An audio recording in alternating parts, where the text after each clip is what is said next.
and is guided by an international advisory council of thought leaders from throughout the world, chaired by Malcolm Turnbull.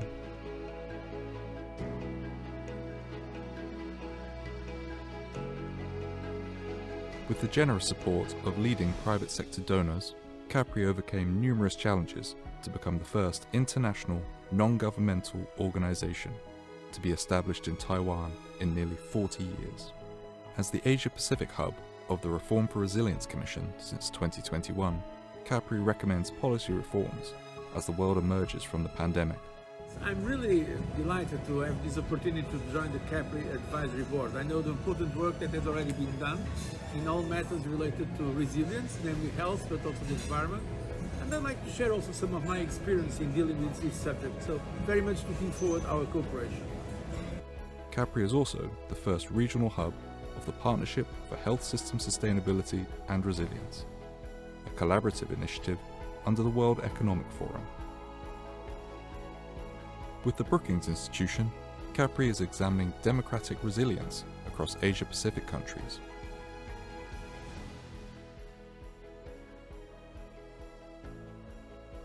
CAPRI's work in Asia is connected to a wider global audience through these initiatives and the Miller Center at the University of Virginia. And the Center for Asia-Pacific Resilience and Innovation, which is known as CAPRI, and is now the first international think tank in Taiwan. In our region, there's not much of a think tank tradition, and this is where CAPRI's been so important. We've got to be in a position where we can withstand those shocks. Since announcing its establishment at the World Economic Forum in Davos, CAPRI has engaged in global forums and reached collaborators and audiences in over 75 countries.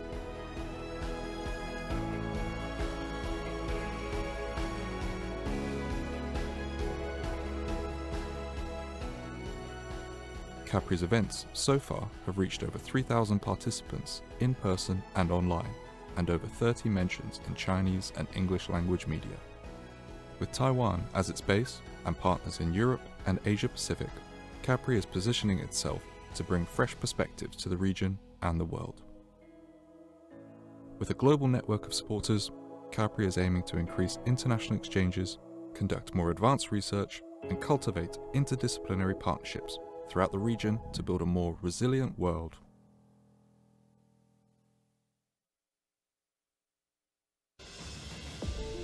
Challenges like the 2008 financial crisis, COVID-19 pandemic, and the looming climate emergency test the resilience of governments, economies, and societies worldwide. We need innovative thinking and cross-sector collaboration across global health, economic dynamism, and environmental sustainability to be better prepared for the next shock. Against this backdrop, CAPRI was established in Taipei in 2022 to enhance global resilience and promote innovative governance by drawing on the experience of the Asia-Pacific region through comparative public policy research. Guided by values of independence, integrity, and inclusivity, CAPRI aims to showcase a distinctive Asia-Pacific perspective, providing valuable insights to the world.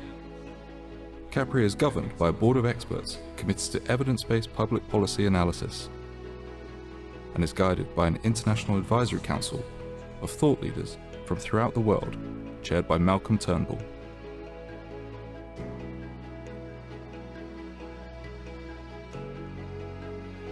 With the generous support of leading private sector donors, CAPRI overcame numerous challenges to become the first international non-governmental organization to be established in Taiwan in nearly 40 years.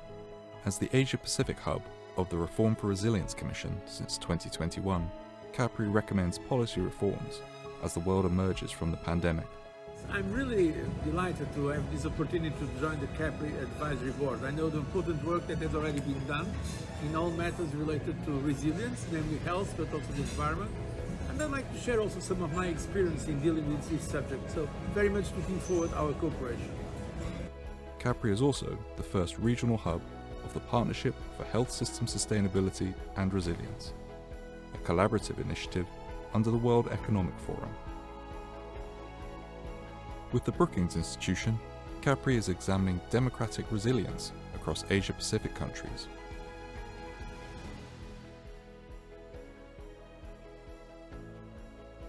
CAPRI's work in Asia is connected to a wider global audience through these initiatives and the Miller Center at the University of Virginia. And the Center for Asia-Pacific Resilience and Innovation, which is known as CAPRI, and is now the first international think tank in Taiwan. In our region, there's not much of a think tank tradition, and this is where CAPRI's been so important. We've got to be in a position where we can withstand those shocks.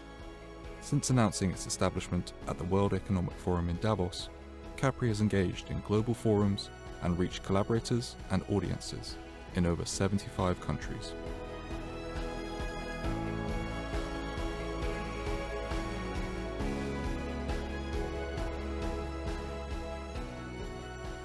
CAPRI's events so far have reached over 3,000 participants in person and online, and over 30 mentions in Chinese and English language media.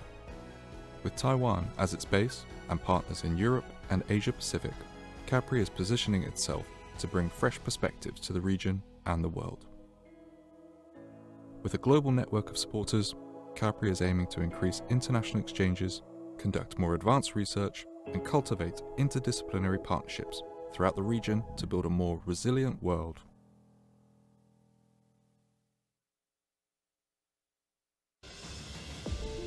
Challenges like the 2008 financial crisis, COVID-19 pandemic, and the looming climate emergency test the resilience of governments, economies, and societies worldwide.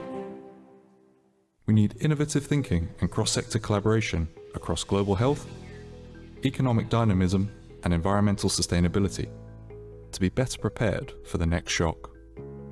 Against this backdrop, CAPRI was established in Taipei in 2022 to enhance global resilience and promote innovative governance by drawing on the experience of the Asia-Pacific region through comparative public policy research. Guided by values of independence, integrity, and inclusivity, CAPRI aims to showcase a distinctive Asia-Pacific perspective, providing valuable insights to the world. CAPRI is governed by a board of experts committed to evidence-based public policy analysis and is guided by an international advisory council of thought leaders from throughout the world, chaired by Malcolm Turnbull.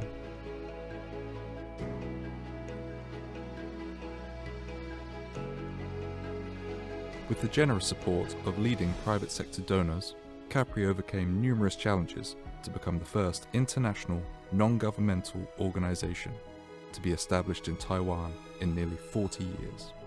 As the Asia-Pacific hub of the Reform for Resilience Commission since 2021, CAPRI recommends policy reforms as the world emerges from the pandemic. I'm really delighted to have this opportunity to join the CAPRI Advisory Board. I know the important work that has already been done in all matters related to resilience, namely health, but also the environment. And I'd like to share also some of my experience in dealing with this subject. So very much looking forward to our cooperation.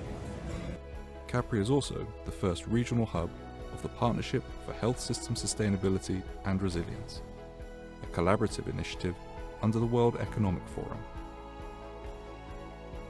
With the Brookings Institution, CAPRI is examining democratic resilience across Asia-Pacific countries.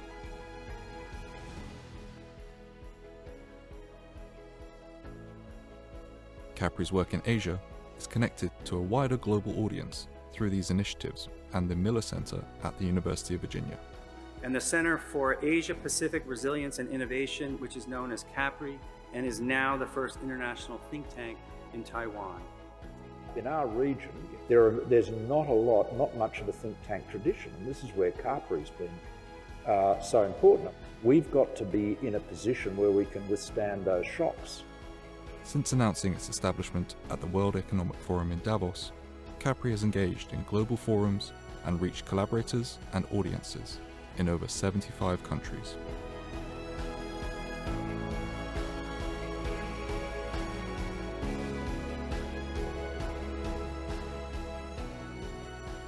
CAPRI's events so far have reached over 3,000 participants in person and online, and over 30 mentions in Chinese and English language media. With Taiwan as its base and partners in Europe and Asia Pacific, CAPRI is positioning itself to bring fresh perspectives to the region and the world. With a global network of supporters, CAPRI is aiming to increase international exchanges, conduct more advanced research, and cultivate interdisciplinary partnerships throughout the region to build a more resilient world.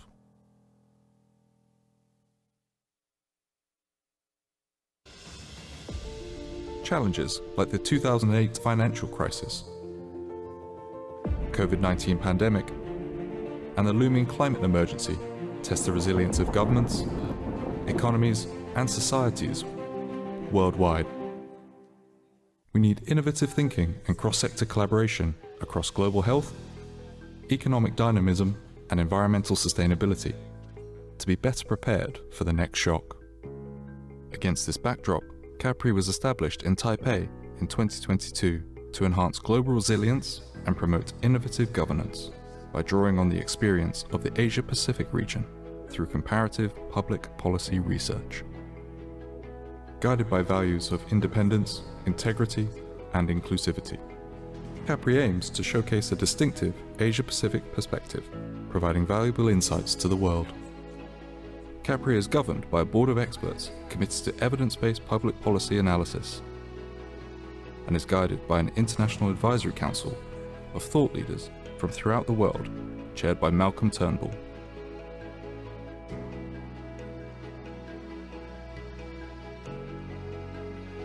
With the generous support of leading private sector donors, CAPRI overcame numerous challenges to become the first international non-governmental organization to be established in Taiwan in nearly 40 years. As the Asia-Pacific hub of the Reform for Resilience Commission since 2021, CAPRI recommends policy reforms as the world emerges from the pandemic. I'm really delighted to have this opportunity to join the CAPRI Advisory Board. I know the important work that has already been done in all matters related to resilience, namely health, but also the environment. And I'd like to share also some of my experience in dealing with this subject. So very much looking forward to our cooperation. CAPRI is also the first regional hub of the Partnership for Health System Sustainability and Resilience, a collaborative initiative under the World Economic Forum. With the Brookings Institution, CAPRI is examining democratic resilience across Asia-Pacific countries.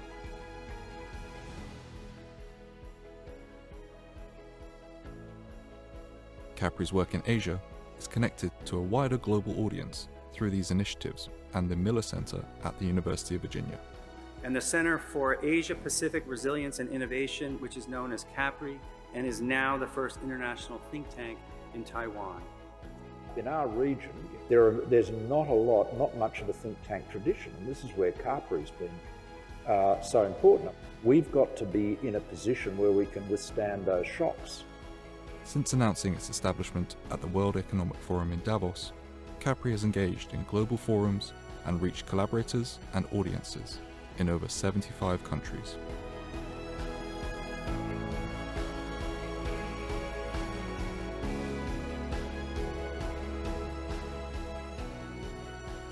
CAPRI's events so far have reached over 3,000 participants in person and online, and over 30 mentions in Chinese and English language media. With Taiwan as its base and partners in Europe and Asia Pacific, CAPRI is positioning itself to bring fresh perspectives to the region and the world. With a global network of supporters, CAPRI is aiming to increase international exchanges, conduct more advanced research, and cultivate interdisciplinary partnerships throughout the region to build a more resilient world.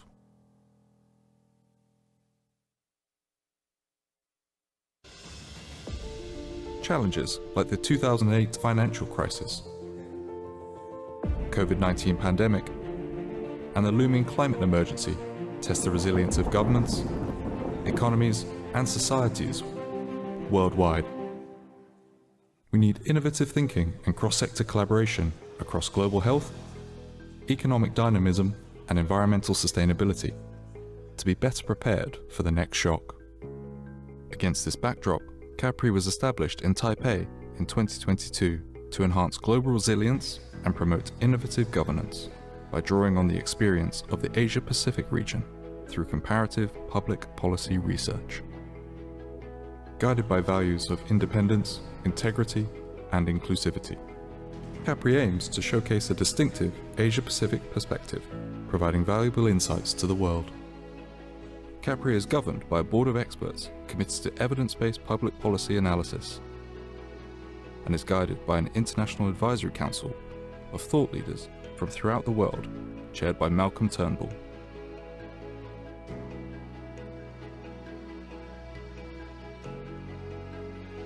With the generous support of leading private sector donors, CAPRI overcame numerous challenges to become the first international, non-governmental organization to be established in Taiwan in nearly 40 years. As the Asia-Pacific hub of the Reform for Resilience Commission since 2021, CAPRI recommends policy reforms as the world emerges from the pandemic. I'm really delighted to have this opportunity to join the CAPRI advisory board. I know the important work that has already been done in all matters related to resilience, namely health, but also the environment. And I'd like to share also some of my experience in dealing with this subject. So very much looking forward to our cooperation. CAPRI is also the first regional hub of the Partnership for Health System Sustainability and Resilience, a collaborative initiative under the World Economic Forum. With the Brookings Institution, CAPRI is examining democratic resilience across Asia-Pacific countries.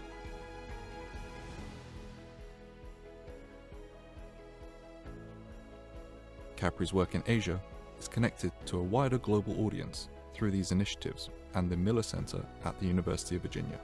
And the Center for Asia-Pacific Resilience and Innovation, which is known as CAPRI, and is now the first international think tank in Taiwan. In our region, there's not much of a think tank tradition, and this is where CAPRI's been so important. We've got to be in a position where we can withstand those shocks. Since announcing its establishment at the World Economic Forum in Davos, CAPRI has engaged in global forums and reached collaborators and audiences in over 75 countries.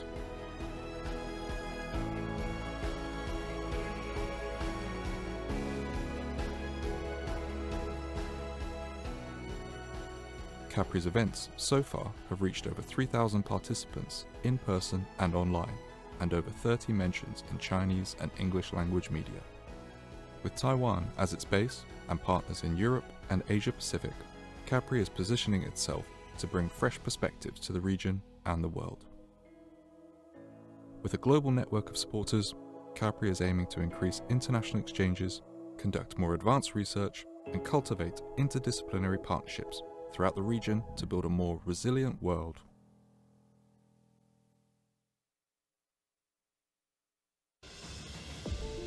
Challenges like the 2008 financial crisis, COVID-19 pandemic, and the looming climate emergency test the resilience of governments, economies, and societies worldwide. We need innovative thinking and cross-sector collaboration across global health, economic dynamism, and environmental sustainability to be better prepared for the next shock. Against this backdrop, CAPRI was established in Taipei in 2022 to enhance global resilience and promote innovative governance by drawing on the experience of the Asia-Pacific region through comparative public policy research. Guided by values of independence, integrity, and inclusivity, CAPRI aims to showcase a distinctive Asia-Pacific perspective, providing valuable insights to the world. CAPRI is governed by a board of experts committed to evidence-based public policy analysis and is guided by an international advisory council of thought leaders from throughout the world, chaired by Malcolm Turnbull.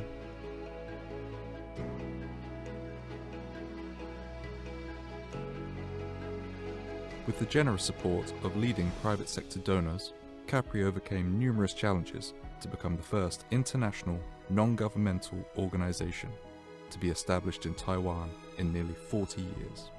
As the Asia-Pacific hub of the Reform for Resilience Commission since 2021, CAPRI recommends policy reforms as the world emerges from the pandemic.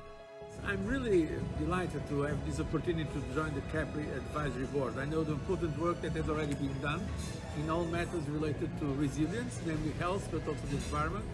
And I'd like to share also some of my experience in dealing with this subject. So very much looking forward to our cooperation. Good morning, everyone. Just a quick announcement. CAPRI's annual forum will begin in 10 minutes, so please start making your way to your seats. Thank you. With the Brookings Institution, CAPRI is examining democratic resilience across Asia-Pacific countries.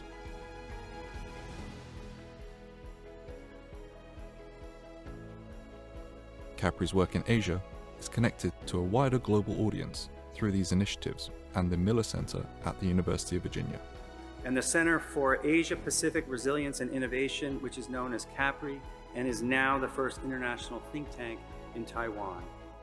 In our region, there's not much of a think tank tradition, and this is where CAPRI's been so important. We've got to be in a position where we can withstand those shocks. Since announcing its establishment at the World Economic Forum in Davos, CAPRI has engaged in global forums and reached collaborators and audiences in over 75 countries.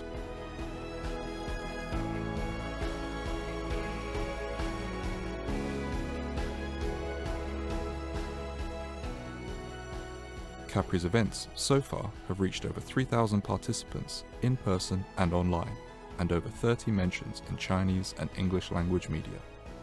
With Taiwan as its base and partners in Europe and Asia Pacific, CAPRI is positioning itself to bring fresh perspectives to the region and the world. With a global network of supporters, CAPRI is aiming to increase international exchanges, conduct more advanced research, and cultivate interdisciplinary partnerships throughout the region to build a more resilient world.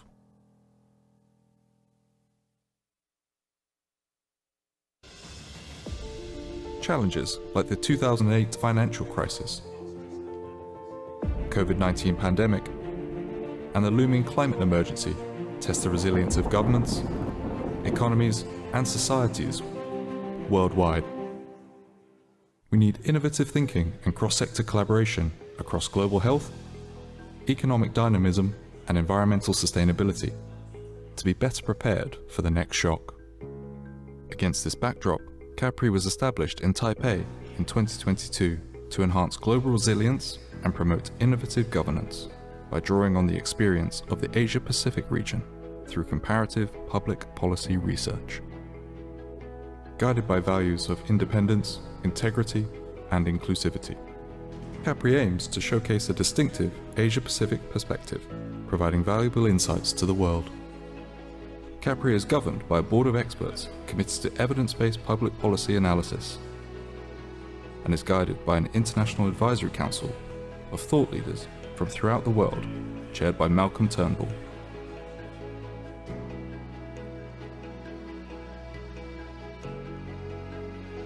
With the generous support of leading private sector donors, CAPRI overcame numerous challenges to become the first international non-governmental organization to be established in Taiwan in nearly 40 years. As the Asia-Pacific hub of the Reform for Resilience Commission since 2021, CAPRI recommends policy reforms as the world emerges from the pandemic. I'm really delighted to have this opportunity to join the CAPRI Advisory Board. I know the important work that has already been done in all matters related to resilience, namely health, but also the environment. And I'd like to share also some of my experience in dealing with this subject. So very much looking forward to our cooperation. CAPRI is also the first regional hub of the Partnership for Health System Sustainability and Resilience, a collaborative initiative under the World Economic Forum. With the Brookings Institution, CAPRI is examining democratic resilience across Asia-Pacific countries.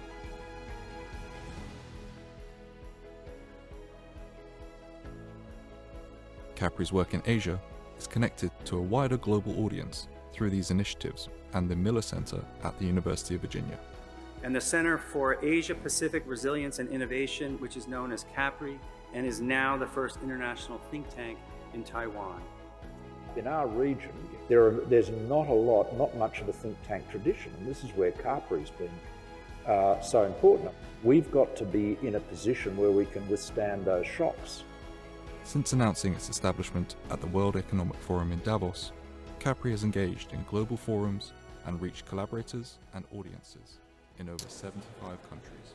Hello again. We're now just 5 minutes away from the start of the forum, So please find your seats and ensure your phones are switched off or set to silent. Thank you. CAPRI's events so far have reached over 3,000 participants in person and online, and over 30 mentions in Chinese and English language media. With Taiwan as its base and partners in Europe and Asia Pacific, CAPRI is positioning itself to bring fresh perspectives to the region and the world.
Just a reminder, we will be starting soon, so could everyone please take their seats?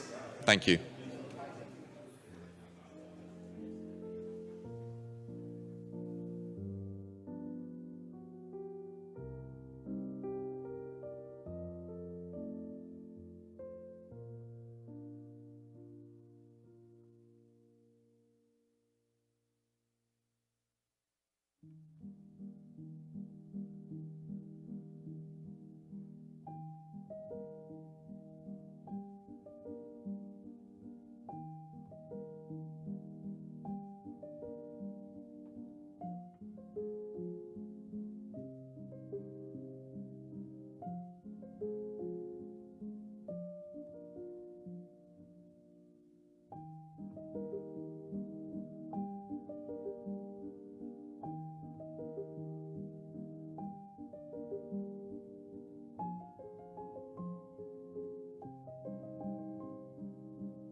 Someone can just give me a nod and a wink.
Thank you, everyone. We're just about to start, so can the final people please take their seats? Thank you.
Good morning.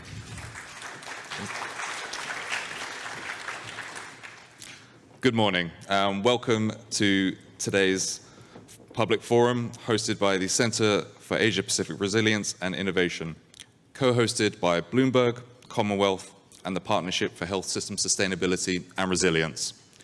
My name is Alistair Lang, and I'll be guiding you through today's proceedings. We have a fantastic lineup of speakers for you across the next 5 hours, so please sit back and enjoy the lively debate. And without further ado, I invite Professor Cheryl Shirley Lin, the chair of CAPRI's Board of Directors, to the stage to introduce today's forum. Thank you.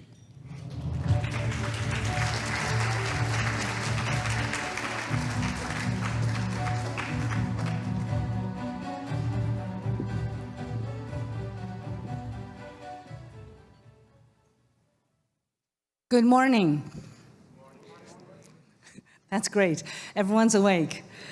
Well, all of our guests are actually quite jet-lagged, so we're very pleased to start this early, which is midday for some of them who came from far away. Thank you for attending the inaugural annual forum of the Center for Asia-Pacific Resilience and Innovation, otherwise known as CAPRI. In the short period of time, if you search for CAPRI, you can almost find us in both Chinese and in English. We're delighted to see you all here in the room and from all over the world, online and in person. Welcome. For those of you who are online, we hope you'll come to next year's annual forum in Taipei. Thank you for joining us for the next few hours as we hear from experts from across the globe who will consider the challenges and opportunities the Asia-Pacific region faces in the post-pandemic era. CAPRI was established exactly 1 year ago and announced at the World Economic Forum.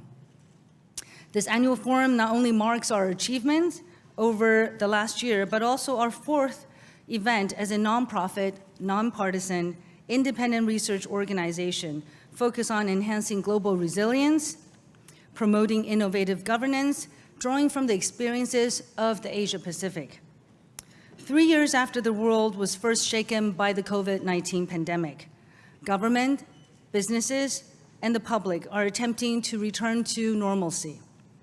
As a post-pandemic mindset takes hold in policy communities, the Asia-Pacific region is poised to contribute to these efforts by sharing its successes, failures, and learnings across public health, economic dynamism, talent circulation, and sustainable growth, topics of our discussion today. CAPRI was founded precisely to conduct interdisciplinary research, policy-oriented research to address issues at the intersections of health, the economy, innovation, and sustainability, guided by its core values of integrity, independence, and inclusivity. Despite being only 1 year old, CAPRI has already achieved quite a lot. It has coordinated research in 10 countries across Asia-Pacific, collaborating with partners including the Brookings Institution, the Commission on Reform for Resilience, and a World Economic Forum initiative, the Partner for Health System Sustainability and Resilience. Much of the research abstract are available outside the hall for you to take a look at. If you're interested, everything can be downloaded on our website. Our mission is to provide open research to the public, to policymakers, to interested stakeholders around the world. Through these collaborations, CAPRI is ensuring the Asian perspective is incorporated in international research activities, placing the region squarely in the center of future discussions. We're also conducting research with a specific Asia-Pacific emphasis, including mental wellness and social resilience in the Asia-Pacific, and the role of misinformation, disinformation, and vaccine hesitancy in the region. And our keynote speaker will be touching on these important issues shortly. As well as conducting research, one of CAPRI's core purposes is to educate the public and policymakers, stimulating discussion on some of the most pressing issues facing the world today, breaking down silos of thought to produce practical, actionable policy recommendations. One way in which we achieve this is through our public programming, like today, convening experts from different fields, different countries, different continents, and different public and private sector to speak in Taipei and abroad.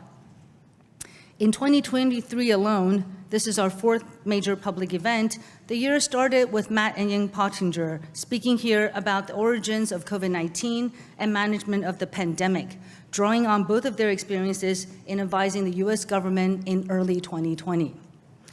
In March, we hosted a visit from Richard Bush, one of the most prominent experts on US-Taiwan relations, whose insights into Taiwan's domestic challenges captivated the local audience, which you saw in the video, at National Taiwan University Law School. And just last month, we hosted our very first US public event, partnering with the Miller Center of Public Affairs at the University of Virginia, where I currently teach and conduct research, and where I founded CAPRI. We had the privilege to host the chair of CAPRI's International Advisory Council and former Prime Minister of Australia and former colleague of mine, Malcolm Turnbull, and his wife, Lucy Turnbull, who was the Lord Mayor of Sydney. Drawing on both of their experiences working in local and national politics to consider democratic leadership, which we will dive into today. We have come a long way in 1 year. Of course, none of this would be possible without the dedication and encouragement, most importantly, the encouragement from our committed supporters around the world, including many of you in the audience who have been to every one of our events. I wish to thank Stan Shi, Daniel Tsai, and Irene Tsai for believing in the project and giving their considerable time and encouragement to help establish this center. Our founding donors, the Fubon Educational and Cultural Foundation, Acer, MediaTek, provided the funds to set up in Taipei, with the Fubon Foundation actually housing CAPRI and its staff in its early days. Since our founding, TSMC, UMC, Chen Yun Foundation, Jewish Taiwan Cultural Association, Weige Foundation, and Tongho Steel have also provided generous funding and active support. I am here to introduce our keynote speaker, whom I've been lucky enough to know for over a quarter century. He has provided unwavering encouragement for the establishment of an international think tank to be based here in Taipei to further promote a policy research network in the Asia Pacific. In 2020, Malcolm invited me to establish an Asia Pacific hub for the Reform for Resilience Commission, then based in London, with the UK parliamentarian George Freeman and Jose Manuel Barroso, the chairman of Gavi, who are also our council member of CAPRI. We then invited Harvard Chan School of Public Health to be our secretariat. Both Malcolm and I understood that if the commission were to be successful and to achieve the aims of building a more resilient, sustainable model of growth for the world in the wake of the COVID-19 challenge, Asia Pacific needed to have a stronger voice. It was from this start that CAPRI would emerge, placing the Asia Pacific experience at the center of policymaking and research to benefit the world. Finally, none of this would be possible without the dedicated staff CAPRI has been lucky enough to hire. Special thanks must be given to my very first employees who believed in this project before there was any sign that it was actually real. That included Cecilia Ying, Caroline Freed, Siwei Huang, and Alistair Lang, who is our MC today. They have been with me from the start, overcoming all the hurdles that CAPRI establishment has presented. In today's forum, you will hear from CAPRI's International Advisory Council members, its board of directors, and senior fellows who are contributors to CAPRI's ongoing research. Because the program is very tight and will end promptly at 1:30, we hope that you will look at our program to look at online the background of each of our speakers. We're all very fascinating. This past year has highlighted Asia Pacific's leadership, from its participation in the G20 and G7 meetings to its success in economic growth and pandemic recovery. The region is showing the world how we can emerge from these crises stronger and more resilient.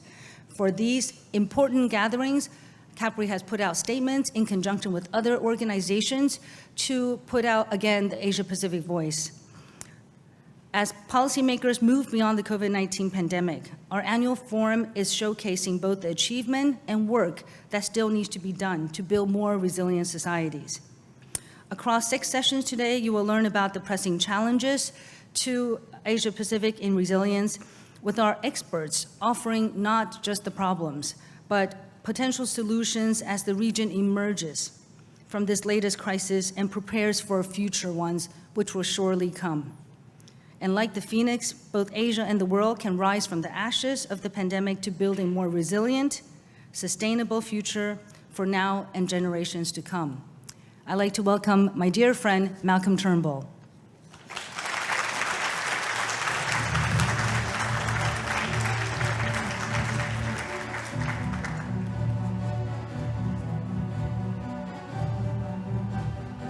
That's great, thank you.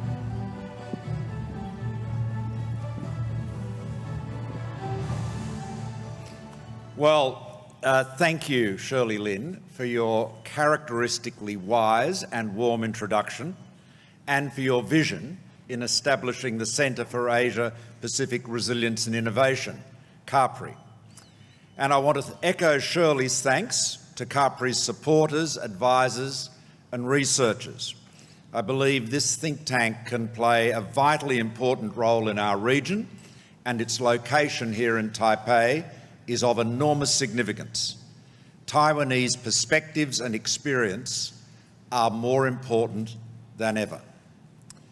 A few years ago, I asked whether liberal democracy was caught between the rise of authoritarian regimes like China and Russia on the one hand, and divisive populist politics on the other, battered between the anvil of Xi Jinping and the hammer of Donald Trump. Since then, the challenge of authoritarian governments has gone from menace and bullying to the brutal violence of war. Vladimir Putin's invasion of Ukraine has seen tanks and armies return to the bloodiest battlefields of World War II. So far, Putin's war has achieved the exact reverse of all that he'd expected. Ukraine did not fold up in a few days. The Ukrainian people's will to fight has been as tenacious as it has been courageous. NATO was not divided. It's stronger than ever. And 2 neutral nations on Russia's border, Sweden and Finland, are joining NATO. The West is more united in defence of democracy than ever. European nations that had lived in fear of the Red Army have seen the reality of Russia's lumbering military machine and are now rearming. In 1 year of conflict, Russia's casualties are more than 3 times the death toll suffered in the 10 years of the Soviet Union's war in Afghanistan. Far from reinstating the old Soviet empire, Putin has galvanised Ukrainian nationalism and de-Finlandised Finland. The economic costs to Russia have been immense. Its best and brightest are fleeing rather than be flung into the front line, and Putin finds himself now effectively a client of China. The lesson from Ukraine is straightforward. Democracies must support each other. If Putin had been able to prevail in Ukraine, not only would the democratic sovereignty of that nation have been snuffed out, but every other authoritarian regime would be encouraged to follow Russia's example. Closer to home, the singular objective of the democracies in the Asia-Pacific, and reinforced by what we have seen in Ukraine, is to ensure that the strong do not do as they will, and that the big fish, in Lee Kuan Yew's words, do not eat the little fish. Our resolute defence of democracy and the right of nations to determine their own destiny free from coercion must never flag or falter. However, while the external threats to democracies are all too real, in my view, the greatest threats are from within. It is only a little more than 2 years ago that we saw a mob storm the US Capitol in an attempt to overthrow the lawful constitutional transfer of power to a new administration. Even today, we are told a majority of Republican voters believe or claim to believe that Donald Trump won the 2020 election and that Joe Biden's presidency is illegitimate. Now, for years, we've always been amused that this or that percentage of Americans believe Elvis is still alive or the world is flat. But when a large percentage of the population are persuaded to believe such a dangerously consequential lie as that their own government is illegitimate, we have a very serious problem. Disinformation is more widespread than ever. Promised a marketplace of ideas where the truth would prevail, we are, in fact, drowning in lies. Governments around the world have had to battle with deadly disinformation about vaccines. And deadly is the right word, because so many people died from COVID because they had refused to be vaccinated. In some cases, including here in Taiwan, foreign actors play a role in the spreading of disinformation, fomenting division, undermining trust in government and institutions. But we should not imagine this problem of disinformation is only an external one. Whether in the United States or my country, Australia, or many other democracies, there are more than enough locals who are wicked or crazy enough to spread the lies. And they are not simply wild conspiracy theorists furiously typing in their bedrooms late at night. In the United States, the largest and most influential news network, Fox News, repeated and amplified Trump's claim that the election had been stolen, despite the senior management of that company, including Rupert Murdoch, knowing that those claims were false. In other words, they spread lies, knowing they were lies, because they believed they were lies their audience wanted to be told. As a consequence, Fox has already had to pay $787 million in damages to the Dominion voting machine company, and other claims await resolution. Politics and public policy operate in an environment, an ecosystem, of which the media is the most important element. Whether it is mainstream curated media or social media, that's where we find out what is happening, following debates, exchange ideas, good or bad. And that's why there is a very wise old saying that the politician who complains about the media is like a sailor who complains about the sea. The media sea in which we operate has changed dramatically in recent years. 20 years ago, there was no social media, and curated mainstream media, by and large, sought to attract a broad audience. So while newspapers might lean left or right, if they wanted an audience large enough to support a viable level of advertising revenue, they had to be credible to a wide cross-section of the community. However, digital technologies have dramatically reduced the cost of publishing. Social media has made all of us publishers with enormous reach. Smartphones have meant we possess the capabilities of a television studio in our pocket. In short, the media landscape is totally transformed. When I worked as a television reporter in the mid-1970s, I would go out on an assignment with a cameraman, a sound recordist. We would film the interview, we'd go back to the studio, it'd take ages to edit it, and all those physical processes were very laborious and expensive.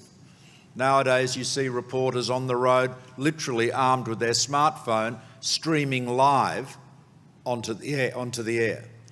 So it's a completely different world we're living in. The upshot has been that it is now possible to monetize very small audiences. And increasingly, people are living in media silos where they're receiving news and information that conforms and reinforces their own prejudices and points of view. For years, as we discussed media policies, and I think this has been pretty universal around the world, we'd talk about the risk of monopolies. The more voices, the better, we would say, so that, for example, the left would balance the right. That's still a good point and a fair point, but it's much less relevant. In an American context, MSNBC does not balance Fox News because the people who are glued to Fox do not watch MSNBC and vice versa.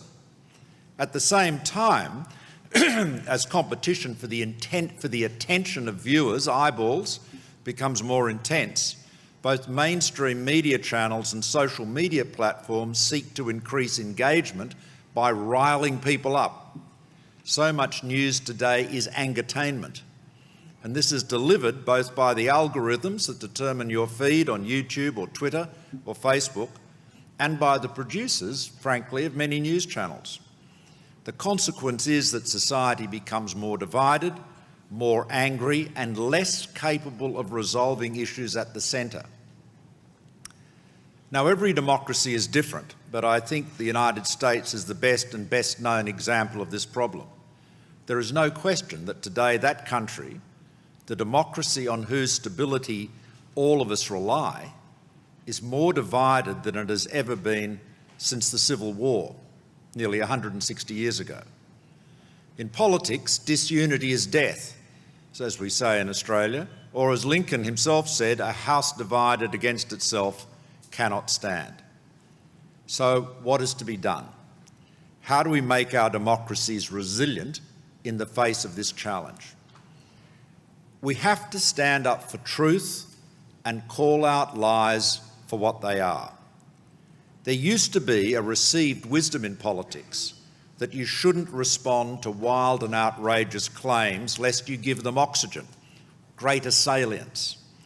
In the viral world of social media, that is no longer the case. And I learnt this the hard way myself in the 2016 election, when we lost a number of seats due to a ludicrous lie, or we thought it was ludicrous, put about by our political opponents that my government was going to sell Medicare, which, as some of you would know, is the government agency that funds primary health care, basically pays for going to the doctor. It's unsaleable. It was a nonsensical proposition, but it was pushed out on digital channels to older, less educated voters in marginal districts, and it worked.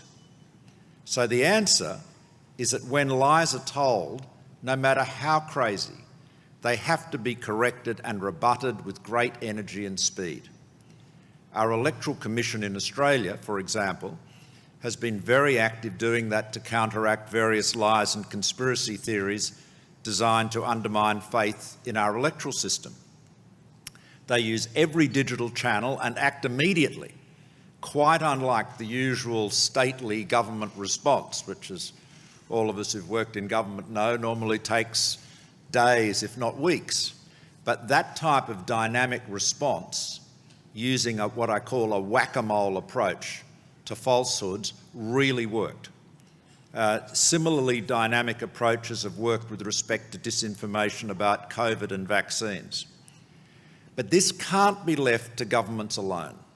Responsible media organisations who believe in reporting the facts should call out those who do not. We all have to be active in fending off lies and disinformation. It's not easy. I've recently done a series of podcasts on defending democracy, and in one of them I interviewed the courageous Philippines Nobel Prize-winning journalist Maria Ressa, who founded Rappler, which has run a very dynamic fact-checking operation. And that is a rough political environment in the Philippines, as you know. Mr. Duterte was a very frightening, menacing president, to say the least. But she notes, Maria Ressa notes, that lies get more clicks than the correction. And you know, there's another old saying, a lie is halfway around the world before the truth has got its boots on. All of that's true, but that's no reason to stop pushing back. Trump's advisor, Steve Bannon, once said that his tactic was to, and I quote, flood the zone with shit. Excuse me for that term, it's his phrase, not mine. By which he meant to pump out so many lies and disinformation that people became confused and lost trust in government and established authorities, and so became susceptible to the latest conspiracy theory.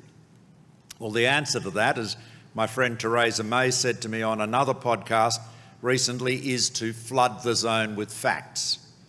Trust can be built, and it's on a foundation of truth.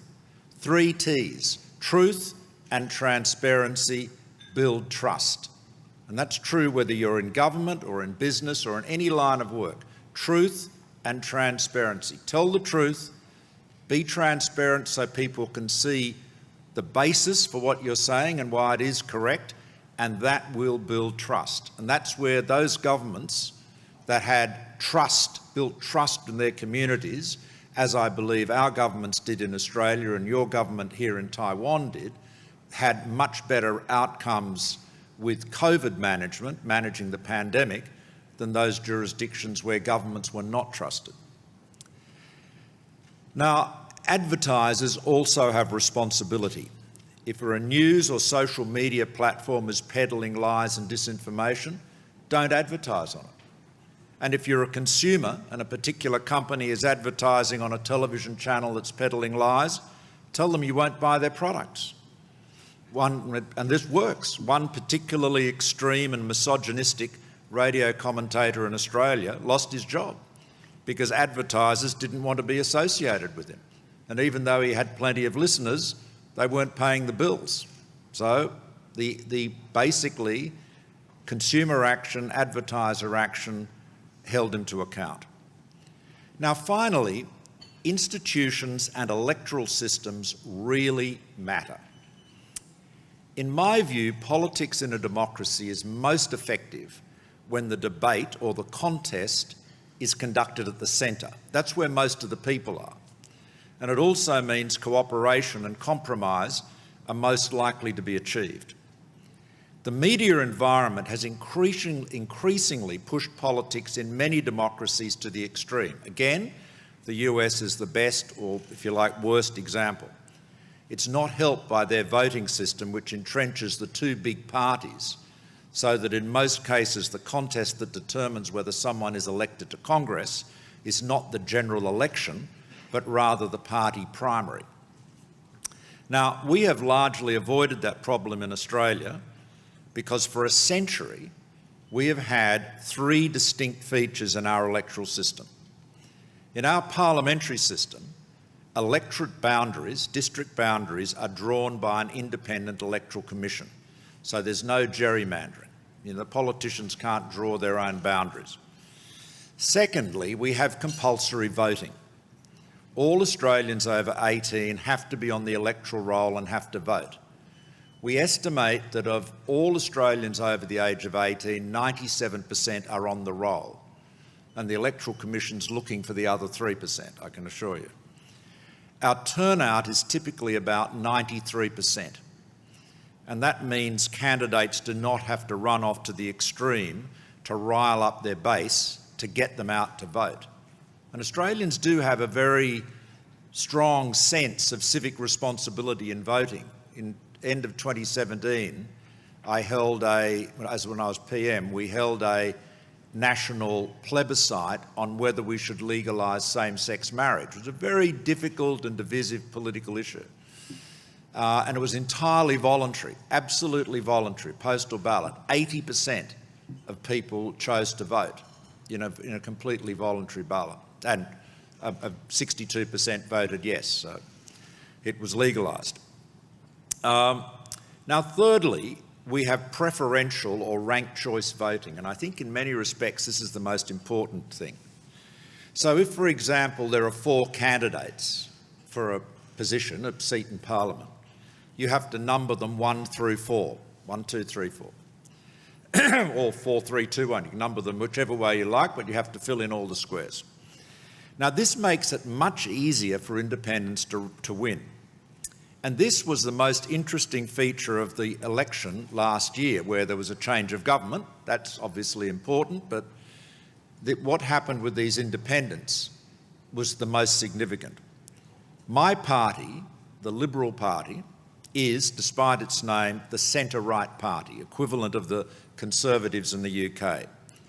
And after I left the leadership in 2018, I was PM from about 3 years, just under 3 years, many people felt that the party had moved too far to the right, particularly on climate issues, where my successor, Mr. Morrison, was seen to be much less committed to taking action to reduce emissions. As a result of this, in many traditionally safe Liberal electorates, including my old seat in Sydney's eastern suburbs, small L Liberal candidates ran on platforms featuring stronger climate action as well as other progressive issues. Those independents collectively now hold 9 seats in a parliament of 151.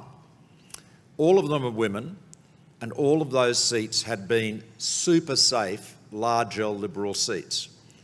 Once successful in our system, independents are very, very hard to dislodge.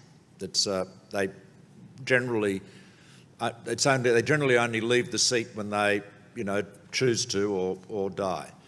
So you can imagine the significance of that. If you've got, in a parliamentary system, if your objective is to get to 76, which is, more than 50% of 151, and 9 of your safest seats are now on the crossbench in the hands of independents, that is a real blow. That's a real message. Now, these independents were able to win because of the voting system.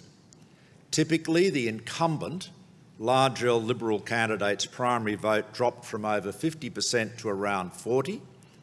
The independent won about 30%.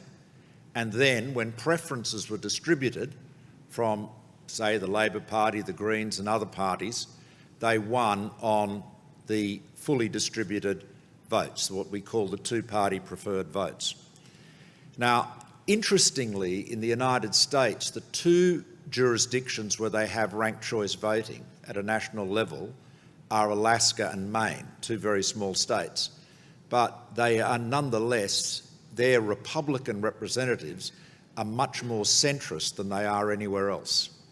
So preferential voting brings people to the centre. Now, in other words, the electoral system meant that traditional Liberal voters, dissatisfied with their party, had a centrist option. And of course, it sent the most unmistakable message that running off to the extreme may fire up some of your political base or your friends in the media, but it can be electorally deadly. Now, our institutions, designed so long ago, and there's no one alive that can take credit for them. They've been there for, as I said, for 100 years. They proved to be very resilient in these stressful times. And resilience matters, whether it's defending democracy, the environment, or public health. And as resilience matters, so CAPRI matters. The more we understand our common challenges, compare our respective responses and work up better ones, the more able we will be to deal with the accelerating challenges we face in these times when the pace and scale of change is greater than ever. And it's very fitting that we're having these discussions here in Taiwan, the embodiment of CAPRI's mission, resilience and innovation in the Asia-Pacific. Thank you very much.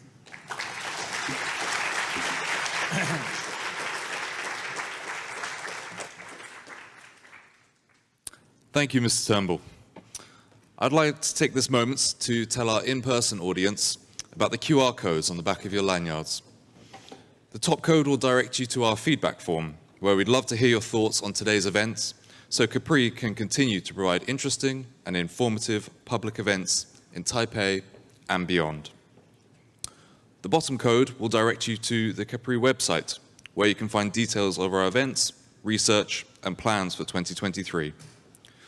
Full recordings are available of our previous events, including Lucy and Malcolm Turnbull's discussion at the University of Virginia and Dr. Richard Bush's visit to Taipei in March. There you can also find CAPRI's research publications, which consider how to build healthier, more resilient societies. CAPRI partners with organizations across the globe, building its international network to place Asia-Pacific at the heart of international policymaking, and full details can be found on the CAPRI website.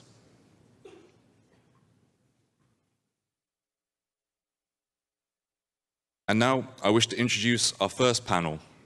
Understanding the Importance of Think Tanks in a World of Uncertainty, with an introduction from Professor Christopher Bursay.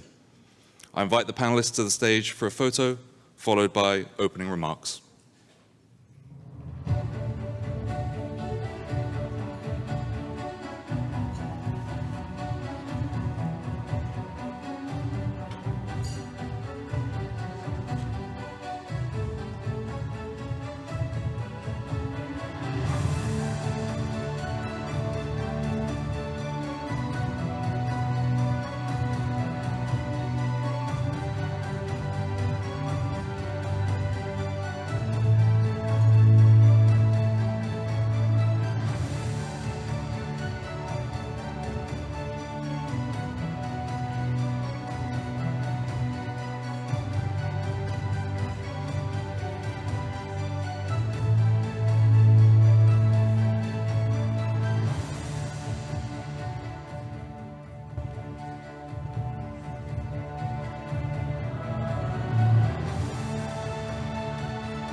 Thank you. And please take your seats.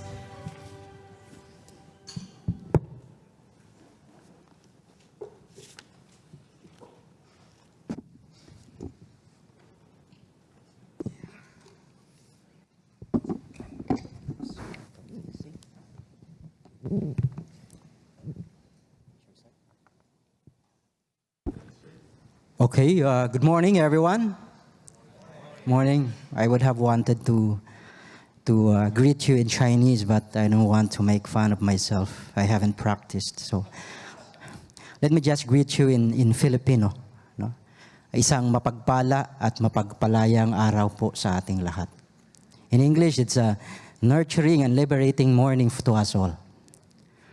Okay, so I'm your moderator for this panel. I'm Christopher Bursay. I'm the Dean and Associate Professor of the National College of Public Administration and Governance at the University of the Philippines in Manila, in Quezon City.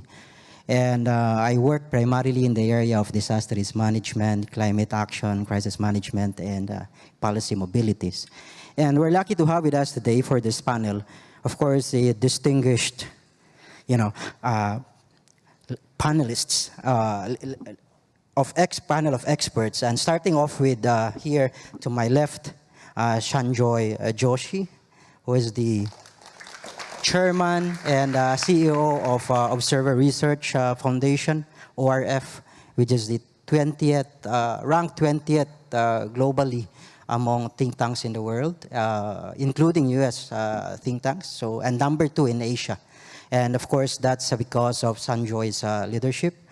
And Sanjay is also teaching in different universities in UK. And for the youngsters here, he has a university YouTube commentary. If you're interested, you can follow on the place of India in the the whole primarily in geopolitics.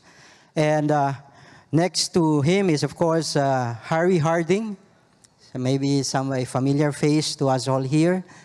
Let's give him a round of applause also. He's a Yushon scholar at National Chengchi University and also a professor emeritus at the University of Virginia.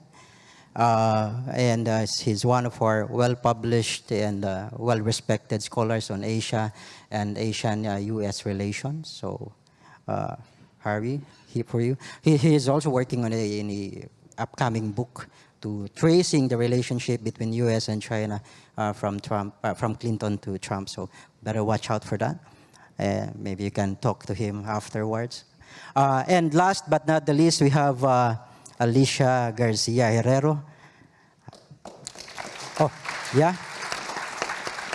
She's the chief economist for Asia Pacific at Natixis, but she also serves as a senior fellow at Bruegels, a Brussels-based think tank working primarily with central banks all over the world. well published. She's also, you might have seen her in international media, in CNN, CBS, and so on. And also in social media, she's quite active. In 2020, she was number 6 top social media leader by Refinitiv. Yeah. So many of our panelists here, actually, if you want to learn more about their thoughts and insights about our topic, you can engage with them even after the event. But anyway, to save on time, we have about 30 minutes. Let me just put some context to the panel today. In today's panel, we'll be talking about how think tanks can play a role in dealing with the different uncertainties that we're facing now, particularly in terms of shaping public policy and promoting resilience. And resilience itself is not exactly a new concept. No? It's something that we have been discussing, in different fields, in different disciplines. In 1973, Hollings, for example, talked about it in the context of ecological stability. And since then, it has been discussed quite extensively in different disciplines, in infrastructure engineering, in sociology, in psychology, and even to some extent, and even to later on in IT, in climate change, and more recently, of course, we talk about it in the context of public health and the pandemic, which is, of course, the theme of this year's panel. And we have, as a concept, back in 2020 or so, one of the UN agencies in the Philippines also asked me about, to develop a framework for assessing resilience in the Philippines. And one of the things we realized when we did that was that you could not really capture resilience in just one box or one discipline. It's largely multidisciplinary. So we cannot talk about resilience just from the perspective of economic resilience alone. We have to look at resilience in the context of social resilience. And then we have to talk about resilience in the environment, resilience in the infrastructure, the social resilience, and so on. And from a management perspective, it involves, of course, managing assets, different kinds of assets, from the natural assets to environmental assets, human assets, financial assets, and so on. And the other thing we've realized is the fact that, when you say resilience, primarily it means mobilizing the whole of society. We cannot just talk about resilience and then place it on the burden of the government. We have to look at resilience across all sectors of society, from the government all the way down to the communities. And that would mean, of course, that we have to develop certain level of capacities. And in our review, regardless of discipline, there are 3 main characteristics when it comes to capacities or a system that's resilient or to different disruptions. Number 1 is that we found out that a system has to be able to sort of like anticipate future disruptions, future uncertainties, basically. We should be prepared for that. And the other one is the capacity to be able to cope and deal, maybe even absorb certain impacts, and in the process adapt to the different possibilities. And the last aspect has something to do with our capacity to recover quickly and for the better. Because the main problem, especially in many countries in the Asia Pacific, is that we tend to recover from certain disruptions without necessarily learning from those experiences. So we recover and we return back to the same old state that made us vulnerable in the first place. So the idea with becoming resilient is to be able to bounce back or build back better. So it is in this context that I'd like to situate our discussion now when it comes to think tanks and how think tanks, for example, can shape policy and promote resilience, given the uncertainties that were partially mentioned also by Malcolm earlier. And so, but before we go into that, I'd like to start off with Harry. And Harry, if you can give us quickly like an overview of how think tanks have evolved and shaped public policy in the US or elsewhere in the past. Well, thank you very much, Chris. Thank you for the introduction to the panel. It's a great pleasure to be with my fellow panelists, Sanjoy and Alicia, whom I like and respect very, very much. It's a great pleasure to be here as part of this initial annual CAPRI Forum. It's hard for me to generalize about the evolution of think tanks in the United States. I've been involved with a lot of them over the years. The first one was the RAND Corporation, which was a national security think tank funded by the US government when I was a graduate student in 1968, through many others up to most recently the Miller Center for Public Affairs, which is basically a think tank that focuses on the issues that face the presidency of the United States and how different presidents have dealt with them. So it's hard to generalize, but let me try by identifying what I think have been some of the most important changes that I've witnessed, either personally or by following the think tanks that I've been involved with or that I've observed. I think the most important one is that think tanks have evolved their agendas. There have been a variety of new issues that have been added to the agendas, the research and outreach agendas of American think tanks over the years. A lot of those have to do with the changing issues that have confronted the national government of the United States. For obvious reasons, that's a very important agenda for think tanks. So this has gone from basically an early issue of how government could manage the economy, increasing concerns about civil rights and social freedoms, new security issues as the Cold War evolved, the war in Vietnam continued, and up to the new issues of environmental protection and environmental sustainability, climate change, in other words. So the agenda has changed a lot. One particular detail that I'm always fascinated on reflecting about, when I was first working with think tanks and attended their meetings such as this, economics, domestic economics, was very important. International economics and foreign economics policy was always waited until the last session after lunch, the final day, when everybody was already heading for the airport. It just wasn't considered to be that important. And the rise of global economic issues, globalization and its consequences, is perhaps the most dramatic change, the addition to the agenda that I remember.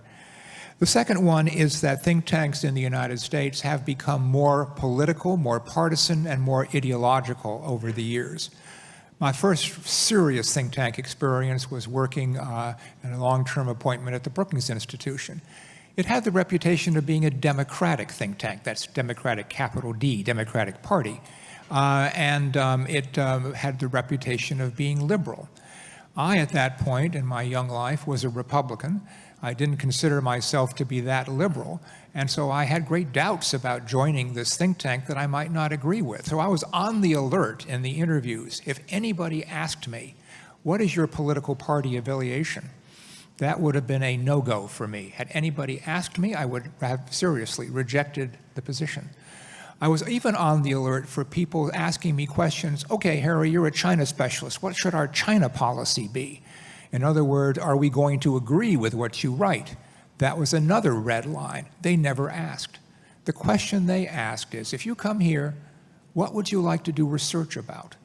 Nobody asked me what I would conclude. It was completely nonpartisan, independent, apolitical. That was a surprise to me, but a very, very welcome one. That has changed over the years. More and more think tanks in Washington have become more political and, in some sense, more ideological. They obviously take different positions on important issues. And you can say this is a good thing or a bad thing, but it is a major, major change that has occurred.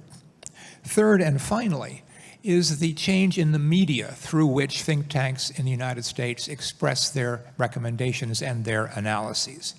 I think when I began, we wrote books. That was the main thing that Brookings did. And we had the rather naive assumption that those books would go straight to the president, straight to cabinet secretaries, and would be placed either on their desk or maybe at worst on the side bed table, so they would be reading it at night before they went to sleep.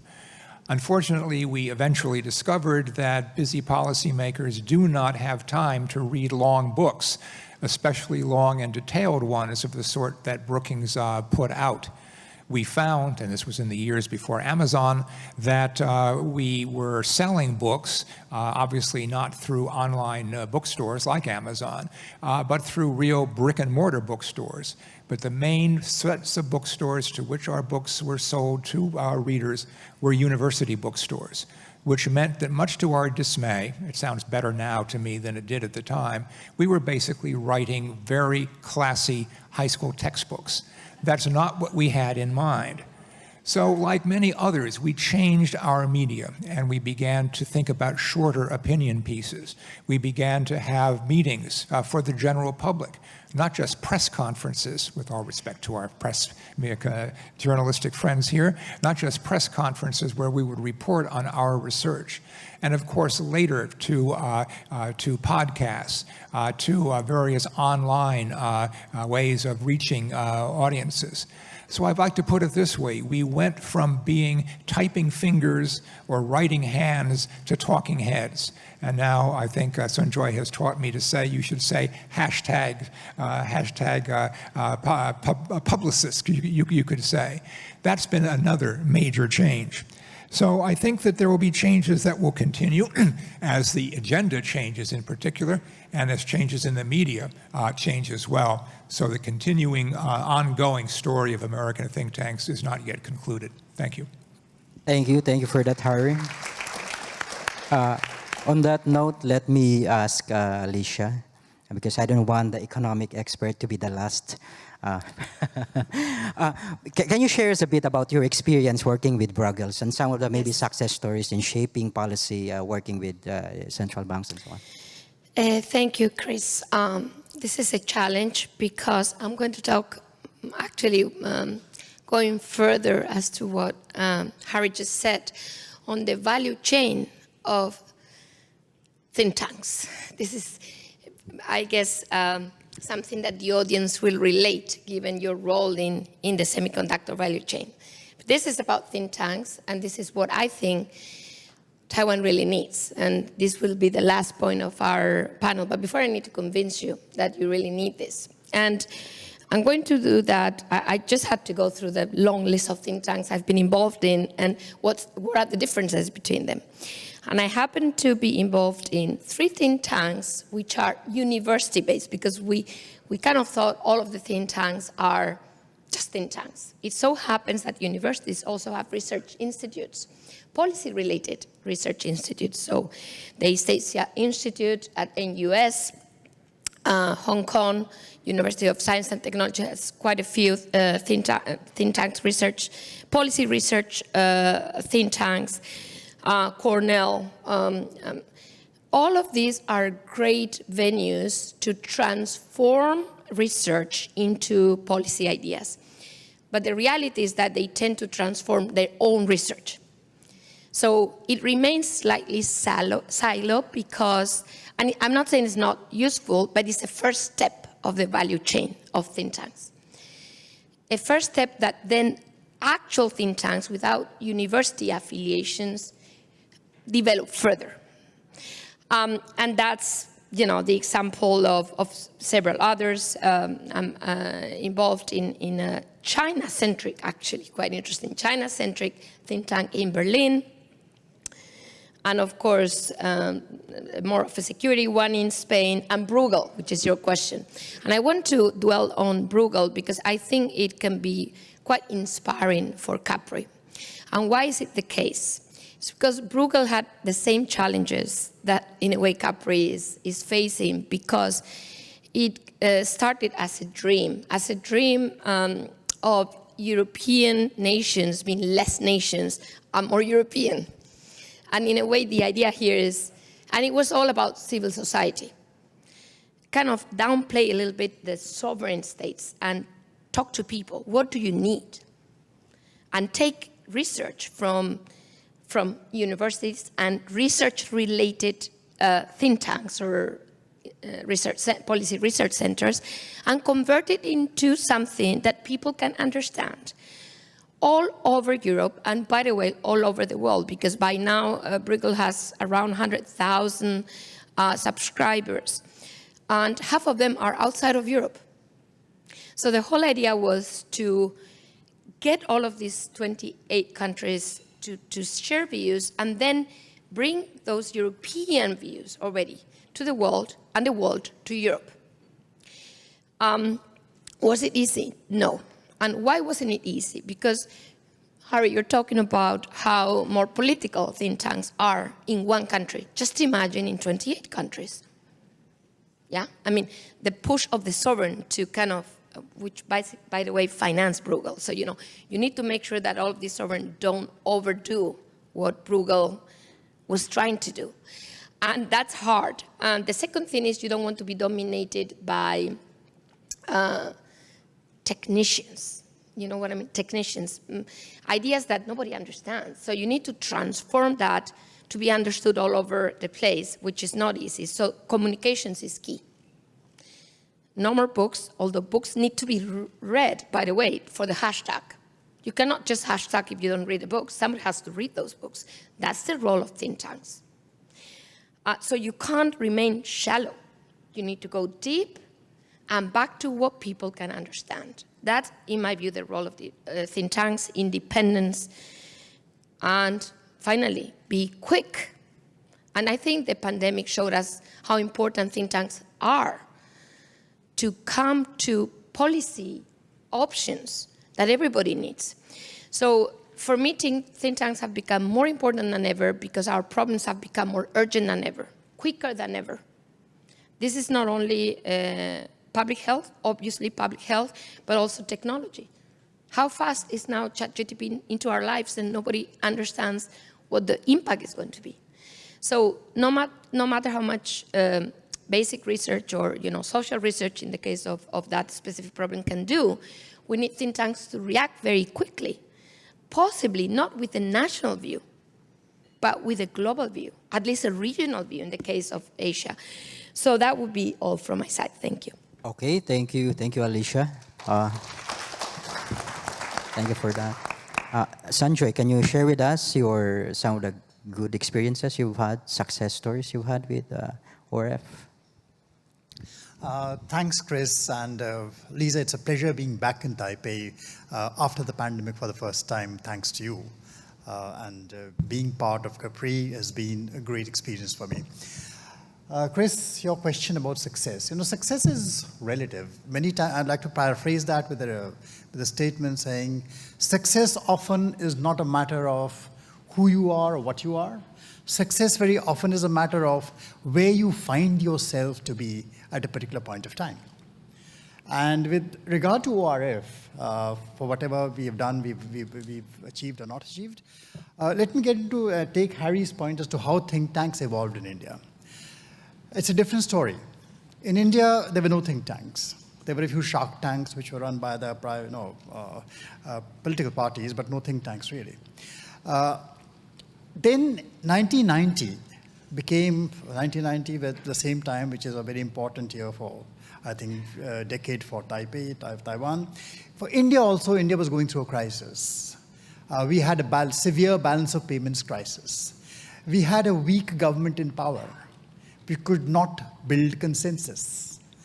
And so ORF was created as an organization to manage divergence, to manage different ideas across the political spectrum, to reach a consensus on a process of reform which had become inevitable. So there was a political need for that kind of an organization to be created, and that is how ORF was born. And because of its beginnings, the rest is history. India went through a process. We government did cobble together a consensus to bring about actual genuine journey of reform, which had dramatic influence not just on India, but across the world. And Indian economy became what it was, starting with that process. Now, ORF, yes, played a role there. It played a seminal role in that process. But what it primarily did, as I said, was the ability and the credo that you must get divergence together, get different voices, different political parties, left, right, center, around a table, give them a platform with just one mandate. This is necessary. This needs to be done and build a common minimum platform. So that is how ORF had its beginnings. So when you say success, that is how I would like to describe it. There was a time, there was a place, and that is where we succeeded. Things moved, things have moved on since then. Then the next thing which happened was, technology became big in India. Technology became big in India because, I would say, in spite of the government. The government did not understand the IT sector, so it forgot to regulate it. So it had runaway growth. The government worked during the day and the IT sector grew at night when the government was sleeping. And phenomenal growth in communications, IT technology took place during those decades. And in between that process, around the years 2008, 2009, 2010, we realized that this is a time when we will need to start thinking about technology policy. So we were then one of the first organizations to enter and jump into the idea of getting technologists, the big IT companies and others together and trying to understand what is happening. Ultimately, yes, as we all today understand, the sector needs to be regulated. There needs to be fulsome, wholesome regulation which does not ultimately kill innovation. Because regulation can also, the big danger with regulation is a double danger. Either you over-regulate or you under-regulate. Or you over-regulate by people, certain companies, certain entities capturing regulation. So captive regulation becomes more dangerous. So you end up building monopolies. So the path to regulation is complex. The path to policy making is extremely complex. So that is another area we entered into at the right time, at the right place. But I would fundamentally say that what ORF began by doing and what it still tries to do in a world which has become even more fractious. India is a very argumentative country, has always been very argumentative. Our big religious book, the Gita, is about an argument taking place over 18 chapters at the beginning of a war. Instead of fighting a war, there's an argument between the teacher and his acolyte as to why this war should take place. So this has been the Indian credo. So we found a space, we found a niche, and after that there has been a plethora of think tanks coming into India. There's been a good growth of a number of organizations. And think tanks, it's a very loose label. There are different kinds of organizations which fit in under this umbrella called think tanks. And each one charts its own path, becomes its own self. That's what I would say. Thank you. Thank you for that, Sanjoy.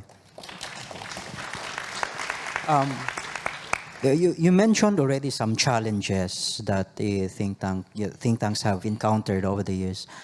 Let me just contextualize it in the context of CAPRI. For example, it's a new regional or international think tank. How do you see, what are the kind of challenges that maybe we should anticipate and overcome in the coming years? Can you, maybe we'll start off with Sanjoy and then Hari and then Alicia. See, again, talking of CAPRI and where it finds itself. I mean, you can look at it as a challenge, but see, there are far too many opportunities today than challenges. And I would even say for any new organization. In fact, CAPRI's biggest strength is the fact that it came after 2020. I think many of us think tanks, including many in the US, are today jaded organizations. We were born in a different world. CAPRI is the only organization which has been seeded and founded at a time when the world, I talk of uncertainty, think tanks revel in uncertainty. But for us, uncertainty was something on the horizon, distant. There was a cloud out there which you had to maybe find a path towards, navigate. We were looking forward to it, and that is the uncertainty we're living in. 2020 uncertainty became a pandemic. It hit everybody. It was, ultimately, it seeped into every institution of ours. And that is a bigger challenge. The 3 years post-2020, we are living in a very, very different world. This is a world where instead of looking ahead to the horizon, I would say the horizon has ceased to exist. There's no horizon. And we are finding ourselves in a world which is actually starting to look back. We are reinventing history today. We're trying to go back. Some countries are going back 20 years, some countries are going back to the old Cold War, the divide between the East and the West. The pandemic actually drew another major fault line, which is a forgotten divide between the North and the South. We'd forgotten the North and South divide. We didn't talk about it. When we assemble in think tanks today and in conferences like this, we are again talking about the deep North and South divide, how we have different attitudes, how we're very, very different countries. So these are divides which have been created. We have moved forward only to go back. Now, in this environment, in this situation, I think a new think tank like CAPRI again can reset the clock and move forward, move ahead. You started with the pandemic. Your major studies have been with the challenges thrown up by COVID. And as Malcolm reminded us yesterday when he was speaking at the IAC, no country really came out flying with flying colors in the pandemic. Everyone had problems. Everyone realized the limitations of the institutions. Every country realized the lack of capacity in its health systems, in its response systems, in its economic systems. It's a much wider domain which got threatened by the pandemic, and we're still feeling the effects. So in this very, very uncertain world, which we find ourselves in, and where uncertain meaning it's a pandemic of uncertainty which has hit every institution, every political party, every country, every economy today. We don't know which way we're headed. Now here is an opportunity for a think tank like CAPRI and for all think tanks to, yes, reinvent themselves and look again, move a world forward rather than backward. That I would say is the challenge. Okay, thank you, Sanjoy. Let me just jump right off to our last question, Hari. Because mentioned about Sanjoy mentioned about the potential role of CAPRI as a in a special place based in Taiwan, and potentially challenging some of the difficulties in typical think tanks. Let me ask you, Hari, how do you see the potential of an organization like CAPRI to break down or break national barriers, or maybe even improving US-Asian relations, given that it's your expertise? Thank you. Well, I think national barriers will always exist to some degree, and there will be differences in perspective, in priorities, in answers from society to society, and that will be, I think, a positive thing. I think that where CAPRI's potential comes in is exactly what we've already talked about. Most think tanks in Asia are very closely associated with government, or sometimes with the major corporations that establish them. Some of them are funded by the government. Some of those government-funded think tanks do very good work.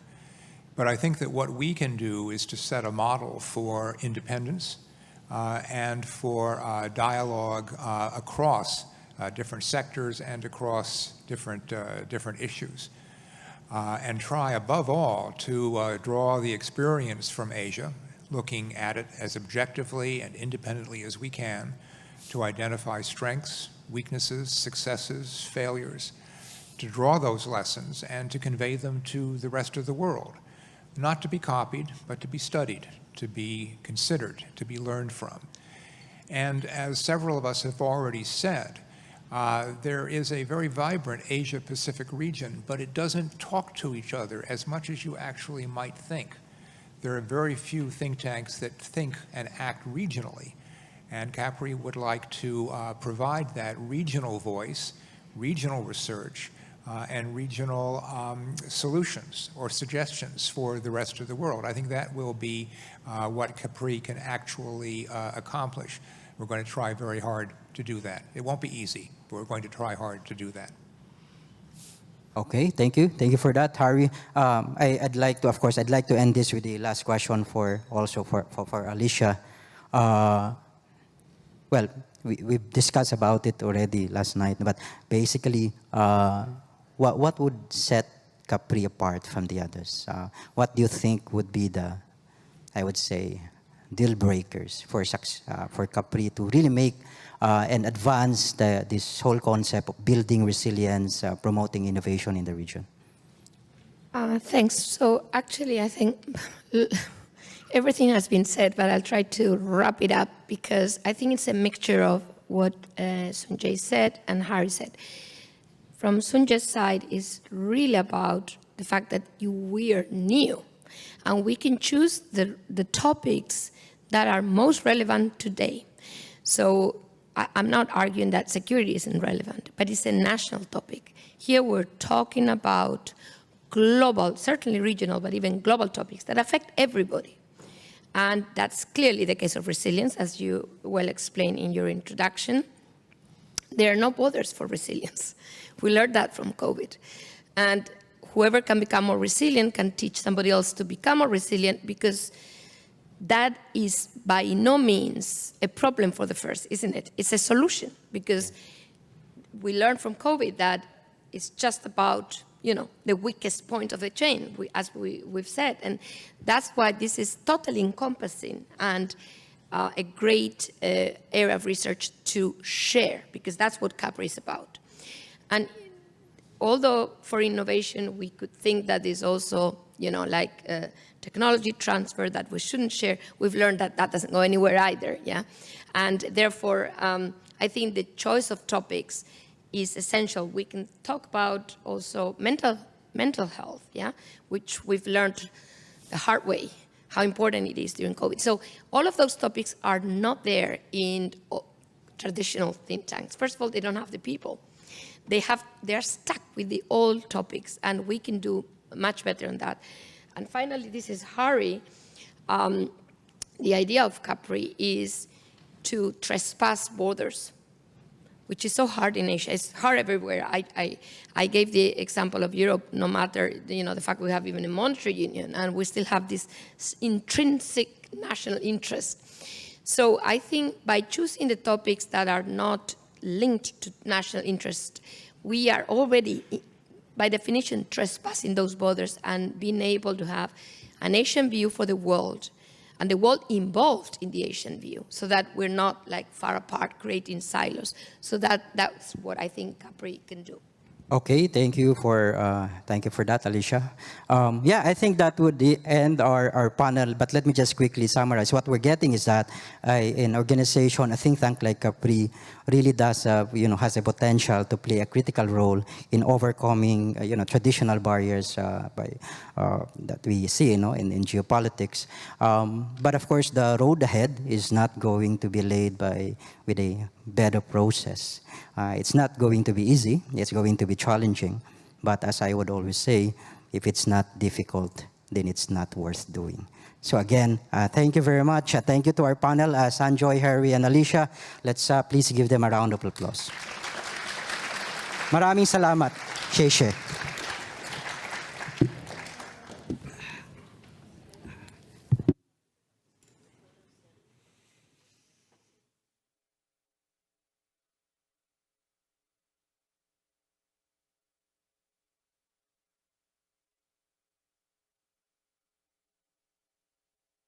Well, thank you again to our first panelists. And we now move on to our second panel on the topic of investing in health to yield long-term economic benefits. I wish to invite the speakers onto the stage for a photo, followed by discussion.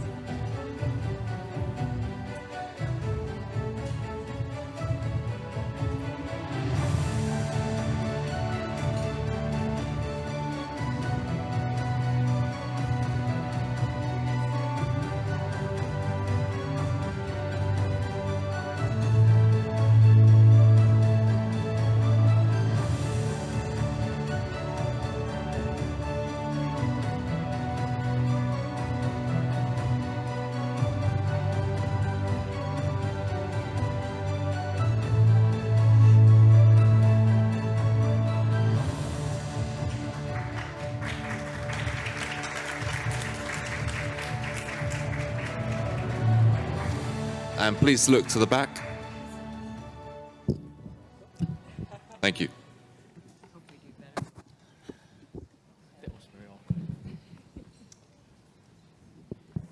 Okay, good morning. Thank you for joining today.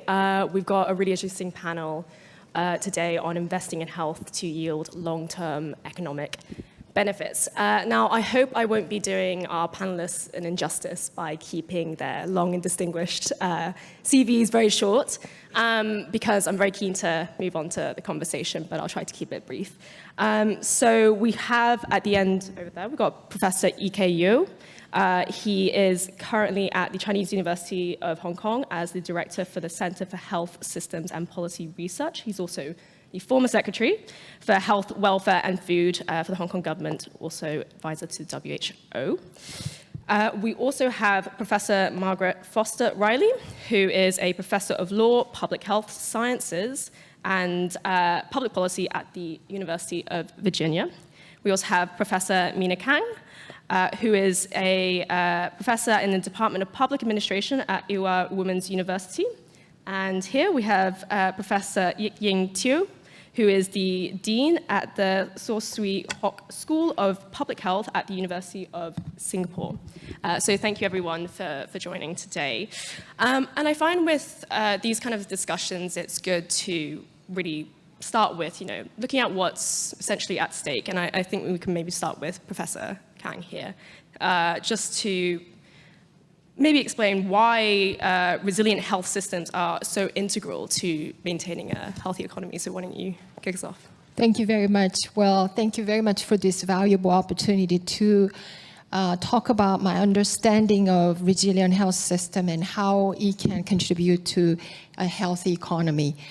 Well, most importantly, resilient health system can contribute to a healthy economy by safeguarding individuals, not only patients, workers, or healthcare providers, but also consumers, decision makers, and implementers, as well as businesses from closures or disruptions.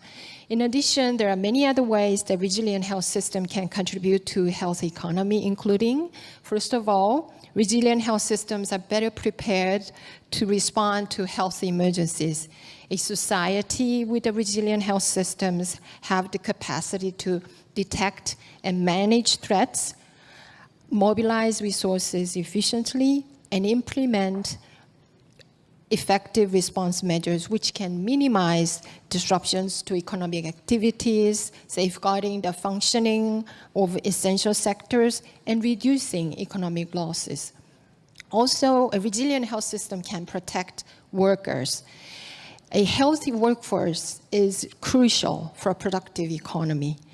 Resilient health system can ensure this workforce can access to quality health care, preventive measures, and necessary and timely medical interventions, which can contribute to reduced absenteeism, increased productivity, and uninterrupted functioning of businesses and industries. Also, during a health crisis, business can face many challenges related to health and well-being or their employees, and disruption in the supply chains, and changes in consumer behavior. In addition, a resilient health system can control healthcare costs by prioritizing preventive care, early detection, and management of diseases, which can free up resources for other sectors in the economy. And most importantly, a resilient health system can promote confidence and trust. Resilient health systems can foster public confidence and trust in the government institutions and as well as healthcare system.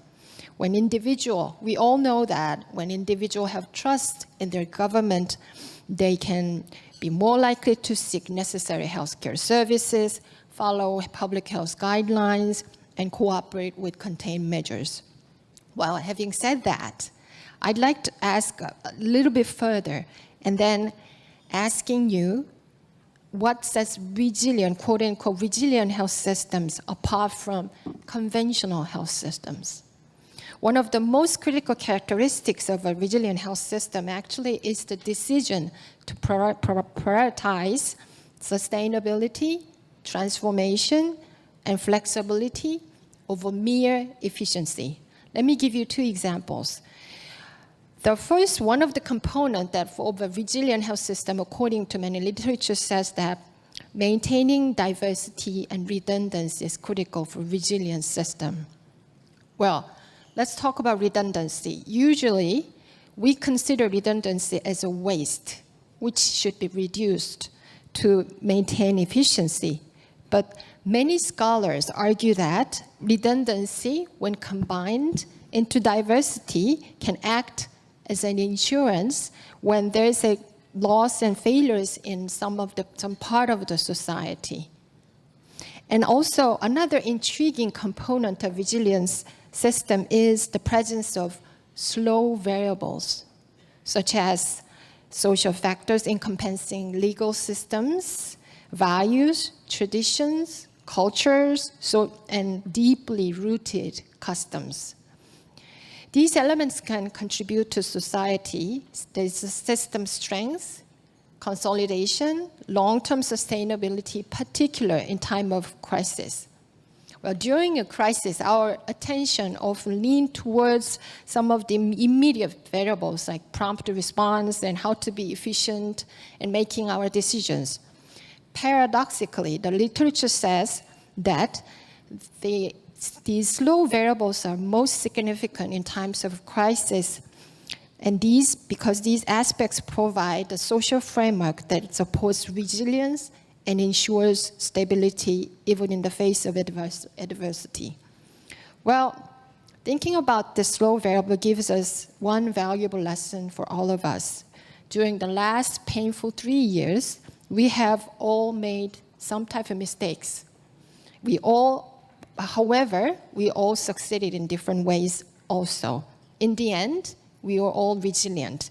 And we have learned that hopefully will not repeat the same mistakes, as these painful experiences taught us how important these quote-unquote slow variables, such as our values, cultures, community, and tradition. So hopefully I emphasized enough what is resilient health system and how it can contribute to a healthy economy. Thank you.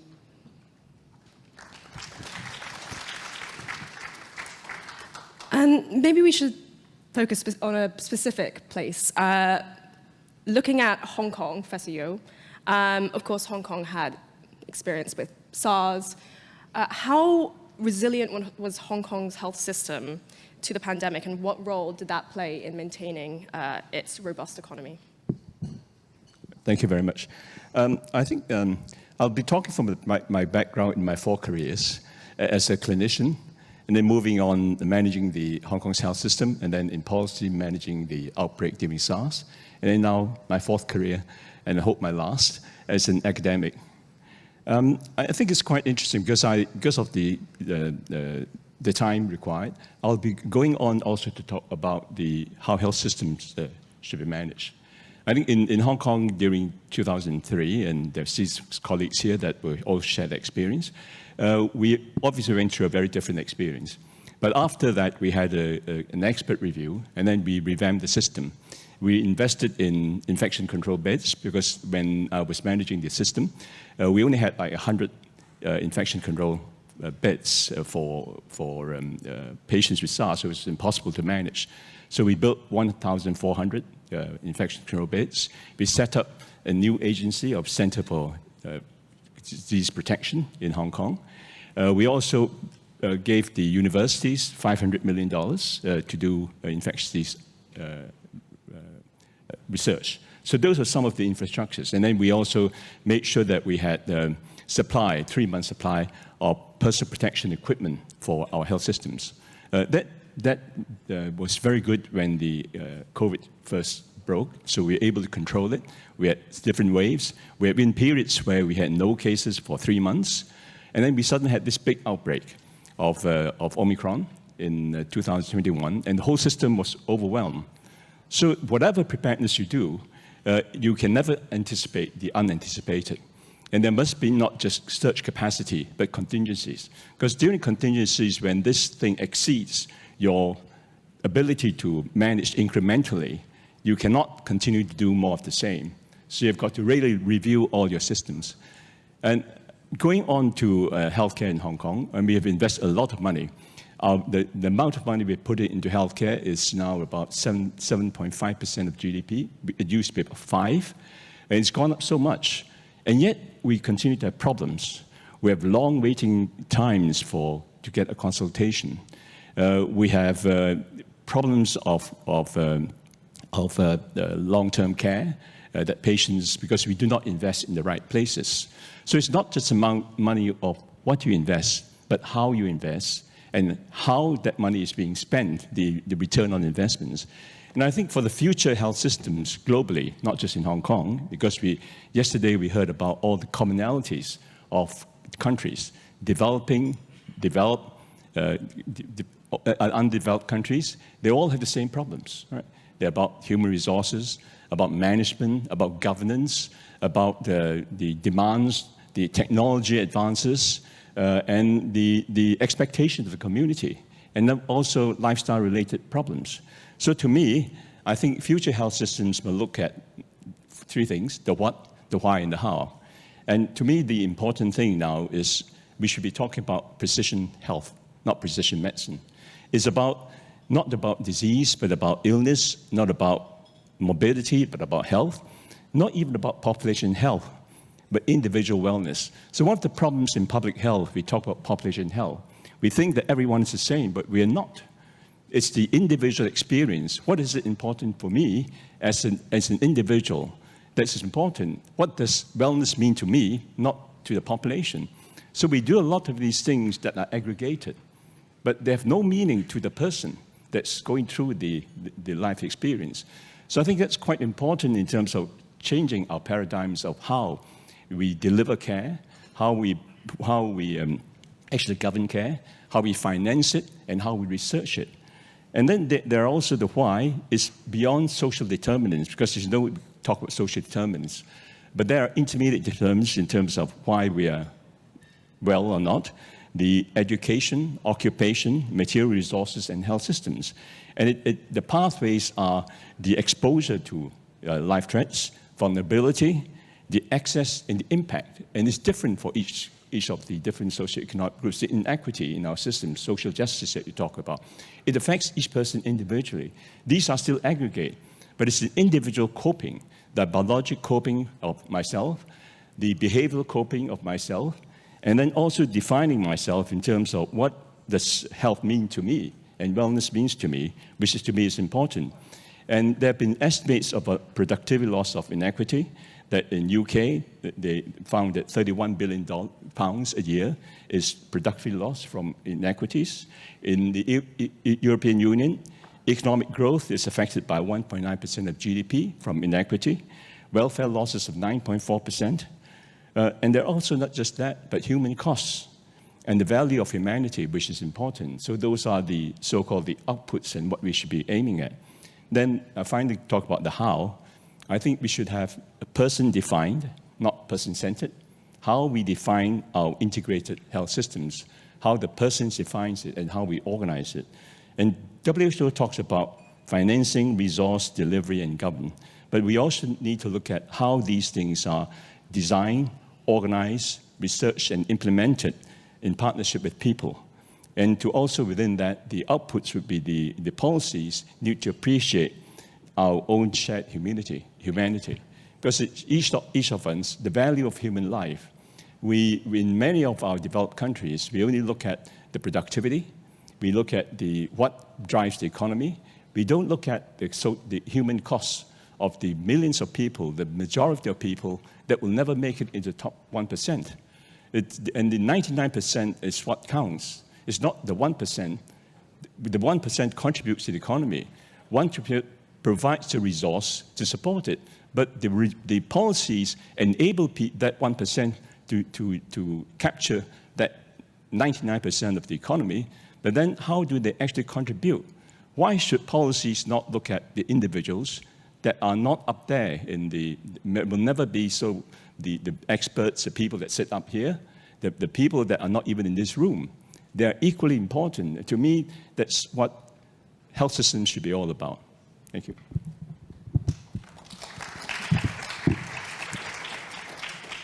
Now, talking about parallels, Singapore is often compared to Hong Kong in terms of size, population, but of course had many differences in its COVID approach. So how was Singapore able to contain COVID, Professor Teo, and keep its economy open? And would this have been replicable in other countries? Thanks very much, Jennifer. So I think Singapore's experience was very much like what EK talked about. As a small island country, I think there are many things that we could do, but equally like Hong Kong. As a small but very dense country, we are at much greater pressure when you have an infectious disease such as COVID-19. We did experience SARS just like Hong Kong did, and I think we learned a lot from it. We also had H1N1 in 2009. So that actually led the Singapore government to have a much more forward-looking lens in terms of pandemic preparedness. For example, we have a National Center for Infectious Disease that was just started in September of 2019, 3 months before COVID-19 hit Singapore. So I think that really helped. And in fact, because of SARS, all the public hospitals in Singapore will undergo annual drills, very much like military drills, where there are simulations of an outbreak. And hospitals are then required to be able to advance their operations from the frontline workers to notice that it looks like there is an outbreak happening, and it activates an outbreak response within the hospital.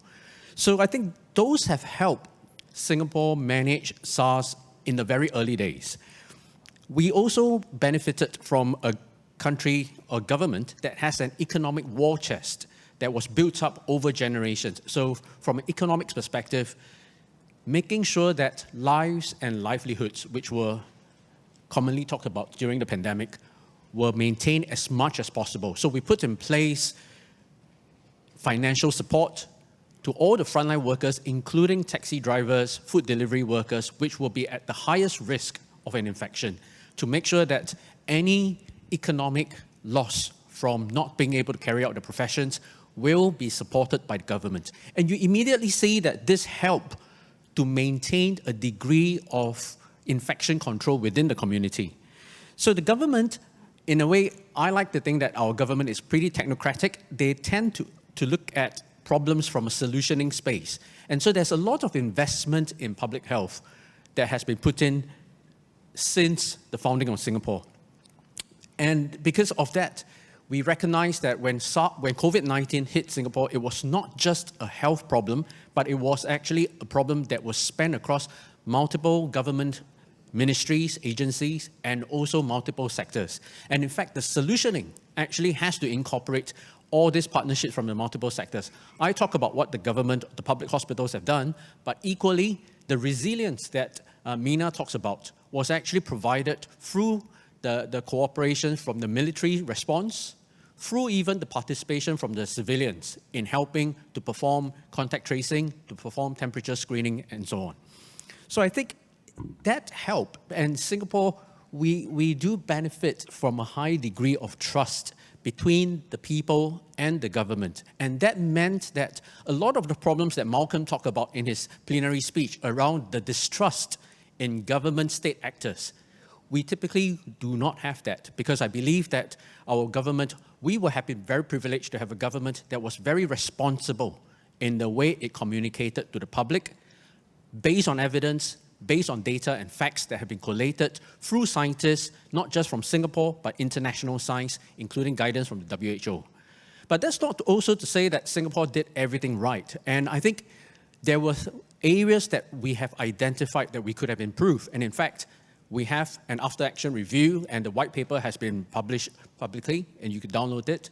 I think there are operational issues that have gone wrong, and I think that it's common for many countries in the world. Operationally, things have gone wrong. I think I will not dwell on where we have gone wrong, but rather look at the systems level issues that we could have done better. And one is actually around the lens on equity, because health equity was one area that we realized that we could have done a lot better, because one of the biggest problems in Singapore during COVID-19 was the outbreak that affects the migrant workers. So that's one area that we are now looking at improving better. The second area that we could have done better is actually in understanding what is the framework for decision-making in moments of crisis, particularly in terms of where the data is going to come from. For example, in terms of border controls, were we right to close borders, or were we too slow to close borders? And were we supposed to take a graduated approach in deciding border closures against which countries, which territories first or afterwards? So I think those are areas that we could have done better. But I'll just end off by saying, looking forward, what are we trying to do now in trying to improve some of the gaps that we found? I think the first thing is, like what EK talked about, I'm very envious that Hong Kong government released a $500 million fund to support your investment to pandemic preparedness. Singapore has done that as well. It's not 500 million, it's 100 million. So perhaps we're a little bit more prudent. But we have $100 million looking into 3 areas on the basic science of response against, for example, vaccine development, therapeutics development, around implementation sciences, including analytics and modeling, which has been particularly helpful during COVID-19. And last, really looking at building regional networks, including perhaps some of the partnerships with CAPRI.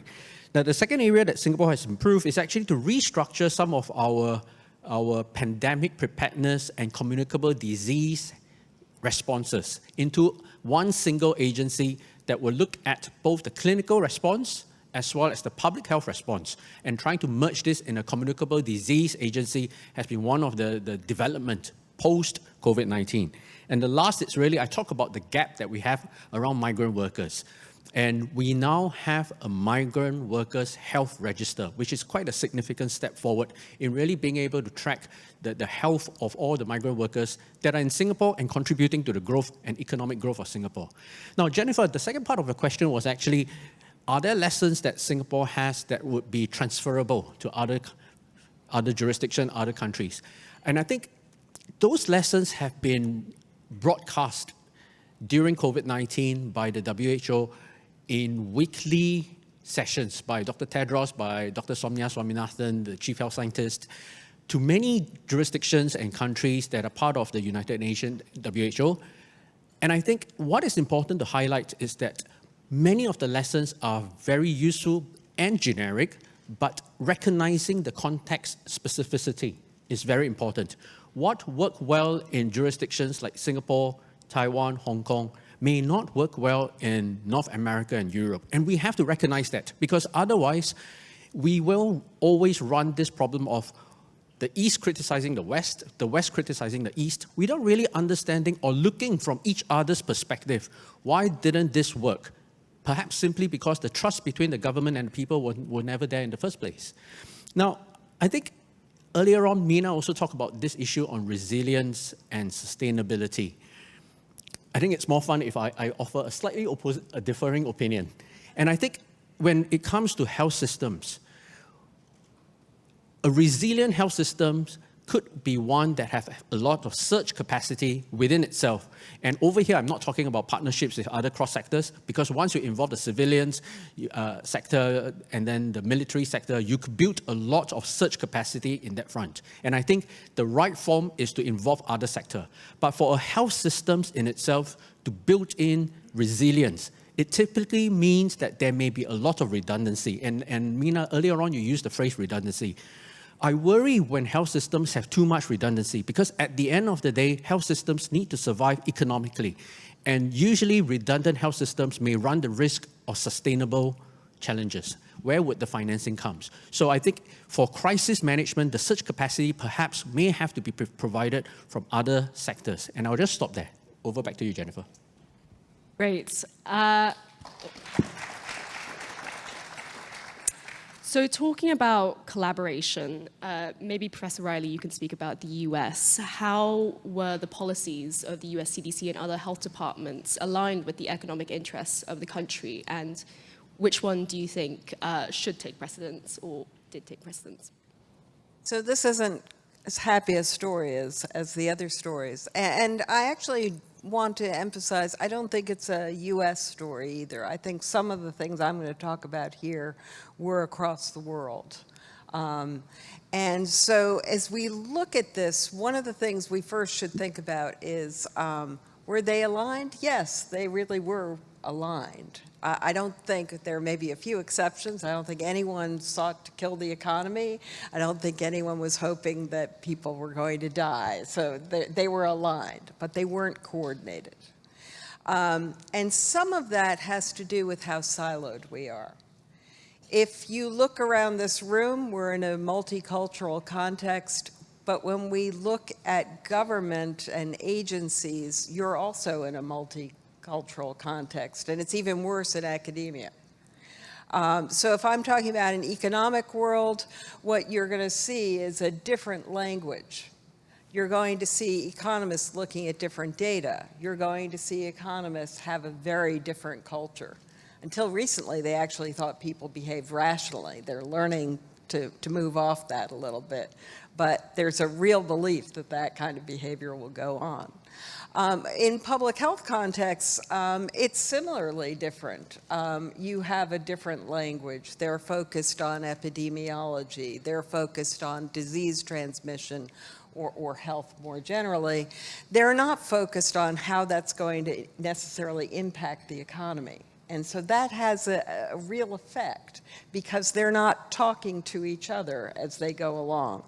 Now, you may remember, and this gives me a little bit of PTSD, but right in the beginning of March 2020, there was a broad discussion going on in the press on national television of we cannot afford to lock down because if we lock down, we will destroy the economy.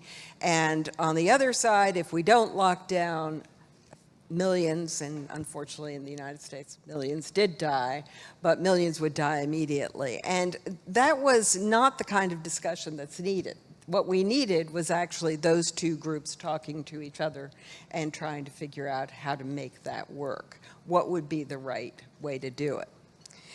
Now, one of the issues was that there were no clean lines of authority. And when I say no clean lines of authority, that's both in the decisional context, but also in who got to be the spokesman for what we should do. As a result, you would hear public health people talk about what we should do because they knew what to do in a public health context, at least to some degree. And you heard economists and others talk about what we should do in an economic context.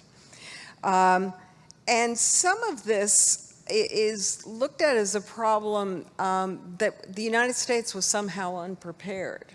And most of you in this room probably know that people thought the United States was the most prepared nation before the pandemic actually happened. And we were prepared. We were prepared for a flu epidemic or pandemic. Now, when you think about the flu, it's very different than COVID. Flu has very few asymptomatic cases. You know when someone's sick. Flu actually also, you don't even need to test for it because it's asymptomatic. And it doesn't transmit aerosolized in the same way that COVID did. Now, I want to keep an economy open. I want to keep a slaughterhouse open. I want to keep the lines of manufacture open. If I'm in a COVID context, that's a very different decision than I have in flu, where I could just keep the people who look sick home. So one of the things, Mina talks about resiliency, but resiliency is, one way to think of resiliency is imagination. And how do we think about how it would affect our economy, not just how sick people are. And EK talks about the how. You have to actually think about how you're going to operationalize things. You have to not just think, this is what will happen, this is what we will do. Now, if we talk about the economy, I think one thing that is hidden, but I think the most profound economic effects from the COVID pandemic in the United States and possibly globally will be what happened with our schools. Our students are so far behind because of the pandemic, because we didn't have full understanding of how to close things or open them. And as a result, we're years behind that will have trickle-down effects, I'd say 20 years from now. We're going to still be learning from that. So that's another place we need to think about. That doesn't look like economy, that looks like schools, right? But we have to, again, have a cross-cultural conversation that goes between those. And then finally, what happens with this lack of ability to speak across lines is what Malcolm Turnbull talked about. It breaks down trust. We were in a world where no one had real certainty, and everyone was seeking certainty. And you can't actually pretend you have certainty. But you can, by making sure that you are working together in a coordinated fashion and speaking together, you can try to maintain trust. And we did not. Just one quick comment to YY about redundancy, which I think is a great topic for us to, discuss at a later time if we have a chance. But yeah, I was also struck by the concept of redundancy because as I'm a policy, I'm trained as a public policy analyst with economic perspective, and redundancy is clearly a waste and inefficiency. And how can you really understand redundancy is the core component of resilience? Well, I am trying to find the answer, but perhaps redundancy with diversity may be the answer. I don't know. In Korea, we have a significant problems of lack of redundancy because our public sector, public health centers were removed or eliminated because of redundancy.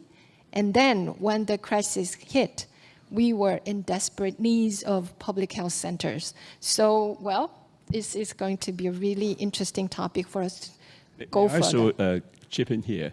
I don't think any health system has any redundancy. Because in health systems, there's this economic phenomenon of supply-induced demand. So whatever is empty will be filled up. So there's no such thing as redundancy in these developed health systems, because people just fill up the beds. Because if there are beds, the people will stay longer. If there's services, people will go and attend. There's a lot of inefficiency in the health system. And that's this capacity that needs to be then reined in to identify where these capacities are, so that you can realign them, both in terms of the resilience of the ongoing chronic stresses that each health system faces, and when there is an emergency, where do you then reallocate and reassign services? So there's always capacity in the health system and always inefficiency in any health system. And there's tremendous, even in Singapore, when you had a very good system where you reassign the GP clinics to really do the COVID tests, so people were helping. There's also a lot of resources in the community. So we only think about health systems that we are just the doctors and the nurses and the great health managers and policymakers. But the people that are important are the people that we actually treat and the people that use the system. In COVID, I think the global experience has been the community was great. Both the NGOs, the business sector, all rallied. And this is despite government policy. So when COVID first started, every country just ignored the community and the business sector, and they were just scrambling to help. So when we had the first outbreak, the government imposed a lot of restrictions to social interactions, and there were patients that nobody was taking care of. Home care, nobody was providing any home care to the people at home, and there were also individuals that needed care, social care, that it was not provided. And government was restricting the workers from doing it, the NGOs from doing it, and the NGOs were clamoring. They were trying to see how can we help, but there was no system.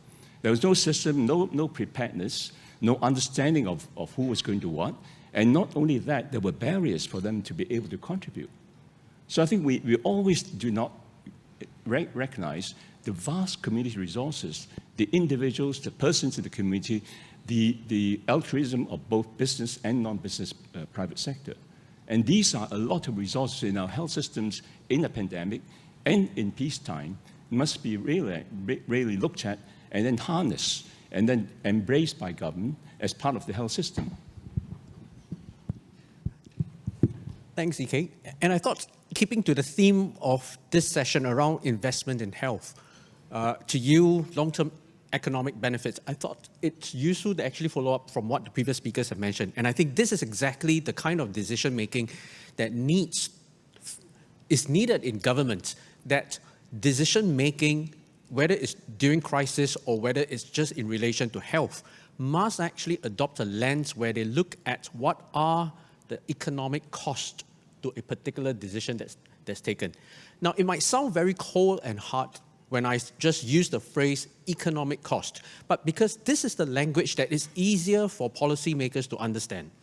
Whether it is in health promotion, whether it is in pandemic response, when the lens is set on human productivity and potential, when the lens is set on economic outcomes, that it's easier to translate. Because when I think, Mimi, you talk about closing schools. Thankfully, we didn't close schools for that long. But closing schools come with a cost, which I think many policymakers don't understand. And that cost is a long-term economic cost. Equally, when you don't make the right decisions and you allow COVID-19 to spread across the society, infecting people, killing people, there is an economic impact as well in the loss of lives, in the loss of human productivity potential, and so on. And all of that, if you translate it to a common language which policymakers typically understand, which is economic benefits or economic losses, that is exactly the kind of lens that I believe is needed in the health sector for us to try and convince decision makers, policymakers around what is the cost when you make a decision like keeping the schools open or closing schools for a long time. What is the cost when you decide to close the borders? It is not just the impact to the airlines, to the tourist industry, but there may be some economic benefits where you save, where you get from people not being infected.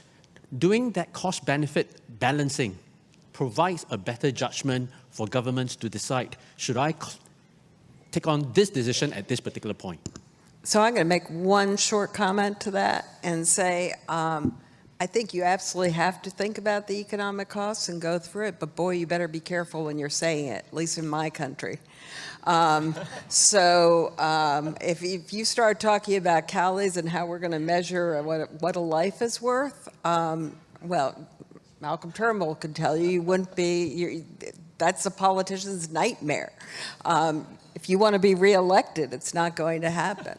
So I think you have to do these equations, but you also have to think really hard about how you're expressing it to the public. I think it'd be important just to pivot slightly, just to think about, the pandemic and how it exposed a lot of inequalities in different societies. And I want to go to you, Mina, specifically talking about how women can overcome barriers when it comes to accessing public health, and what are the long-term benefits of this greater gender equality? Well, thank you very much for asking such an important question. This is an area that needs much more research and evidence generation, especially in Asia-Pacific region, where we share similar social norms and values and expectations on gender roles. And I'm see quite many women here in the audience, but I expect to be more to reach 50% of the audience in our next forum. Well, in order to find solutions, we need to understand what are the barriers for women to access to necessary public health. There are many. First of all, societal expectations may prioritize women's role as caregivers and prioritize health needs. Women prioritize health needs of other family members than themselves. I'm not sure whether it's good or bad for the society, but that's what we see often.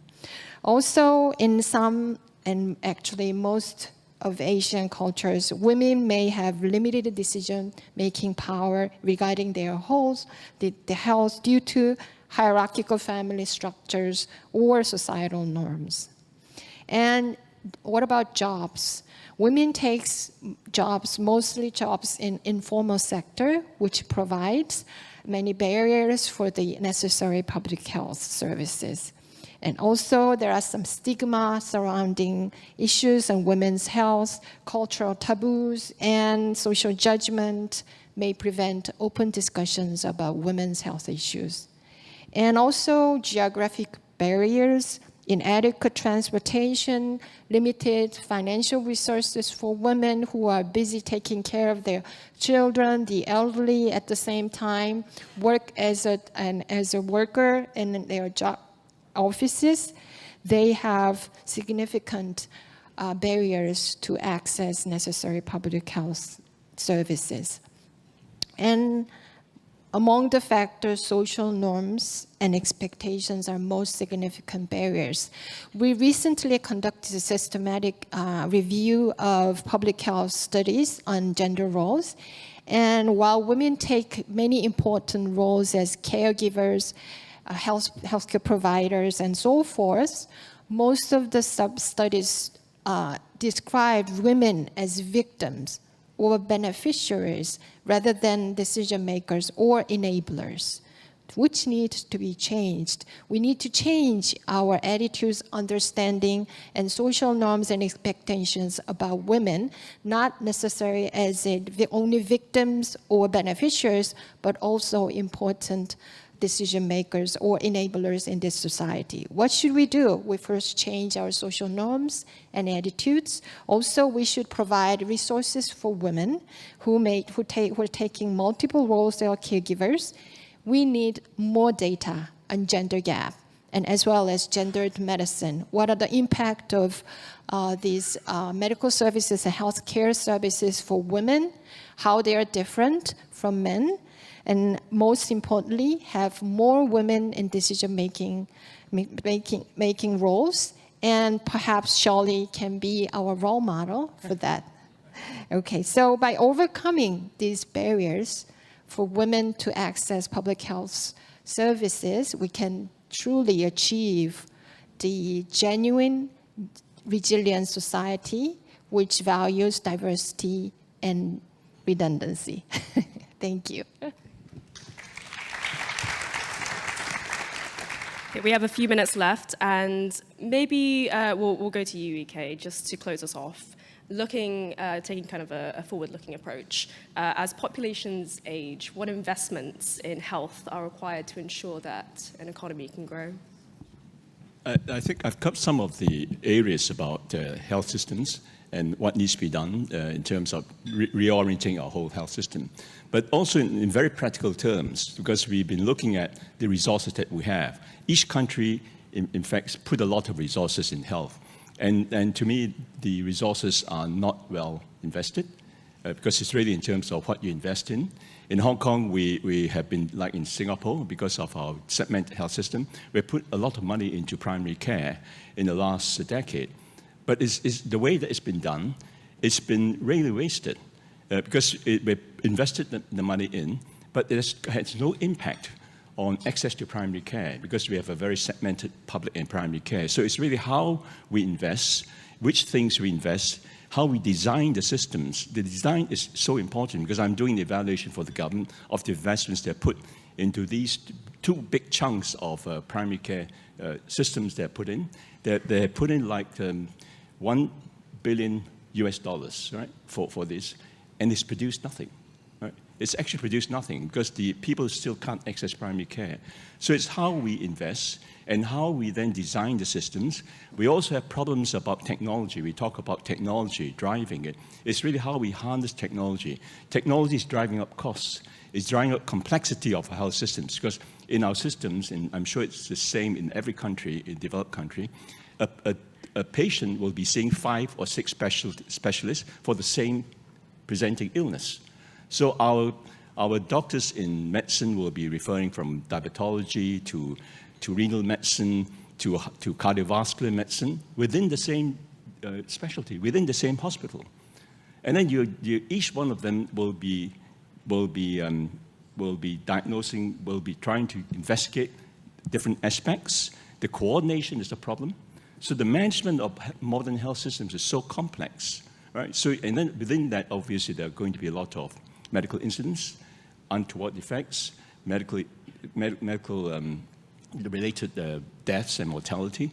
So it's really how we actually organize our health systems and not just look at the specialization. In terms of we need to simplify the systems we manage, we need to look at our human resource. Every country says they're short of human resources. But are we using our human resources well? Yesterday we looked at about how we then things that can be not by professionals will be done by people who are trained to help. But it's not only that; it's really to me the more interdisciplinary care. You have a group of healthcare professionals that work together to look at the total needs of a patient. At the moment, we talk about multidisciplinary care, but they're all in silos. They don't work together. We have a lot of services that are coordinated for certain things, but not for everything. So it's really how we organize care, how we use our human resources, how we also then get the patients to be part of the care process. So self-management skills are very important because we give a lot of drugs to patients, and all the research tells you that 50% of the drugs you prescribe are not taken by the patients. So that's a lot of waste. So the most important is to understand the patient, the person in terms of their preferences, what their own understanding of illness, their understanding of their health, what are their preferences. It's important because each person being given a diagnosis, it will impact on him or her very differently. Their preferences are very different. So we really need to then cater for the individuals so they're part of the care process, so there's less waste. So the better you're able to invest those resources in upfront in terms of time, it's not money, it's time that you give to the patients and your understanding of the patient, which is to me the key technology that we have not looked at. And that's going to be very important going forward because with chronic disease, you're talking about a lifetime illness, a lifetime thing, lifetime follow-up, impact on your life in terms of things. You need to change your lifestyles, and we know how difficult it is. Obesity is the only problem, but how many people succeed in reducing weight? How many of the diabetic patients really are able to comply with treatment? Because changing our behaviors is very, very difficult, and we understand ourselves. Can I change my behavior overnight? I can't, right? Because these are things that I'm used to. These are things I value. I don't really care whether I'm going to have a disease, die of it 10 years later. What is important is now. So those are things that we need to understand in terms of our understanding the way that we provide care. So the more psychological processes, understanding social systems is going to be quite crucial. Sorry. Great. I'm afraid that's all we have time for today, but please give our panelists a round of applause. Thank you very much.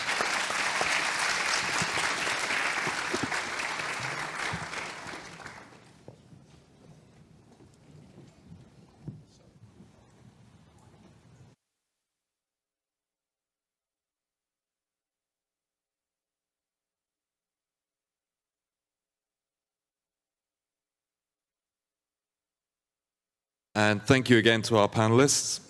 And now I wish to introduce our third panel discussion, Upgrading the Global Supply Chain of Talent for Future Innovation, with an introduction from Mr. Stan Shi. I invite the speakers to the stage for a photo followed by opening remarks.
And thank you. Please take your seats. And Mr. Shi.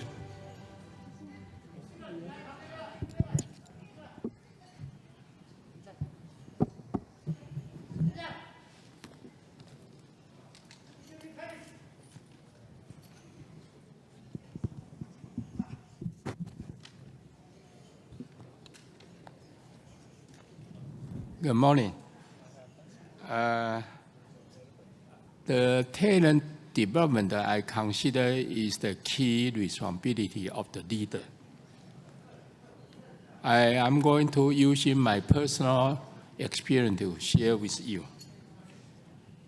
And in 1976, I founded the ASA with $25,000. I already behaving what I am talking about, the new Wang Dao philosophy. The basic core value is create the value, balance of interest, and also sustainable development. Value is co-created by all the stakeholders through an innovation approach. And keep the balance, relative balance with all the stakeholders is a very important motivation to all stakeholders. And by this way can keep the organization sustainable. Talking about value or the cost, I consider have a 6 aspects. Direct, indirect, tangible, intangible, and the present and the future. And as a leader, they should pay attention on the invisible cost and the value, means indirect, intangible, and the future. Normal people, they are not pay attention on the visible value, like current, direct, and the tangible cost or value. So that is the difference. I am looking for the total value or total cost consideration. When I start the company, the ASA corporate culture and the management philosophy is quite different with the mainstream in the industry. I consider human nature is good. And then a decentralized management philosophy. And we pay all the employee liaison fee. So for this, I think to me is most effective way to develop the talent. And in the 1992, while ASA faced a difficulty, I initiated re-engineering. First time, we have 3 times re-engineering. First time, after reach $100 million war hit the lot, we have a difficulty. So the major approach is we try to develop the CEO, we call Group Dragon, 青龙计划, for 100 CEO in that time. And then I have a slogan called the 21 in 21. Today we have more than 100 CEO in the group. 21 in 21 means 21 public company by 21st century. It's easier to deliver this check because 100 years in 21st century in that time. And today we have more than 24 public listed companies in the group. And also I also announced that 2000 in 2000 means 2000 NT dollar E in year 2000. This NT dollar 2000 E is about 700 million in that time. And today, the overall group is reached to more than 35 billion US dollar with the all ASA, BenQ, with Kingstar, with Strong, and the AU all together. And I also have a slogan called the global brand name because I decided to have a global brand from Taiwan, but apply a local touch.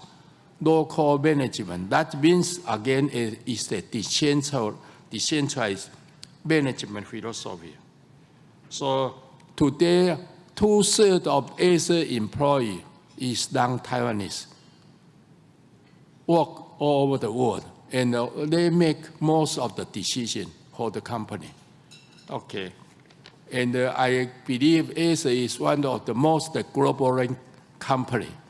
I am not, I believe that the globalized approach, I think globalized is the right way.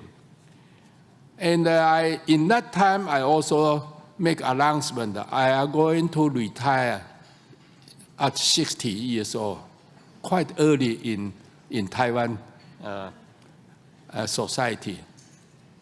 But this is important to encourage everyone to have a hope in the future.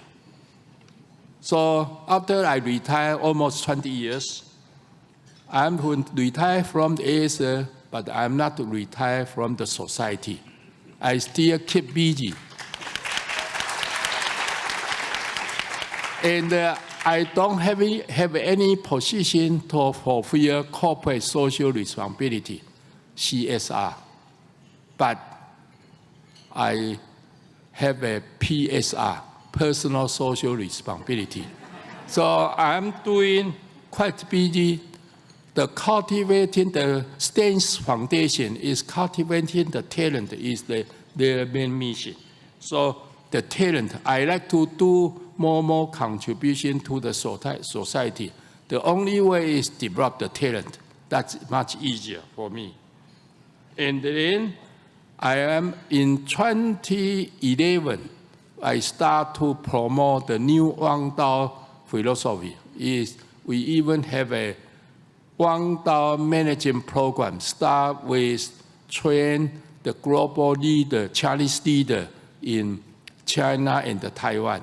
And we are continuing to do this from the top to right now to become more small, medium size of the company leader. And of course, the globalization of the new Wang Dao and also make popular is my mission in the long run. So right now, I'm trying to also work for the interdiscipline of the across industry of the creative value. I call this is new spinal curve to deliver a new value for Taiwan to enhance of the Taiwan companies. So I work hard for the AI medical and also the culture and the technology, and we call it MB culture, to integrate those two sides. Recently, in 2016, I talking about Oriental civilization. Civilization means change the C to the S. Is the silicon civilization, because the new civilization all based on the technology.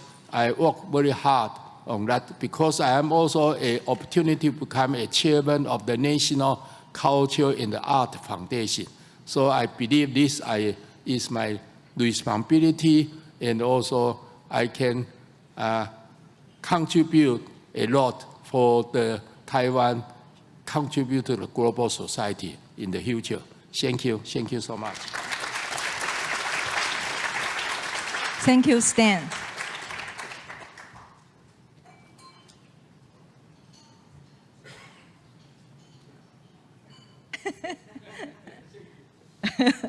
Thank you, Stan. I think 10 minutes for Stan to speak his whole life is too short. But thanks for Stan to introduce today's topics. I think talent is important. So for whole Stan's life, he always take care about the human.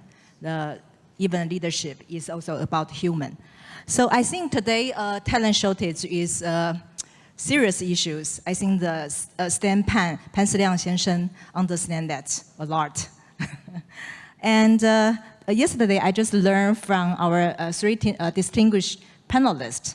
One is chairman of Temasek, Chairman Lin Wenxin 董事长, and also Lynette Wu, Wu Shixing from TSMC, also Stan Moore, Vice Provost from University of Virginia. And I learned that it's not only a Taiwan issues, it's also a common issues. So today, I will save the time. So my question is about how to upgrade the talent supply chains. So maybe we start from the Chairman Lin.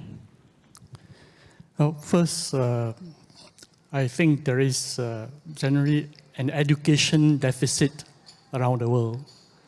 And that deficit is a deficit in funding.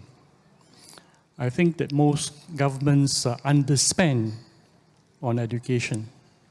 And I would urge that all governments devote more money from their limited resources to education. Because education is an investment. An investment yields us returns. Spending on other things, including defense, is expenditure. So we should be focusing more on investment. And in the education sector, I think we have to look at the whole spectrum from young to old. So for the young, we have to recognize that different children learn differently. Many education systems in various countries are actually based on an old model where we try to teach all the children the same fundamentals, we say, but we put them through the same system. But now we know that children learn differently.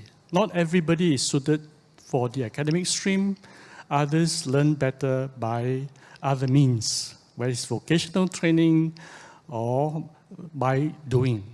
Right? So I think we have to re-examine the way in which we train our young. And when we do so, we have to bear in mind that we are preparing our children for a world for which we don't know what jobs they will actually do.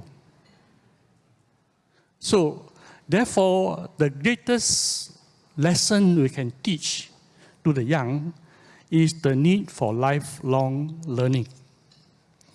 And I think that all of us who observe children know that they are by nature curious. So we should always foster that curiosity in our children.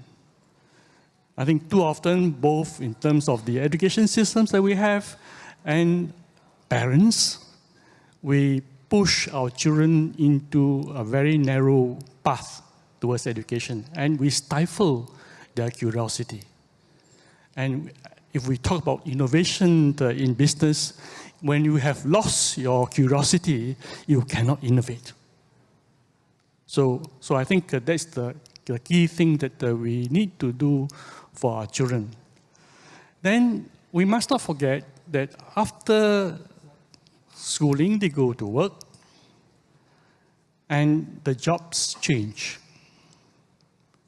If a person goes to work in their early 20s, they can work all the way until their 70s and even beyond. What they have learned is inadequate for that journey. And therefore, we also have to have funding for the continuing education of those in employment. Now, this is a difficult subject to discuss because it means more money, and most governments don't have money and therefore are unable to provide for that. Well, in Singapore, we are a little bit more fortunate with wiser stewards before us, and we do have money. But even we are still only at the start of developing a continuing education system. And we have to deal with the subject of funding. And I will share with you that years ago, I was asked to lead a task force on continuing education. And we came up with a report, but the key recommendation that we made shocked the cabinet and therefore did not see the light of day. And what we recommended was whatever the government spends on the education of the young, whatever that amount, be prepared to spend half that same amount a year for continuing education and training if you want the workforce to have skills that are relevant to the needs of the day. So it is a learning lesson, and the Singapore government now recognizes that they're not spending half the amount spent on the young, but they're spending a lot more money than they originally anticipated. So I think we have to deal with that, and we have to deal with also the issue of how people in employment look at retraining, how employers in themselves look at training, and what are the solutions possible. And then when you get to even the older age, like people who are in the late 50s, 60s, and early 70s, then again, the methods of teaching also have to change to suit people of that age. So I give you that spectrum of the problems of the skills that we need for all that we need in the various sectors in this world. Thanks for Chairman Lin. I think he mentioned that enough increase the investment, increase the funding on education, also continuous education. So maybe, Stephen, I guess you agree with that funding is not always enough for the public university in US, right? Yes, that's exactly right, Li Shan. It used to be that when you went to college, back when dinosaurs roamed the earth when I did, you went to college for those 4 years, and then you went out into the world to pursue your career and try your chances and learn to the extent that you could as you went through a normal career. And back then, most people went into one career for their whole lives. Today, that's radically different. In America, most people can count on having 6, 7, even 8 different career changes during the course of their working lives, and their working lives last a lot longer beyond the 60 years that Mr. Shi stopped. And so the concept of lifelong learning, as the chairman mentioned, has become a very operative principle in American education, higher education today. And you have to approach it from before the student goes to university, during the time that the student spends at university, and then afterward for the rest of their lives. Before, it's very important when universities are recruiting students. Not every person should or will go to college, and that's entirely natural and as it should be. But for those who have the potential to get a college education, it's really incumbent upon universities to cast the net as widely as they can to recruit the most diverse possible pool of students and of talent to bring them into the pipeline at the very beginning. You can't just concentrate on who goes to the best schools, who has the richest parents. You really need to work hard to go out into the broader society to find those students who have the most potential to develop and grow to be contributing members of the economy. This has an additional benefit along the lines of the problems that we face of income disparity throughout the developed world, which has a direct impact on the growth of populism, the growth of disinformation and misinformation that the Prime Minister mentioned earlier this morning. So it's another benefit for making sure the input into higher education is as diverse as possible.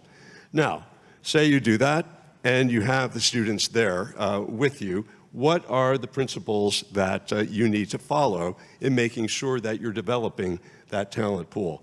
Certainly, the core principle, first and foremost, is you have to teach the students the current state of knowledge in the field of their choosing, to help them get fully conversant in the trends, the facts, the data associated with that.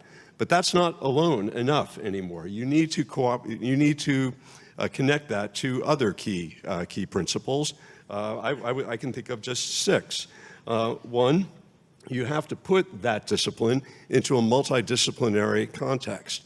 As Ike and Mimi mentioned on the previous panel, if you want to be a doctor, it's not just enough to learn biology and chemistry. You have to learn about the environment, you have to learn about sociology, you have to learn about communications, you have to learn about how societies interact with one another and how you get people to take the drugs that they're prescribed. So you need to put your knowledge into the context of a broader multidisciplinary setting. What are the other disciplines? You won't be an expert in them, but you need to at least be aware of them. Secondly, and I think this is where the American education system prides itself the most on, and I think justifiably so, you need to teach critical thinking, how to develop imagination, how to develop the skill to anticipate things that you never saw coming, how to figure out to ask the hard questions about what you don't know as well as what you do know. Next, it's important to have a close connection to the world of practice. This may be anathema among people. I'm not a professional educator by any means. I used to work as a diplomat. But knowledge, it's good to be smart. It's good to have knowledge. But it's never really an end in itself. If you're developing a higher education system that works, you must connect it to the world of practice to make sure that students know what to do with this knowledge that they're acquiring and to apply it in a way that advances the economy, advances the society in which they live. Next, and here as a state institution, a state university, the University of Virginia, we have it lucky. There needs to be some formal link between the world of business and other players in the economy and the world of government. Yesterday we talked about the importance of public-private partnerships. I think this is one of the most important areas to have that kind of private-public partnership. In Virginia, for example, we have something called the Virginia Economic Development Partnership that is a gathering place for business, for the higher education community, to identify what are the emerging needs in the economy, and it operates in a very quickly emerging way. There needs to be global engagement. There's a lot of talk about decoupling, de-risking. Yes, that's probably going to happen, but globalization is not over. Maria, what you invented at Davos is here to stay, whether people and policymakers like it or not. So we have a job to make sure our students are able to engage with the rest of the world. They're able to operate in a different culture, speak a different language. And so it's a very important requirement for higher education to make sure our students have that global engagement. There needs to finally, at the end, when students are leaving, you need to teach them the skills of how they're going to acquire new knowledge as they go on for the next 50 years of their lives. And that's the most important goodbye gift any university can give when it hands out the diplomas at the end. Now, that's at the end. So what happens after all of that? So here is where lifelong learning really begins to kick into gear. There's a great book that came out a couple of years ago called The 60-Year Curriculum, written by Christopher Deed and John Richards, who laid out a number of different models of how we can ensure our students keep up with rapidly changing technology to stay abreast of all of these developments. And every university, if it doesn't have already, should have a continuing education school that links up to each of the primary schools of a university to make sure that there's a strategy to continue to convey new knowledge, new insights to students long after they leave.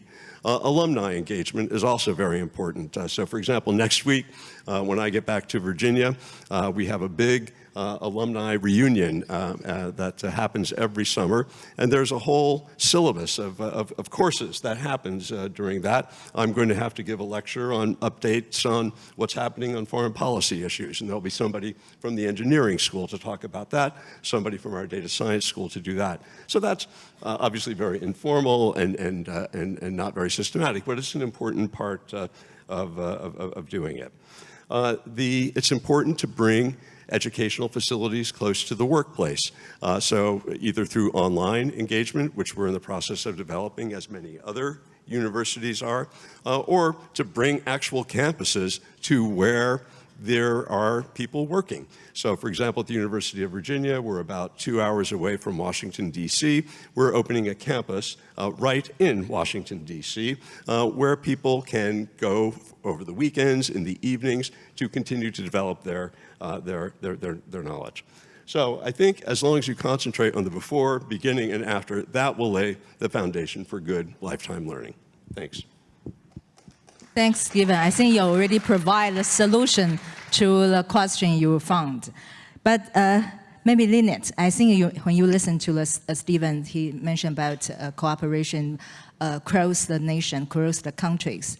So first of all, I would want to introduce, I think you have a very special title. I know you just relocated to Taiwan in the fourth quarter last year. So maybe you can introduce your job title. It's quite interesting for me. Thank you. It's a privilege to be here. First and foremost, I'm Lynette. I lead HR, strategic planning and transformation for TSMC, trying to bring a new equation to how we look at human capital for the betterment of the semicon industry and our humble company. I've been a beneficiary of the Singaporean system. I relocated from Singapore to Taipei, to Hsinchu specifically, in September last year. So it's been a wonderful 8-9 months in this part of the world, and to be able to be part of this dialogue has been a particular privilege. Actually, Lynette just arrived yesterday night. Yes. I came back from Arizona after spending a week there. It's my third trip in the last 2 months. It's been exciting to be part of our aspirations overseas and watching our project come to life before my eyes, and watching the commitment and the call of duty of my comrades has been particularly inspiring. So what's the top 3 questions, top 3 issues for the global talent supply chain in your mind? So first and foremost, I think as an HR practitioner for the last 30 years, I've made peace with the state of union with talent. That's a byproduct of birth rates, that's a byproduct of many other contributing factors, but the state of the union is what we have. Instead, I think there's tremendous mileage if we started looking at talent pipelining. Where do we want them to be? How do we play to their strength? And about talent bench strength. Where do we add muscles? When do we add muscles? And how do we add muscles? I think that's the state of play that my colleagues and I are focusing our energies on in terms of building the talent capital for the semicon industry. So I think that's the top of mind issue. The second is to build muscles beyond the functional brilliance and the academic brilliance that the semicon industry has been a beneficiary of. We have been successful. As a company, as an industry, we have seen tremendous transformational impact to humankind thanks to a very talented workforce. The question is, what's next? Not so much of what do we have right now. And I think what's next has to be about navigating borders, where we break down borders, where we break down cultural differences, where we have a skillful, deft application of what we are able to have learned in school, in continuous education, but really taking that into and beyond the boundaries of cultures, norms, geography, and the velocity of changes that's hitting us in the world. It's about building the capital in each of them to know how to make decisions swiftly, to be able to draw upon a broader frame of reference, to be able to tap upon global perspectives but local intelligence, and to be able to thrive and make peace with the changes that are here to stay, and not hang on too tightly to the successes that has taken us here. I think that's a very famous book whom I'm a big fervent supporter of. What got us here may not get us there. So the ability to navigate that, I think, is that skill that industries like where I'm privileged to work with, and academic associations and statutory bodies can really collaborate and build a new equation to what the future can look like. I have a following up question. You mentioned that it's very important to expand the Taiwan talents potential, expand beyond the borders. So what's your observation about Taiwan talent right now? Oh, we have a big problem with Taiwan talent. They're just too talented to start with. They're too clever, they work too hard, they play too little, they sleep too little, all of the above. It's been a privilege watching them in action whenever I travel abroad to my overseas affiliates. So when I look at a problem and I say, okay, how do I solve this good problem we have? I think that's a starting point. There's been a lot of learnings. Like I say, I've benefited from a very open and encouraging education system that draws upon references beyond my humble little country. But we have progressed because we were able to leverage on a lot of learnings from extremely talented and accomplished companies, colleagues, associates worldwide. So I think I'll summarize that to say the ability to to draw upon a broader reference is a starting point.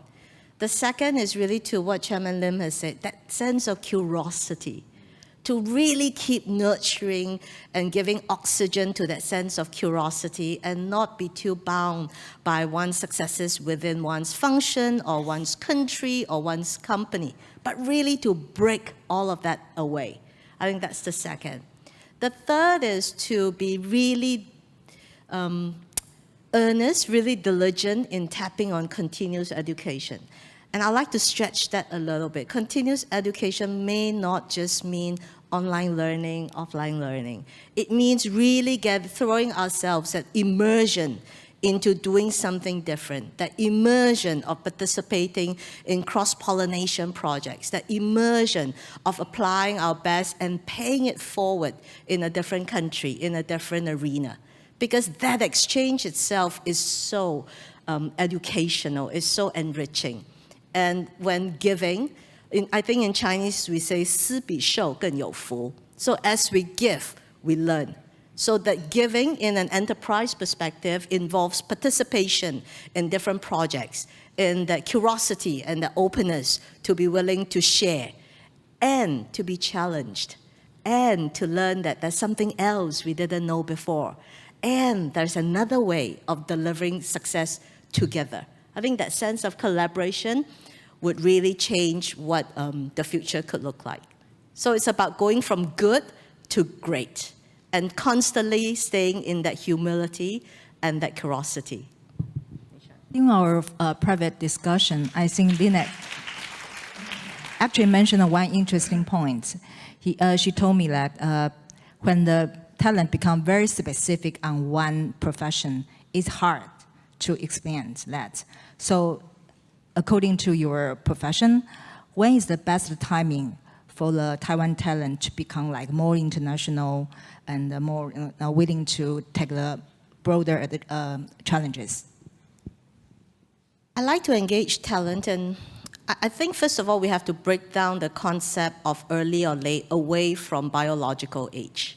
I think that's important because we come with a lot of kudos. All of the colleagues I've interacted with come with a lot of kudos in their functional depth. You know, they could be a technologist for a long time, but they're relatively young as I transfer them over to work in human resources, for example. So I think we need to first break away that biological thing, as partially, to help myself get a little bit, get away from this a little bit. So by notion of early, I think it's early in terms of contribution and impact, if we first keep to that frame of reference. I like to throw them out there earlier to be able to as they embark on trying to discover. So early in discovery, I think that's what I'm looking for. Early in discovery of a new discipline, early in discovery of a new geography, early in the discovery of a new leak, a new modus operandi. I think that's important. And by early, we also need to be holistic. You don't want to just throw them into one dimensional of learning. We want to be able to really stretch their minds and say, not only are you learning the what in the new function, in the new country, but you're also navigating and building muscles in the how you do it.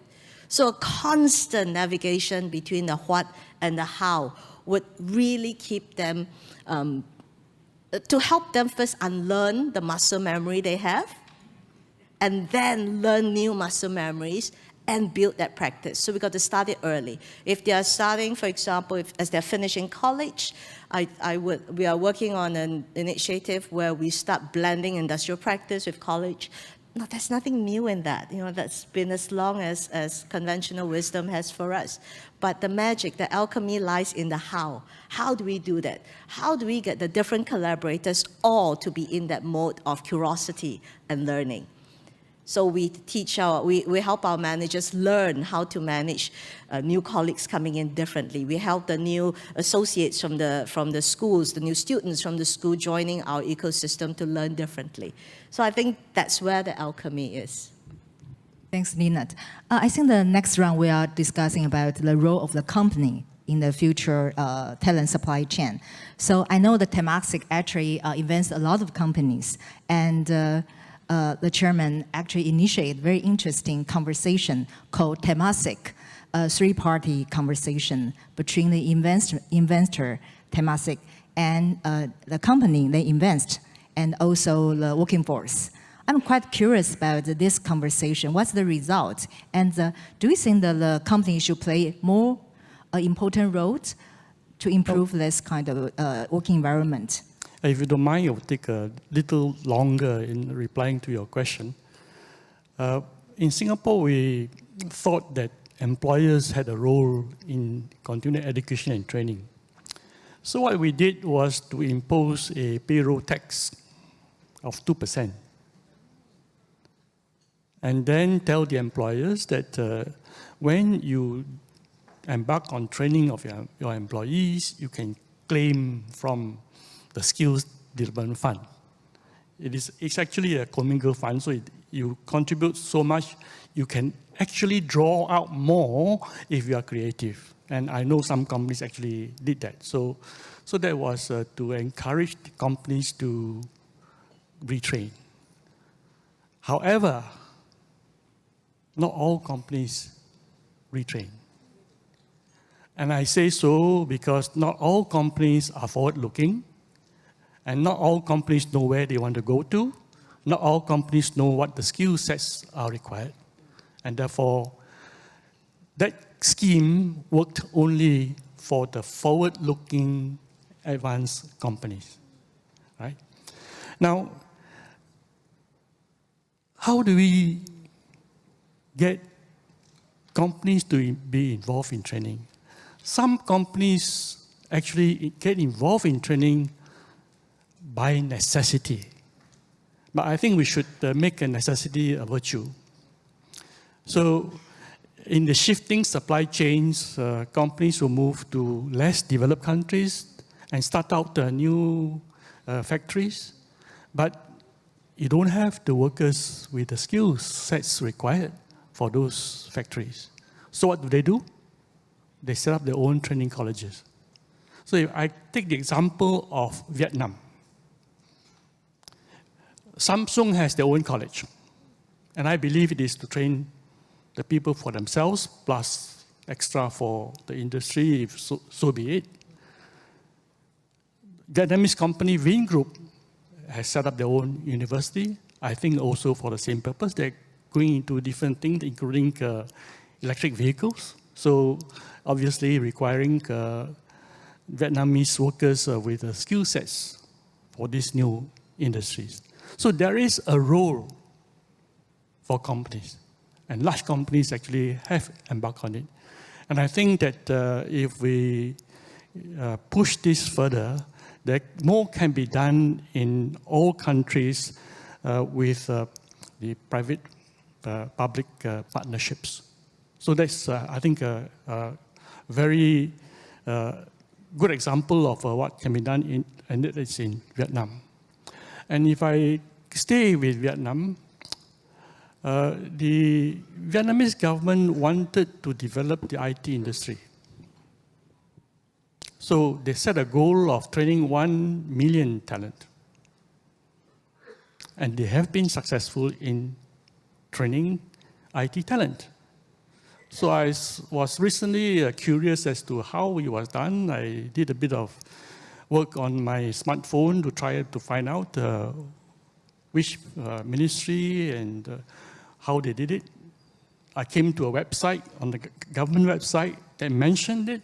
They trained 650,000. It's a short period of time, 650,000. So if you want to move the needle, as Stencher says, set bold targets, and it can be done, right? 650,000. Then you figure out how to do it. And I was very curious how they did it. In the same website, it says, in partnership with the private sector. And then I was curious, who in the private sector?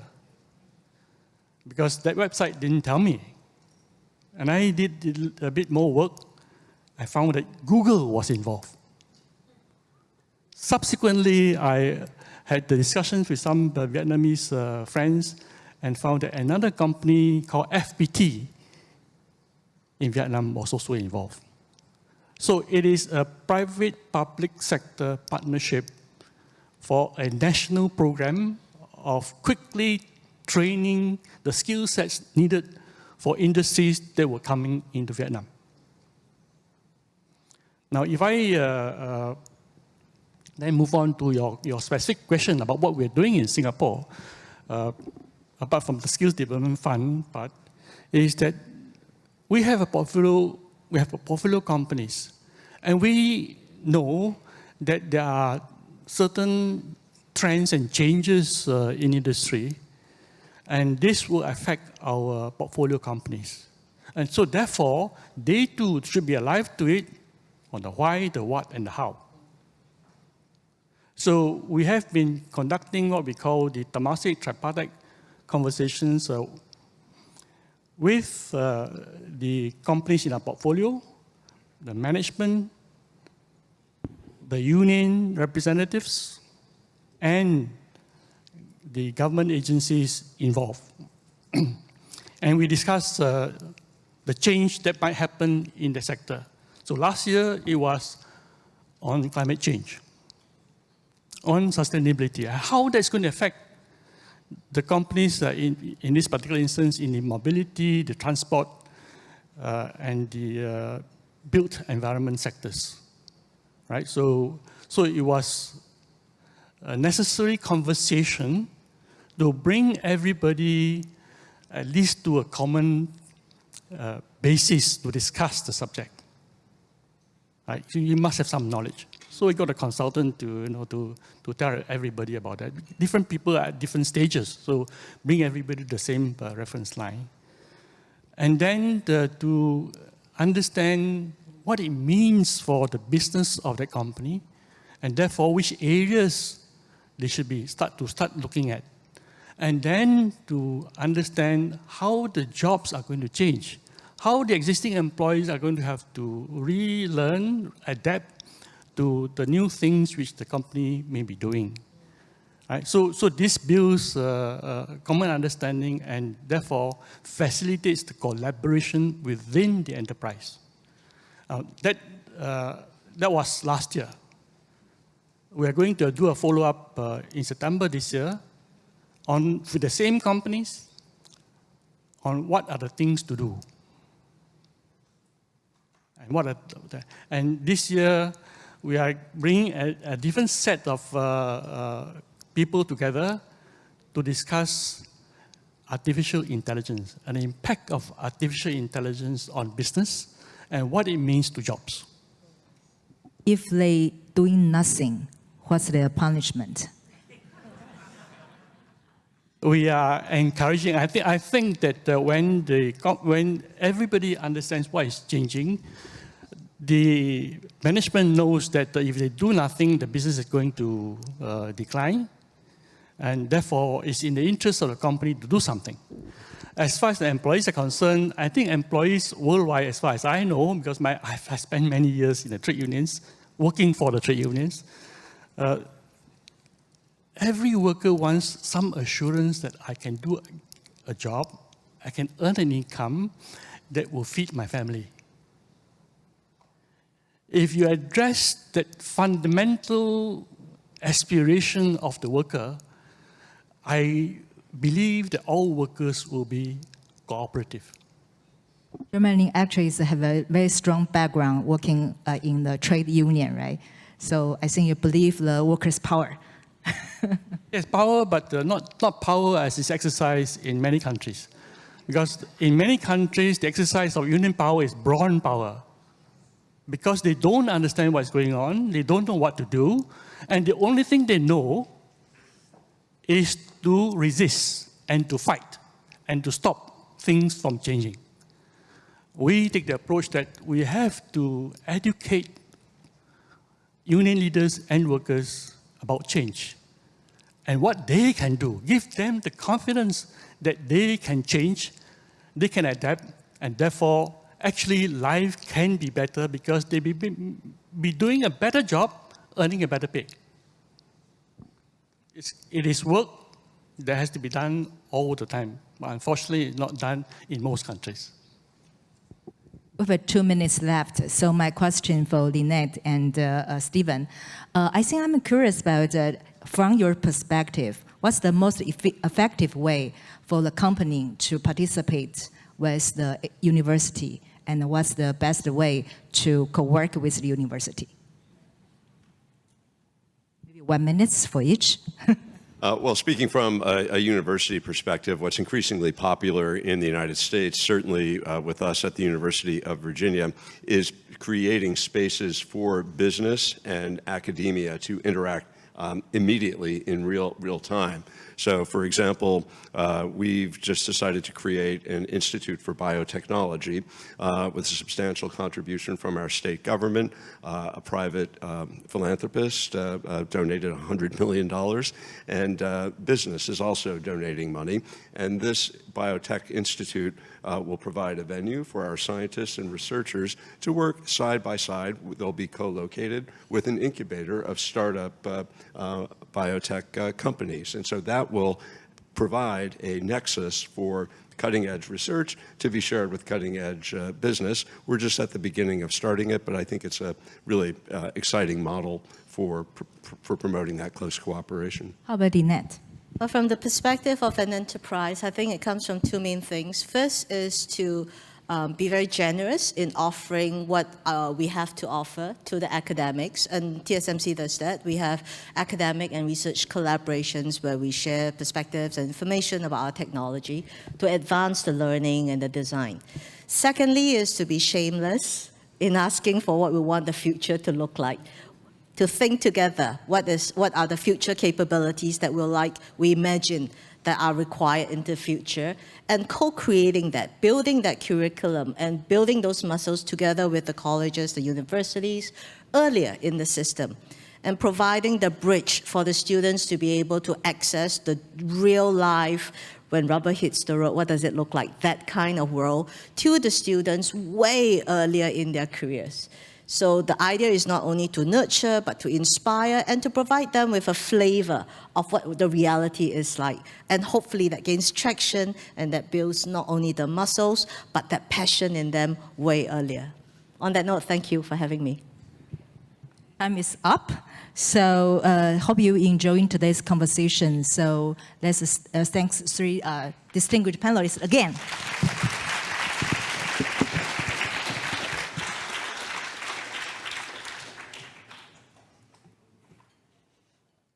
Thank you again to all of our panelists. Before our final panel, we're going to have a brief 5-minute pause while lunch is provided to those joining us in person today. But please remain seated while it's served. Thank you.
Go, go, go.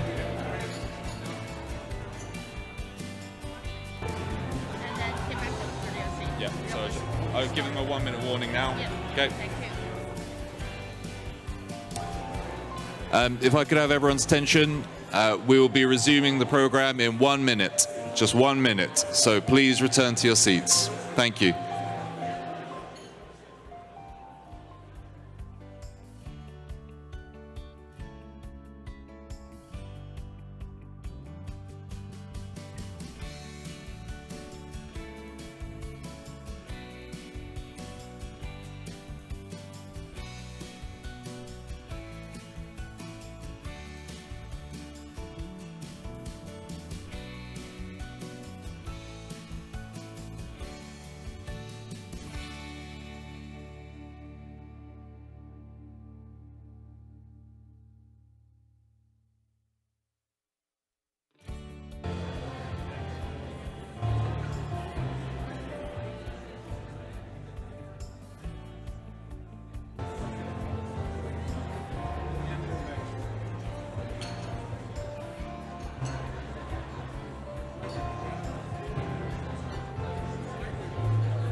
That didn't work. Yeah, it was an awful idea.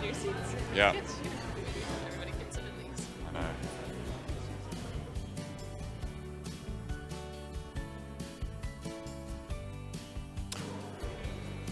Okay.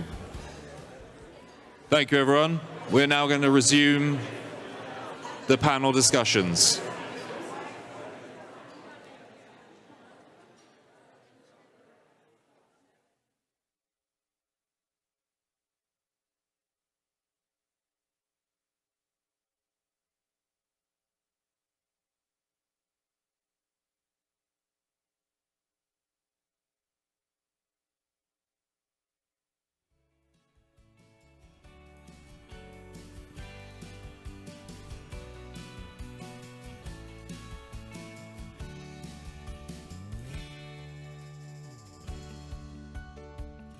Everyone sit down.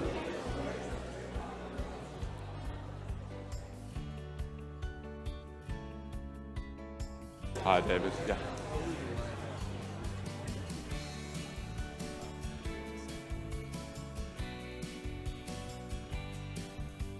Yeah, so your photo should go up.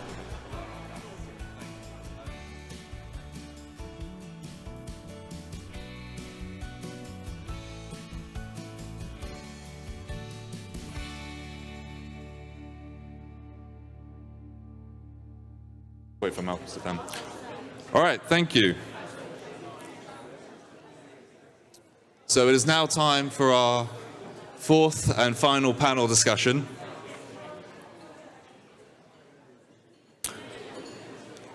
And the panel is Addressing Environmental Challenges to Unlock Health Security. At this time, I wish to invite the speakers onto the stage for the photo, followed by the panel discussion. Thank you.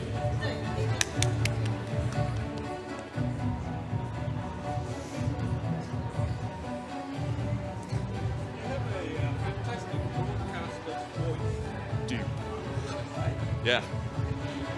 A voice for radio.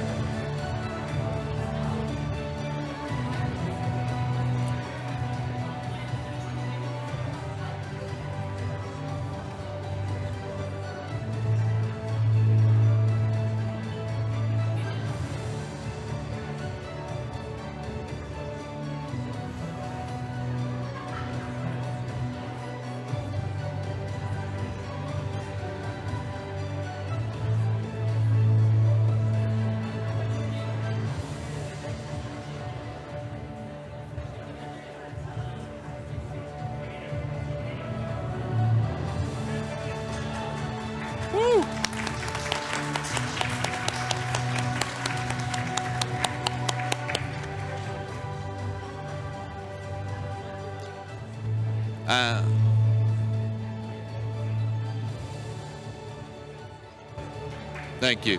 And please take your seats.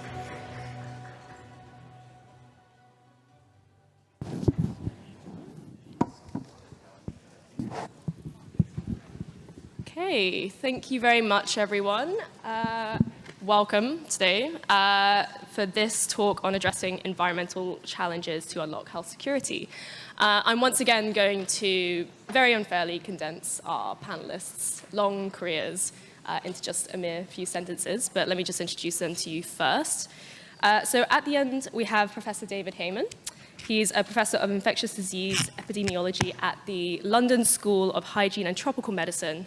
He was also the former executive director of the WHO Communicable Diseases Cluster. Next, we have Sir Colin Tukui-Tonga, who is the Associate Dean, Health and Medical Sciences. He's Associate Dean at the Health and Medical Sciences faculty at the University of Auckland. He was also formerly the coordinator of surveillance and non-communicable diseases for the WHO based in Geneva. We also have Professor Jean Tsai, who is a director and professor in global health and health security at the Taipei Medical University. And we also have Dr. Sui Keng Ko, who is the CEO of Angsana Health, a digital-first primary healthcare system in Malaysia and Southeast Asia. So if you could give them a round of applause, please.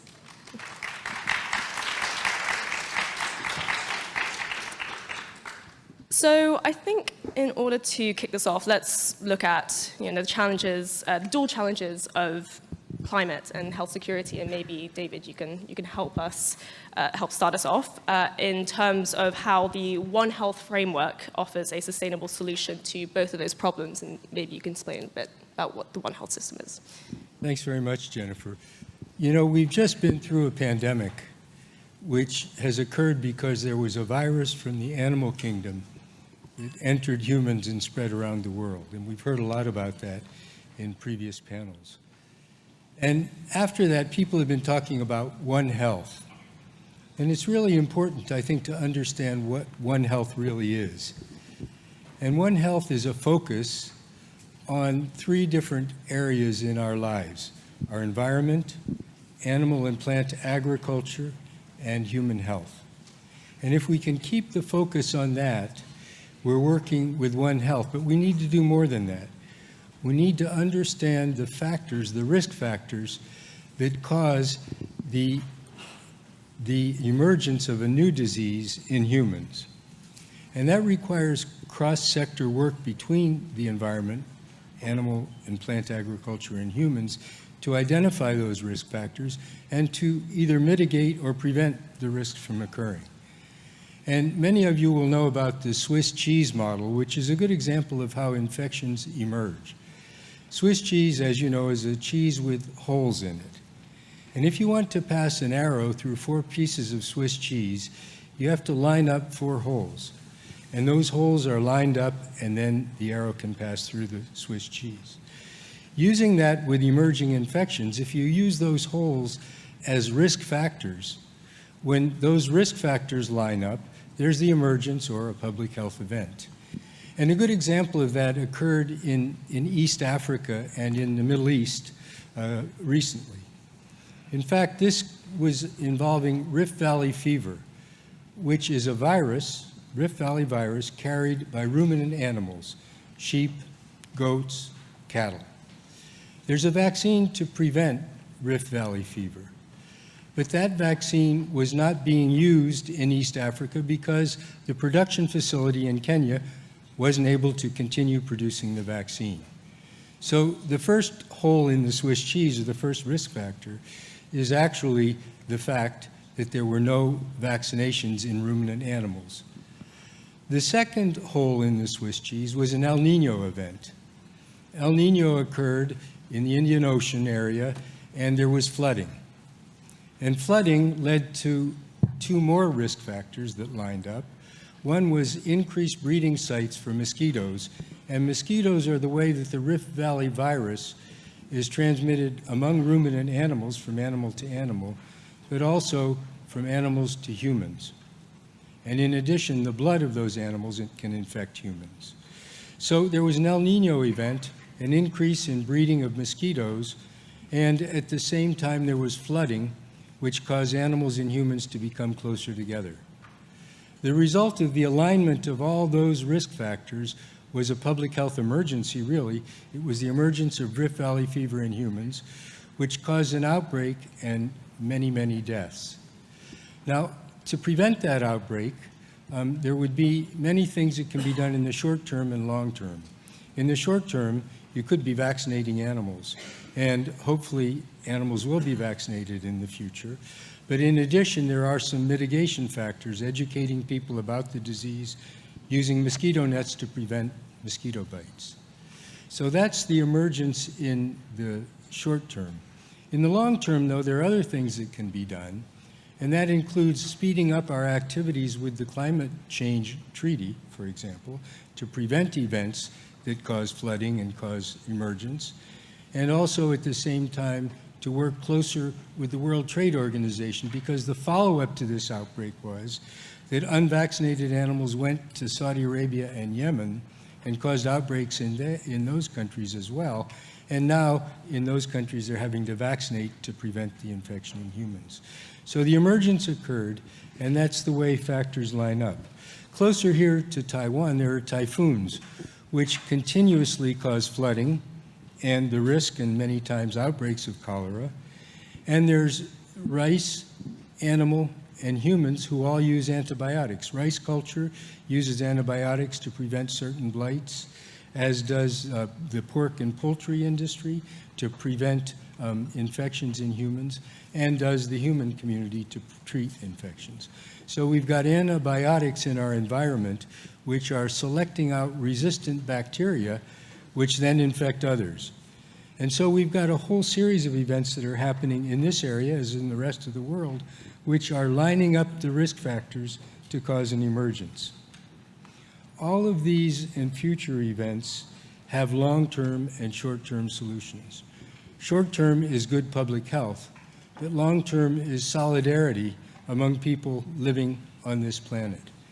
And that solidarity must lead us to understand how emergence occurs and to understand the solutions, but more importantly, to give these solutions and understanding to our political leaders.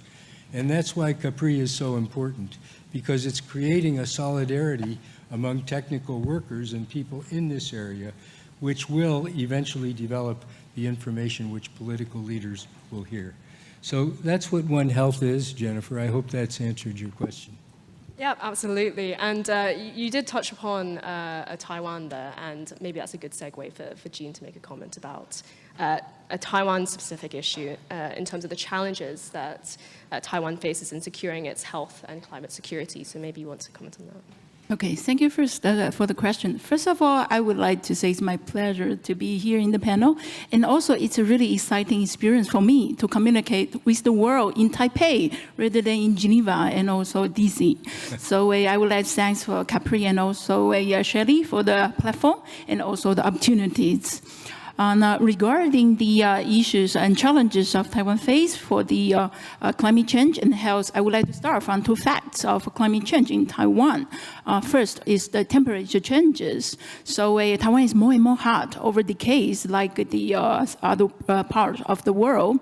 And also, there are more frequent extreme weathers, for example, hot days or even cold days. And also, the frequency of a big temperature difference days within a short run is more and more increased. So we will experience the temperature difference over 5 degrees within a week, even more frequent than before. And the second significant point is the rainfall. Actually, the yearly average rainfall amount is not significantly changed in Taiwan over years. However, the days of rainfall is much more concentrated. So in some days, we will experience the difficulty of no water, like now, but also in some days, we'll have to experience the difficulties of heavy rainfalls. And those kind of two facts actually lead to at least three significant health concerns in Taiwan.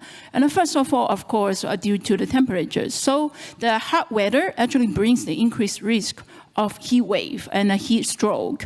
And then the lower temperature and also the frequency of a big temperature difference actually lead to the increased risk of respiratory and cardiovascular diseases. And this already be proved and also be observed in the data and study of Taiwan. And then secondly, the big challenges is the changing pattern of infectious disease, especially dengue fevers. And that is extremely, of course, famous also. So due to the changing pattern, previously dengue fever is the issues of southern part of Taiwan. But now we can even observe the cases happen in Taipei. So it's extremely the impact of climate change, which increase the challenge of infectious disease control. And also, like David mentioned, typhoon and the other things in AMR, and also the waterborne and the foodborne diseases due to those kind of environmental changes also increase the challenges of infectious disease control. And third point, it's the problems from the reduction of agricultural products.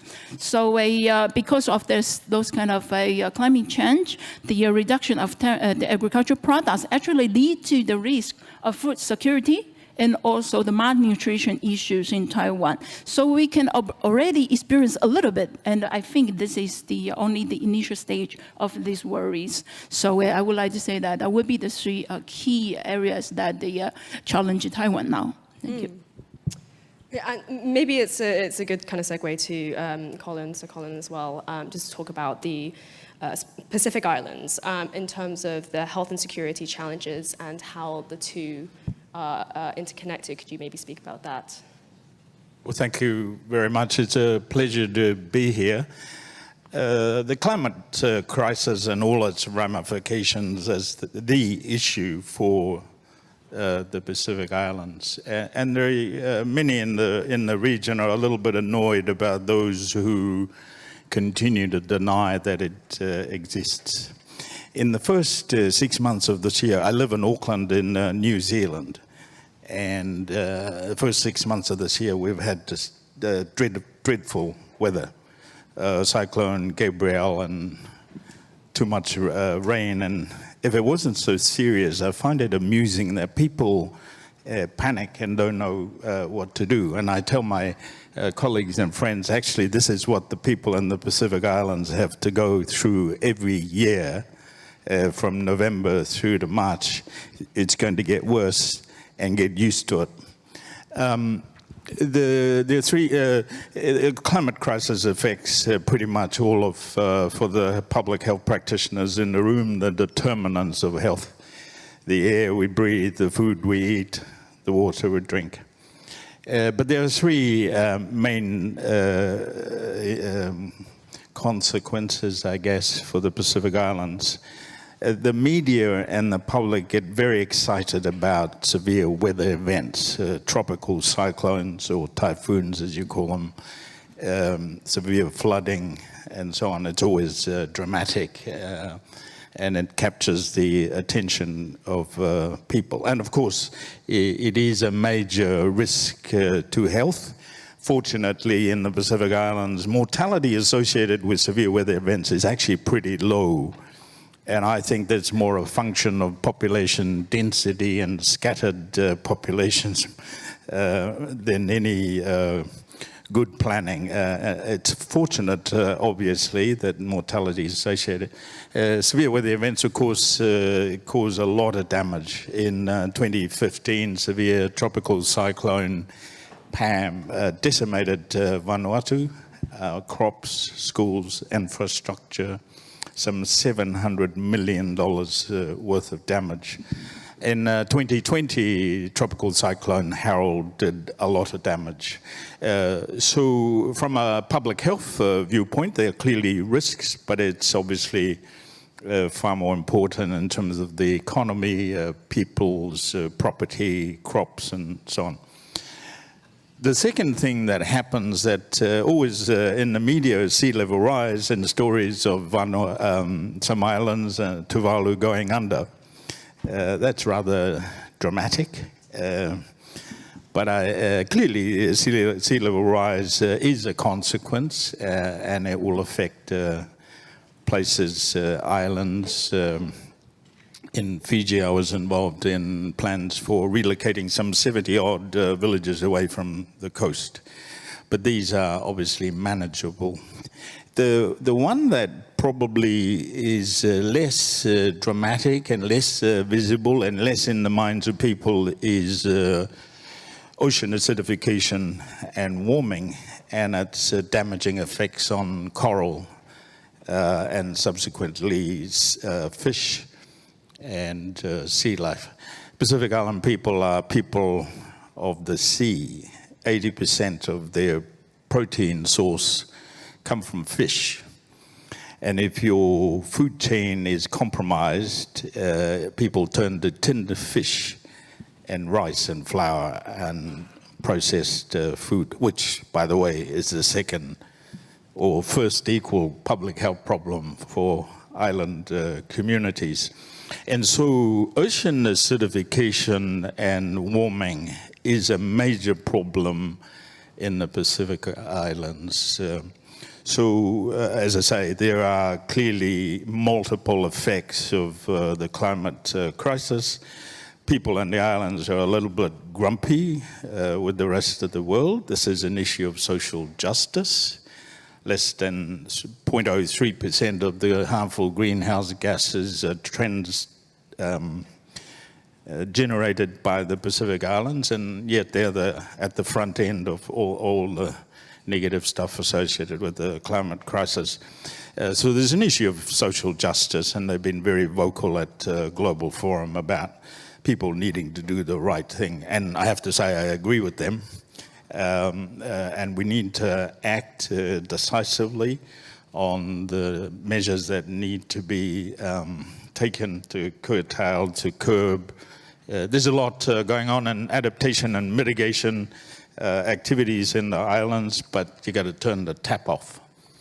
And we haven't turned the tap off. I don't think that further scientific evidence, big reports on the impact of the climate crisis is going to help us. This is a moral, ethical, personal decision, and we really need to act more decisively. We're all in this together. It just happens that some people are much more exposed than others. Thanks.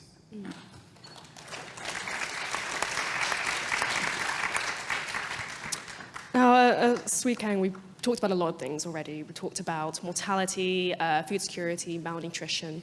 How can we integrate all of these considerations, health security, universal health coverage, healthy societies, climate change, and One Health, as David spoke about, given that there are significant overlap between all of them, but they're not often discussed together?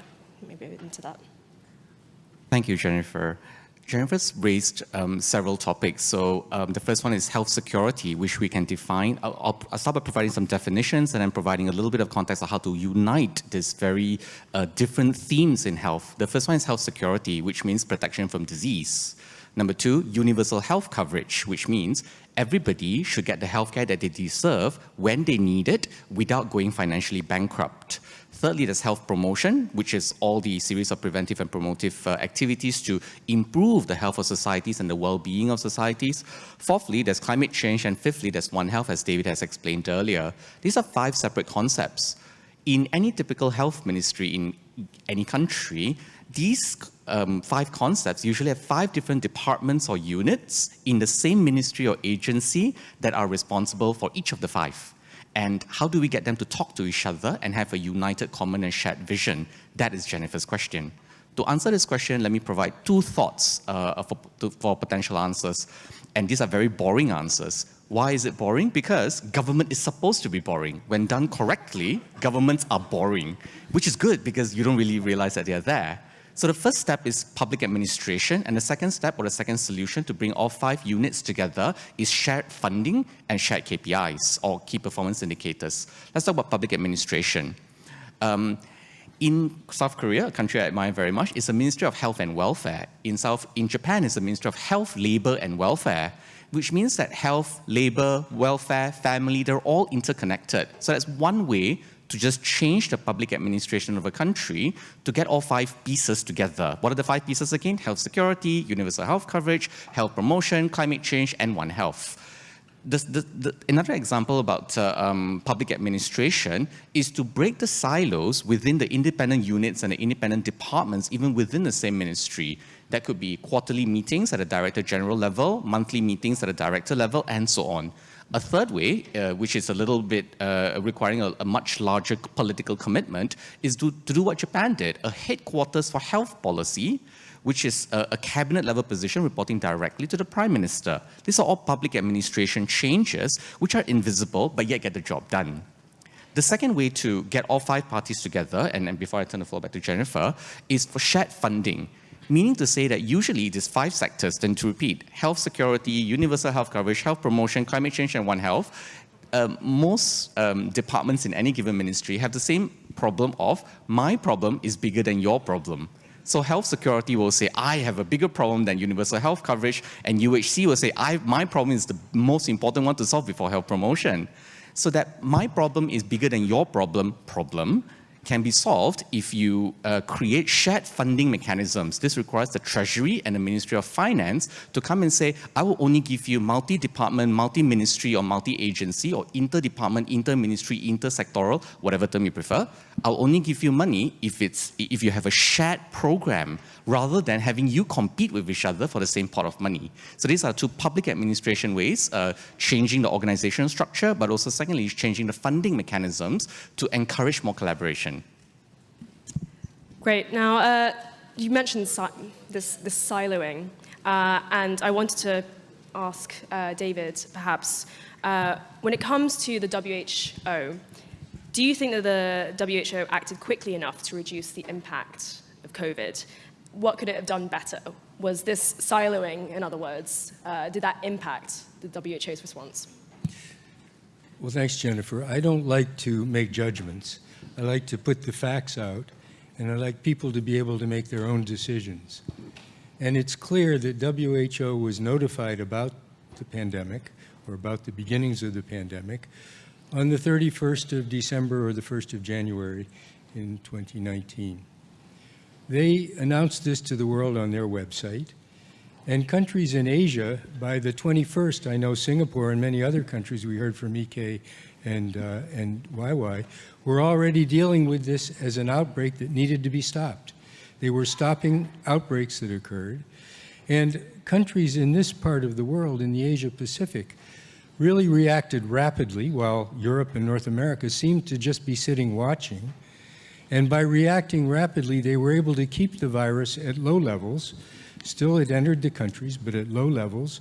And if you look at today at the mortality that's provided by WHO of what went on in the world, this part of the world had mortality rates about many, many times lower, about 500 to 600 per million, compared to 3,500, 3,600 in Europe and North America. So what we saw was that there was a rapid response here because the countries were on the alert. They were able to line up those risk factors in their national advisory boards, which said, we need to get busy and stop these outbreaks because we don't know what will happen in the future. So, and other countries in this area just closed their borders completely and prevented it from entering, waiting hopefully that they would have a vaccine at one time. So the judgment is for you to make, but the figures were there, and some countries reacted differently than others, and in the end we had a pandemic which spread around the world. And going to you, Jean, when you look at it from an international legal perspective, what can be done to focus attention on health and climate? So actually following David's previous talk, there are several international legal instruments actually related to health and also climate issues. So for example, the international health regulations under WHO and the UNFCCC for climate change, and also the regulations under WTO, that's all relevant. And although the international law have a well-known weakness as a law enforcement and also the painful, slow negotiations due to its multilateral natures. However, it's a way to show the consensus, broad consensus regarding the recognition of the issue and also the actions that have to be done. So study shows that not only the international regulations itself have the impacts on the national policy implementations, even the negotiation process actually bring the impact on the national policy making and planning. So I would like to say from this viewpoint, even though there is a significant weakness of this kind of approaches, I think we should more aggressively or continue to use this legal instrument approaches to at least reach the consensus among all regarding the issues and also the potential action moving forwards.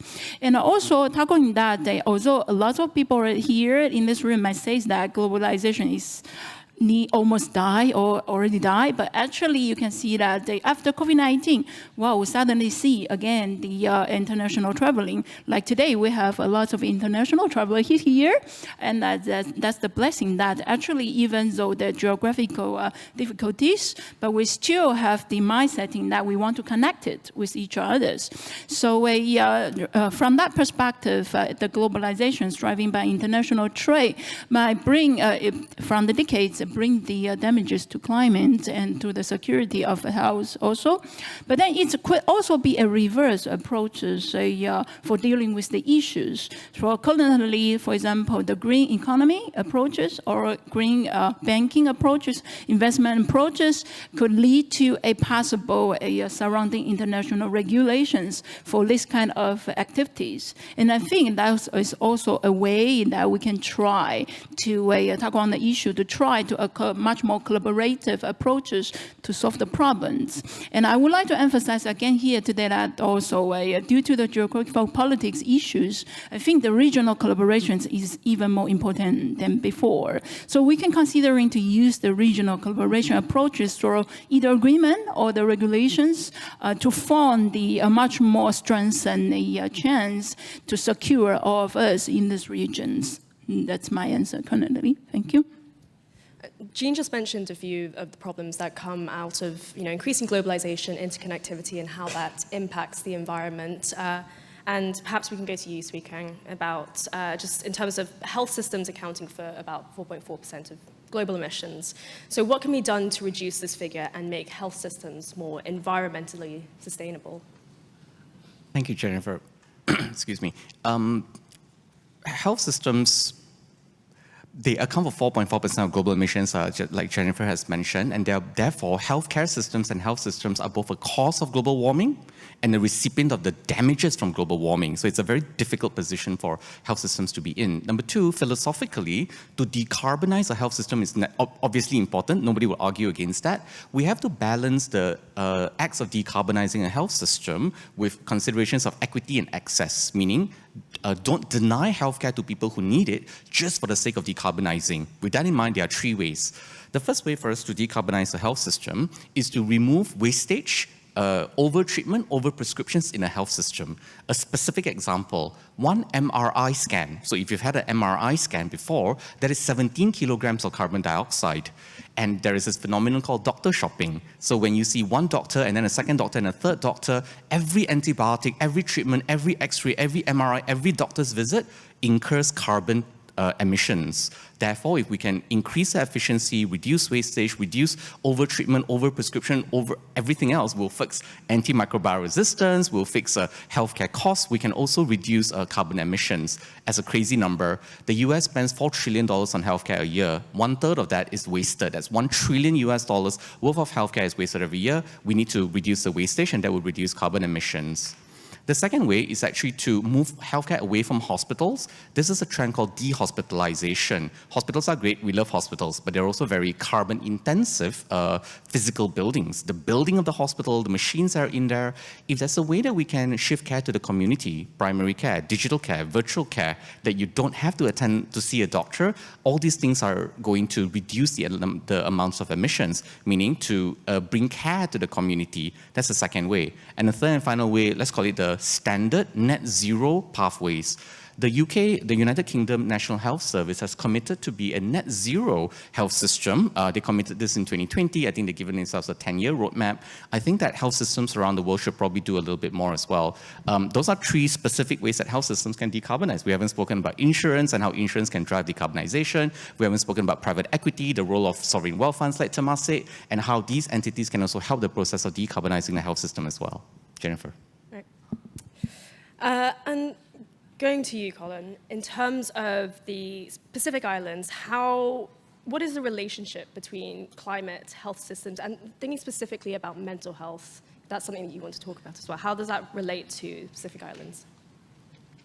Everyone has an opinion on mental health and disorders, but we actually have, in the Pacific at least, we don't have good information on the nature and extent of the mental anguish and distress that people feel in relation to climate change. And one part of my day job is, in fact, we're part of a study into mental health disorders in Polynesian countries.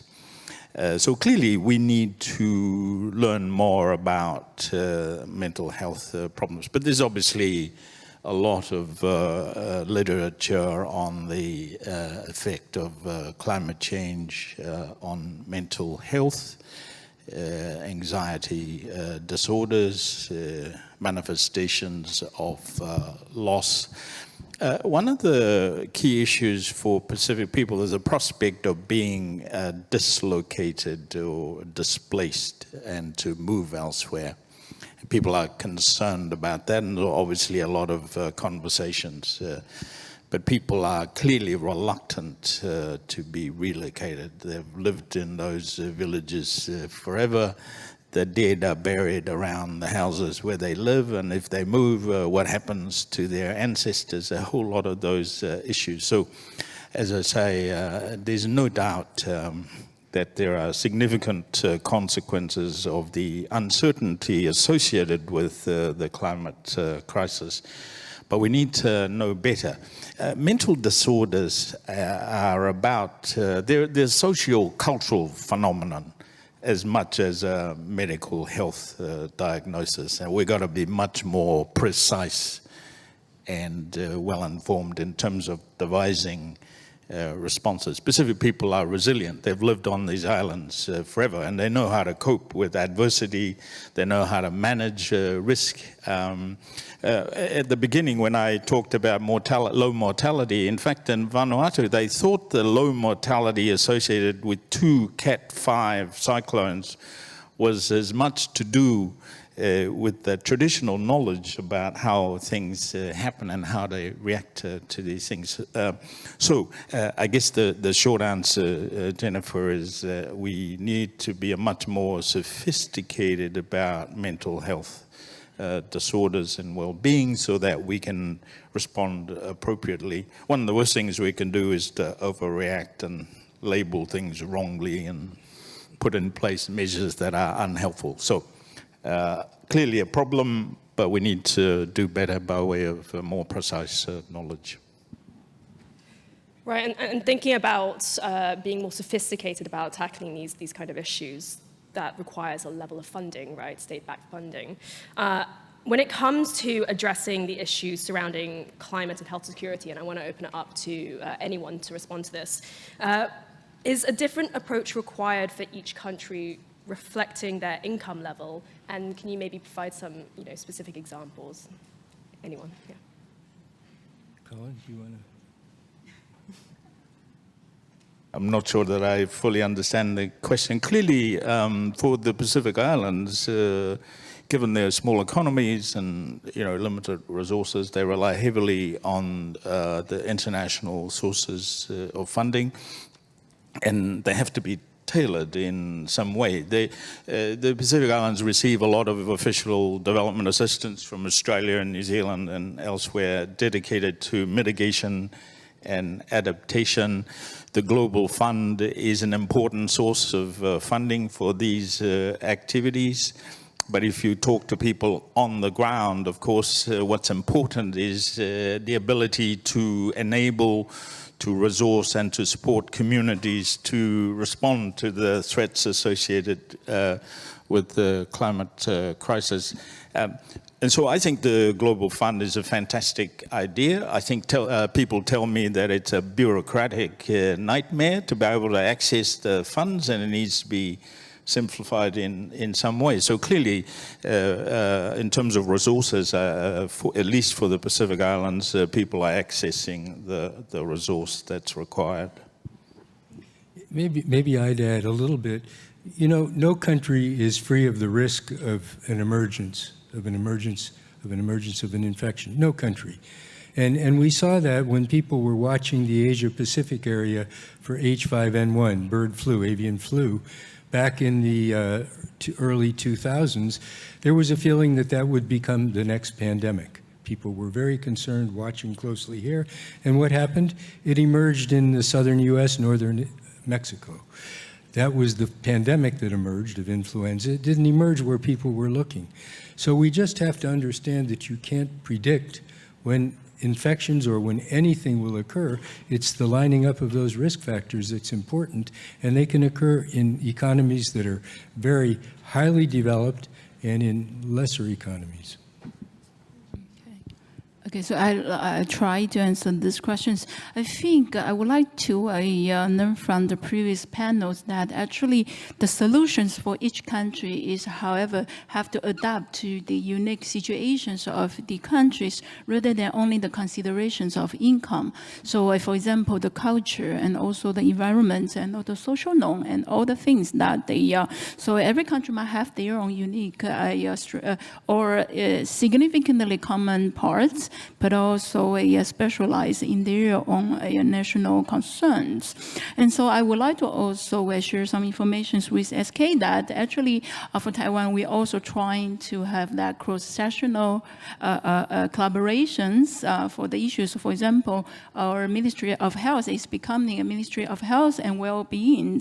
So we're trying to enlarge the scale of tackling the issues. And also for this climate change, now currently we have a response strategy under the umbrella of sustainability and also net zero emission policies. So we try. So of course, I think the common issues around the world, especially for the countries who already start to try to solve the problem is that if we if we respond fast enough, or if we have a strong leadership regarding the direction enough or not. So I would like to address the issues from that perspective. So there are already countries moving forward, and for those countries, we should move faster and trying to tackle what's the difficulties, why we cannot move forwards. And for the countries who did not start yet, maybe we can try to start to front raising out the awareness of the importance, and also strengthen the capacity that they have the capacity to deal with the problem and respond to the problems also. So that's my answer. Thanks, Jennifer, and thanks, Jean. I'm glad that Taiwan is shifting to a new ministry name, and hopefully there'll be a lot more well-being in Taiwan the next time we're here. To go back to Jennifer's question is, should there be a one-size-fits-all solution for all countries to mitigate climate change? And the answer to that is no, based on what Jean has mentioned in that analysis. Let me add a call to action for high-income countries and countries with a technological sophistication. The call to action is as follows. While we can set global standards for like nationally determined contributions, according to the Paris Agreement, we must decarbonize X percentage of our economy, etc., any examples of global standards must be matched with donor funding and technological transfers in a way that builds the local capacity in low and middle income countries. Not just I give you the tech only without helping you build the capacity and the human capital and the systems to be able to absorb that technology. Meaning to say that high income countries and technologically more sophisticated countries have a moral duty, also a philosophical, ethical, scientific duty. Not only that, I think there are also commercial opportunities if done correctly in order to help, say, less developed countries as we move up the value chain, if I can use this word, to fight climate change together. Thank you. Jennifer. So we've got about 6 minutes left, so I just want to leave the panelists with enough time to make some closing remarks. But maybe we can take a look forward. In terms of health and climate surveillance measures, how can those measures be supported at a global, regional, and national level? What actionable steps can we take?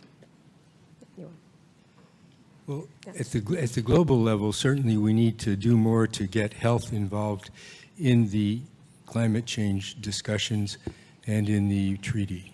And we've not done a good job of that. We've not gotten the political leaders to understand the real impact of the environment and these changes that are occurring in health. At the regional level, dialogue such as this is extremely important to bring everybody to the same level of understanding, including the political leaders.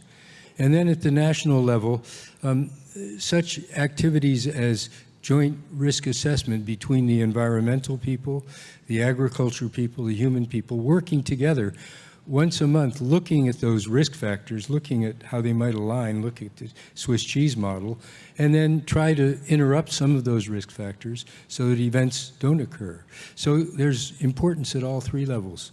Colin, yeah. Well, just to add, within the Pacific, there is a thing called the Pacific Public Health Surveillance Network, started in 1986. Australia and New Zealand are part of that, but it's within the Pacific region. And they rely, of course, on the global arrangements to transmit the information beyond. There were questions about laboratory capability and areas for improvement, but there is in place a mechanism that's worked, at least for the Pacific Islands, in terms of alert and early warning. Okay, so from the global level, I would like to echo a little bit that the surveillance systems are cross-disciplinary approaches to collecting the information regarding the issues would be a really important step to move forward. So now, we are from the human sector, comparatively we've done a good job, but from the environmental sector and other agricultural sector, especially from the viewpoint of our One Health approaches, actually the data is only for human currently. So for the environment and for the animal, I think globally we can do more collaborations for this kind of surveillance. And for regional, maybe it's a starting point, at least for today. It shows that there is a strong commitment for the regional collaborations also. So there is a need also for the regional capacities buildings for not only the surveillance data collection, but also for the possible collaborative approaches for the policy level to move forward. Because those kind of regional approaches would share the similarities of this kind of concerns in the region. So that would be the way that we can try. And then I guess CAPRI can play a important platform or the current platforms if it's supporting the current platforms like APEC or the others. And for the nation, I think at least when we see the regions, there are several countries like Singapore, Korea, and Taiwan, or even maybe possibly Japan, already start over this kind of approaches to move forward. So I have a positive viewpoints regarding the potential futures, and hopefully the leadership will be there, and also the collaboration will be much more permanent there. Thank you. Thank you. Jennifer's question is about surveillance. So I'm, in a sense, sorry, I was going to say I'm pro-surveillance, but that's tricky. So what I might say is that surveillance requires the collection of data, which is very important. We're all pro the collection of data for public health reasons. Number two, the data should be shared. And thirdly, the data should have actionable insights rather than just collect data for no reason. Let me set all that aside, right, and offer three sets of facts about how the world enforces compliance. Meaning there are various international treaties like the International Health Regulations, they've got the Pandemic Accords, we've got the Paris Agreement, various other international treaties, too many to name. And the world can enforce compliance and therefore surveillance in three ways. The first one is self-assessment. We assess ourselves, or countries assess themselves. Number two is to have peers assessing each other, like Malaysia, where I'm from, middle-income country, we assess another middle-income country, example, Indonesia, Thailand, and then they also assess us. Thirdly will be an external review. What that means is we get an independent third party to come in and review.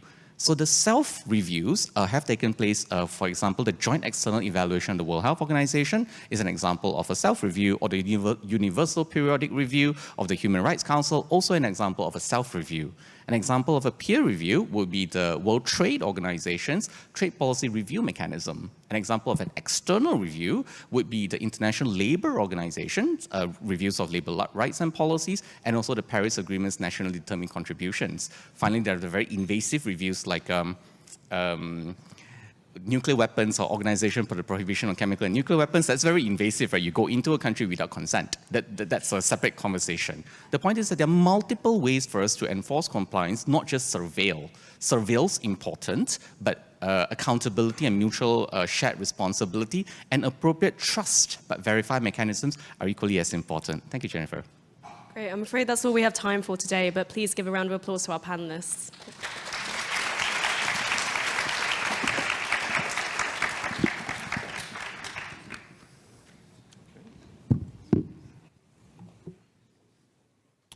Well, thank you to all of our panelists over the 4 sessions for their illuminating insights. I'm sure we've all learned quite a lot today. Please remain seated as we prepare for the lunchtime conversation. Thank you.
Two minutes.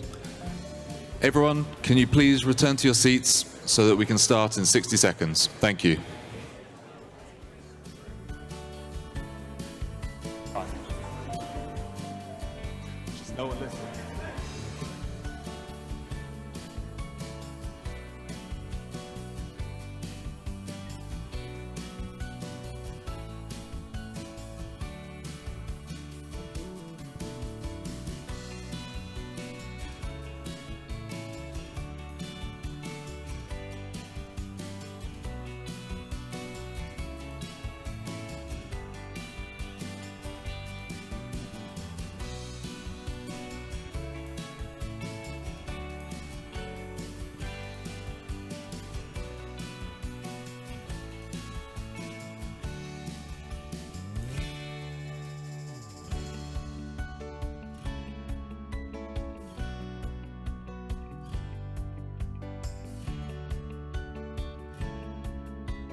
Can everyone standing at the back please take your seats? Okay. Not off now. Okay.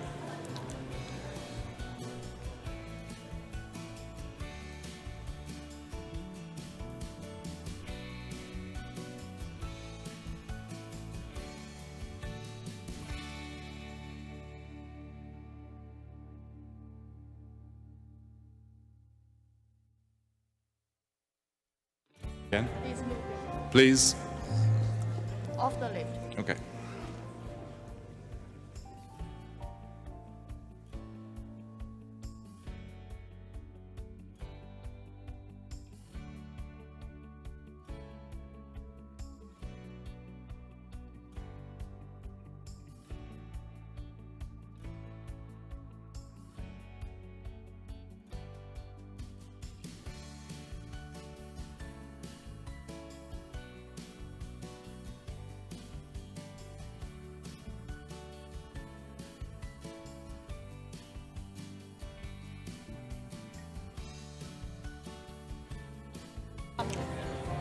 And please welcome to the forum, Premier Chen Ren.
We will now commence our lunchtime conversation, placing resilience at the heart of society, and we are incredibly fortunate to have Premier Chen here with us today to share his thoughts on the topic.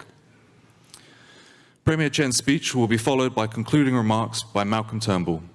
But in the meantime, I wish to invite Professor Lin to return to the stage. Professor Lin.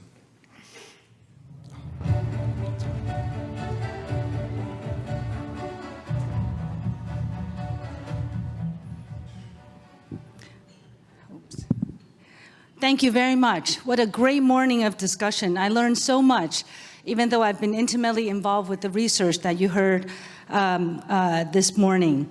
I'd like to thank all the speakers for the rich conversations, and I wanted to let you all know, because so many of you have asked me in the hallway, where did they come from? Well, they came from Charlottesville, Phoenix, Arizona, London, Madrid, Venice, in the case of Malcolm, Auckland, Seoul, Kuala Lumpur, Singapore, Manila, and Kaohsiung. Thank you very much. All of you are jet lagged and still awake to be at our final panel. Our panelists have highlighted how the Asia-Pacific region is sharing its successes, failures, and learnings across public health, economic dynamism, talent circulation, and sustainable growth. I think these conversations show that none of these challenges exist in the world in a vacuum. They transcend. I also like to thank our media partners, Bloomberg and Commonwealth, for co-organizing this event with us, and especially Yishan Chen and Jennifer Creary for organizing the excellent and insightful panels.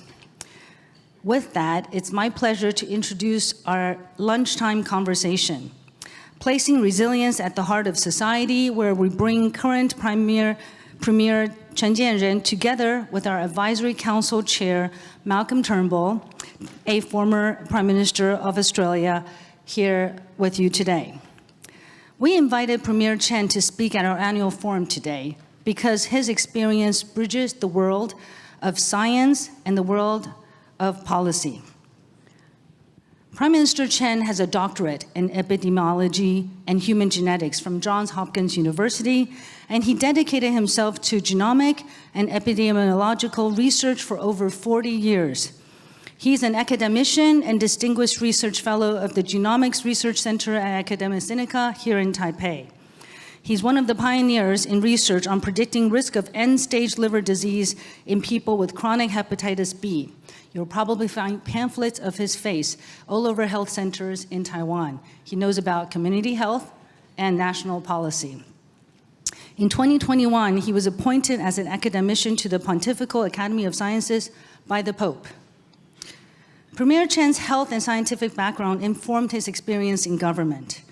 He was Taiwan's Minister of Health during the SARS pandemic in 2003, and he was Vice President when COVID-19 broke out in 2020.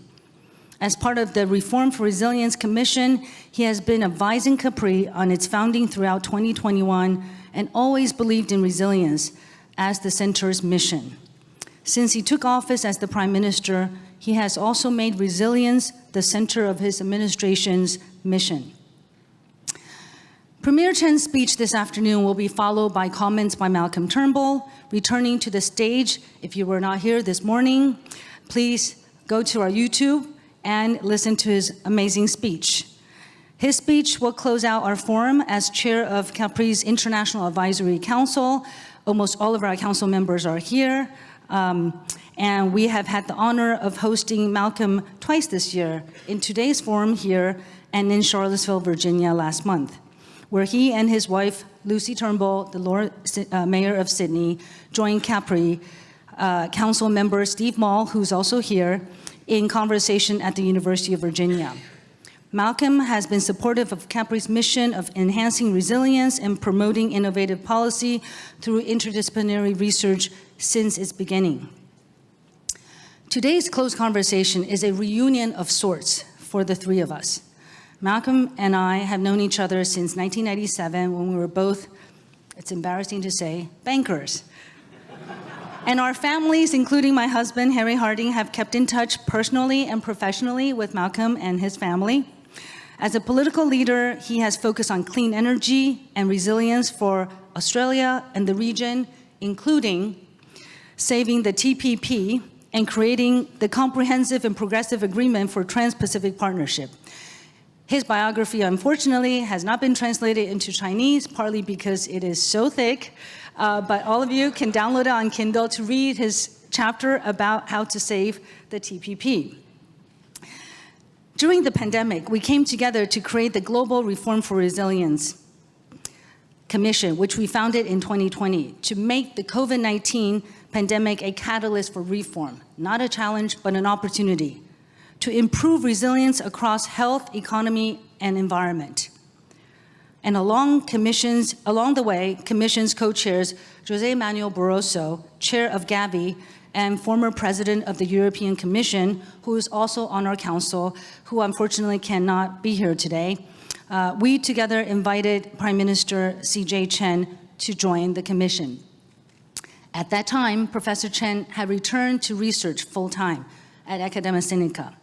Throughout the following year, our little team in Taipei here, including our supporters, early donors, made plans to establish an independent, non-governmental organization. Professor Chen supported and advised us until he re-entered politics at the end of 2021. We talked on a regular basis, and I know how deeply committed he is to societal resilience. Before turning the floor over to Premier Chen, I'd like to take a minute of your time to again thank our International Advisory Council, who volunteered to be on our council, and senior fellows who come from all these different countries that you heard today in the second and fourth panel, and guest speakers participating in our forum. We also like to thank our co-founders, having been involved in so many different partnerships now. The Partnership for Health System Sustainability and Resilience Project include partners who are here today: AstraZeneca, Philips, KPMG, and the WHO Foundation, the World Economic Forum, and the London School of Economics. Our donors and board members who make CAPRI's work possible, and CAPRI staff for working tirelessly to put it all together. I thank you from the bottom of my heart. Just now listening to Lynette Ng from TSMC, how she said that the Taiwanese have a problem of being over-talented and overworking. I have to say, I just like to change that statement to say people who are in Taiwan simply are overcommitted and very passionate. We, as a very small team of 12, come from 6 countries. So what I like to edit is not just the Taiwanese. People who come to this island and stay here simply have something out of the ordinary. We have a very small staff of 12 people, 4 in the UK and the United States, but they come from 6 countries, and they all overwork so much that I cannot follow them. And I thank you. You probably see them all over the place here. I thank you for joining us. You are part of us now, either in person or online, and I hope you'll continue to follow our work, help us, volunteer for us, intern for us in any way possible. Now I'd like to invite Prime Minister Chen up to the stage to tell us how we can place resilience at the heart of society, and we look forward to Malcolm's closing remarks afterwards. Thank you again for coming today.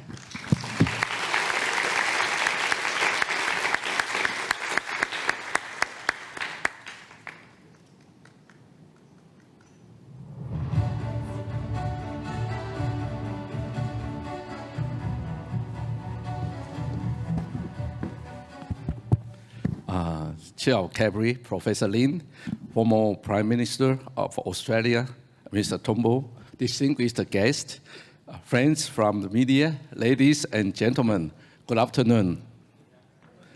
And thank you for your introduction, Professor Lin. It is an absolute honor for me to address this luncheon section of the CAPRI 2023 annual forum. CAPRI has a special status as the first international think tank headquartered in Taiwan. It actively pursued its ambition to help Taiwan improve and build consensus among different voices. I have high expectation of the recent debate and pooling of wisdom by scholars and experts from diverse countries at this summit. I'm confident that this will generate substantive and forward-looking suggestions on creating a better future for Taiwan, a future that Taiwanese in all walks of life can feel to be worth looking forward to. Now that the COVID-19 pandemic is coming to an end and global supply chains are being reconfigured, countries throughout the Asia-Pacific are developing various strategies for seizing emerging opportunities amid the changing conditions of global economic competition. However, the challenges that have confronted us over recent years, particularly the US-China trade conflict, the once-in-a-100 years pandemic, the Russian-Ukraine war, and the intensification of climate change impact have made evident just how vulnerable and helpless national economies and global supply chains are in the face of sudden extreme risks.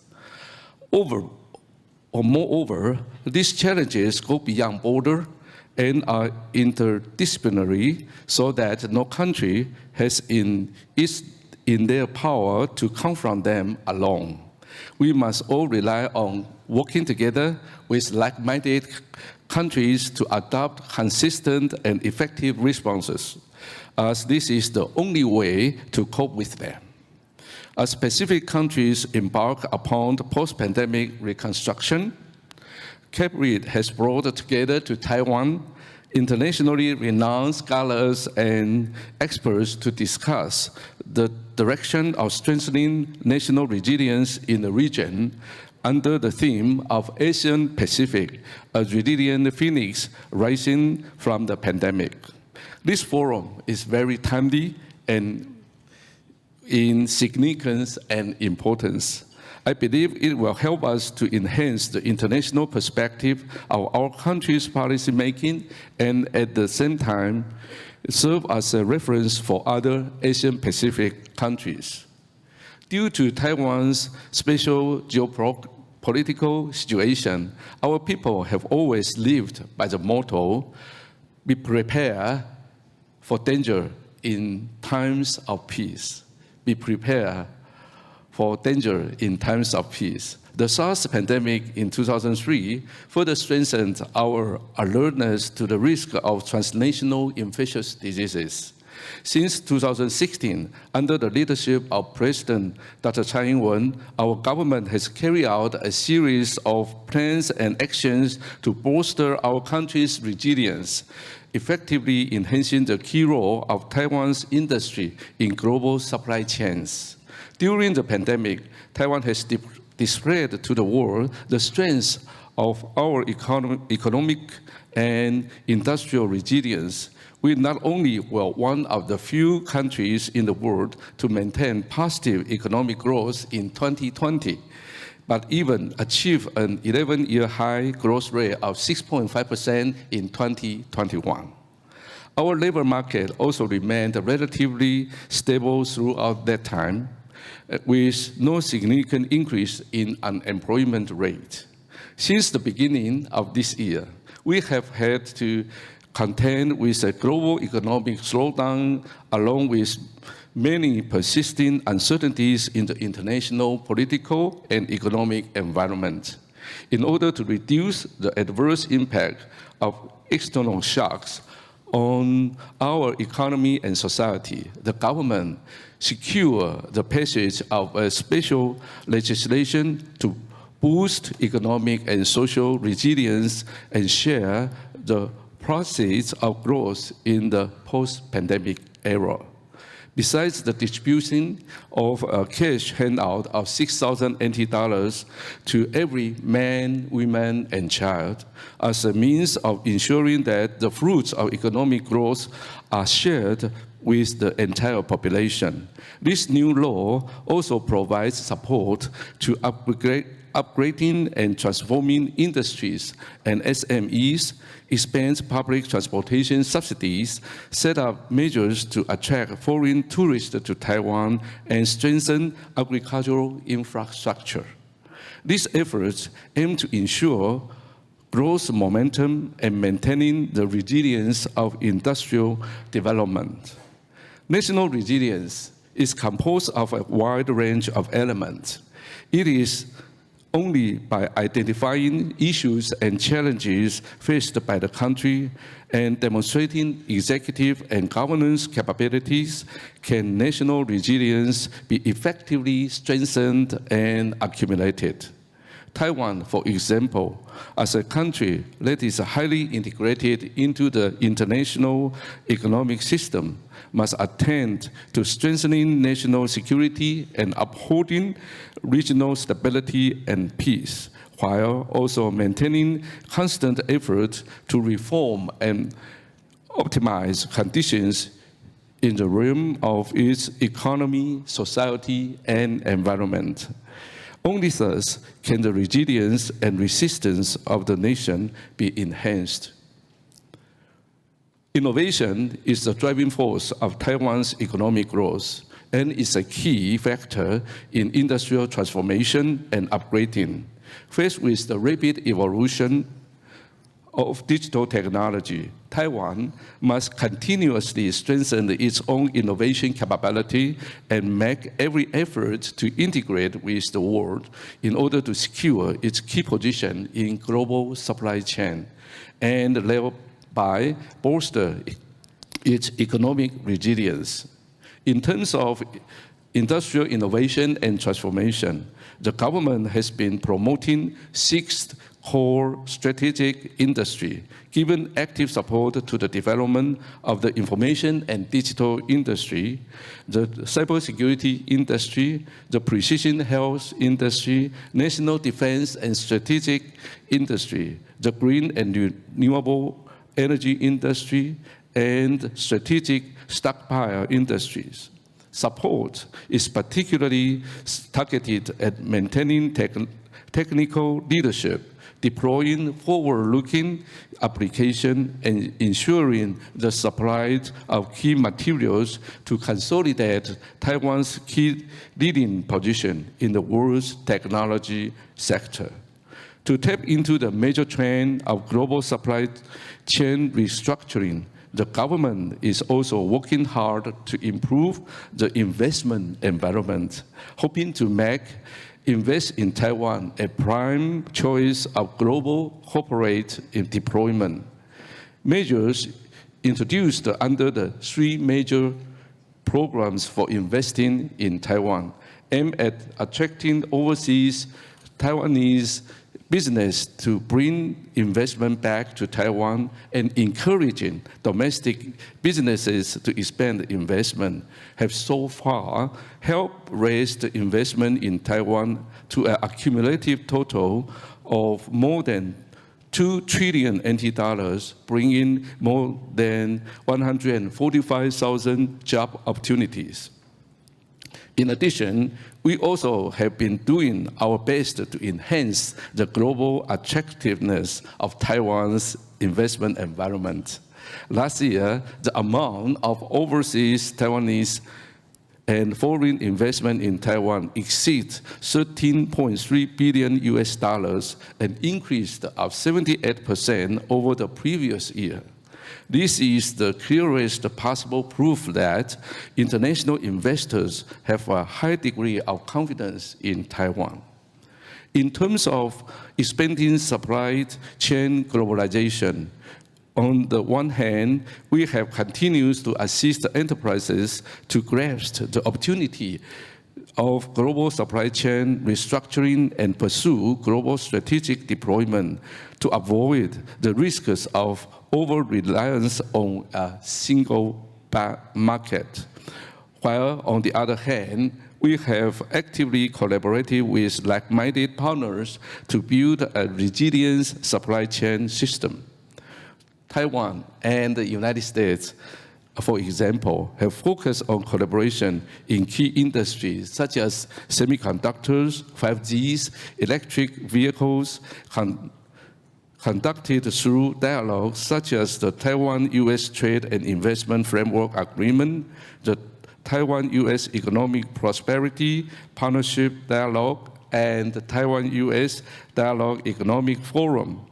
Meanwhile, Taiwan and the U.S. have concluded the first round of negotiation for the Taiwan-U.S. 21st Century Trade Initiative to strengthen bilateral trade and investment and enhance market economy and international linkage.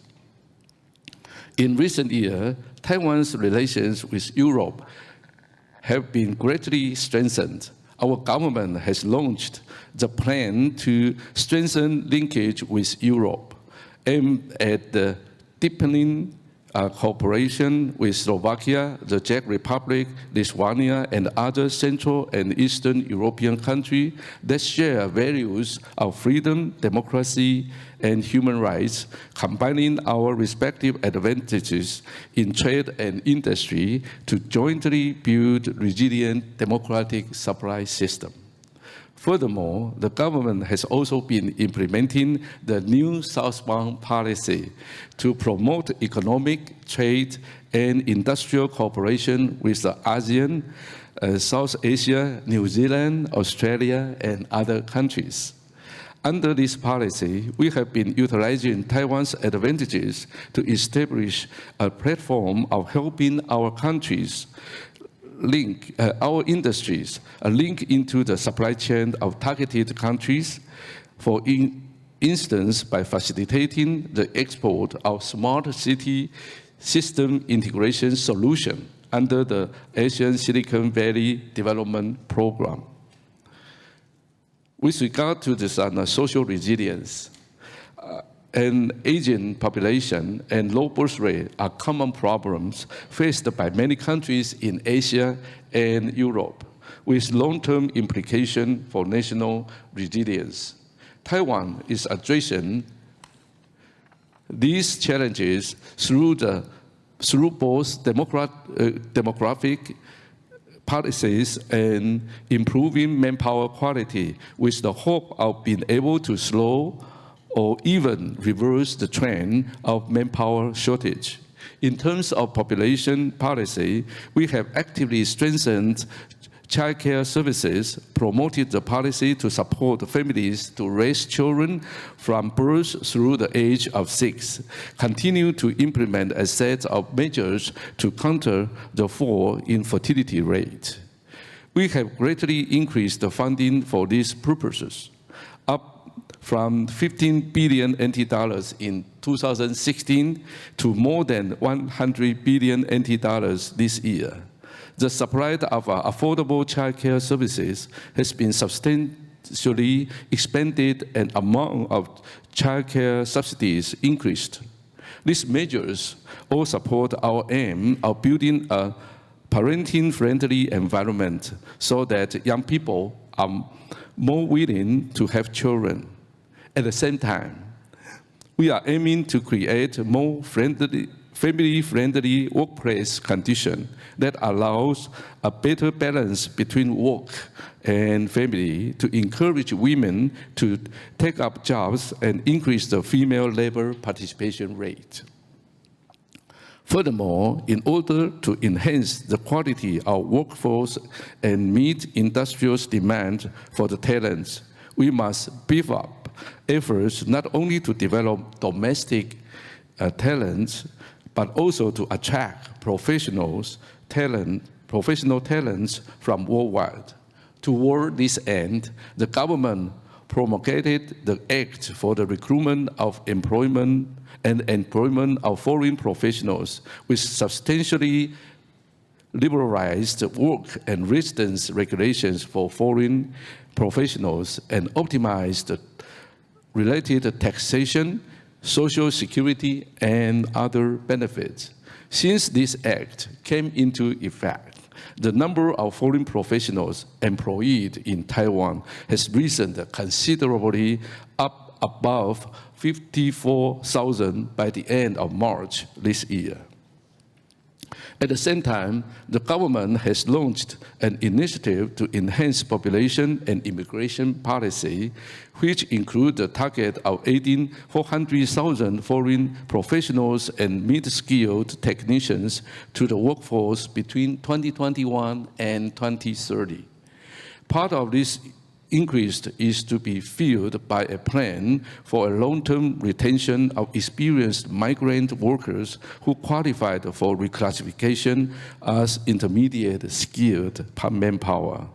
In addition, the government is actively implementing the bilingual 2030 policy with the aim of equipping young people with abilities that are essential for being globally competitive, so that they will be able to enjoy better career opportunities and the chance to earn the higher income. This bilingual policy will also be conducive to international enterprises deepening their presence in Taiwan, help Taiwanese industry global deployment. With regard to the environmental resilience, the challenges of global warming is becoming increasingly severe, with extreme weather growing more frequent and causing major risk to global economic and social activities and to human life and safety. This has promoted more and more countries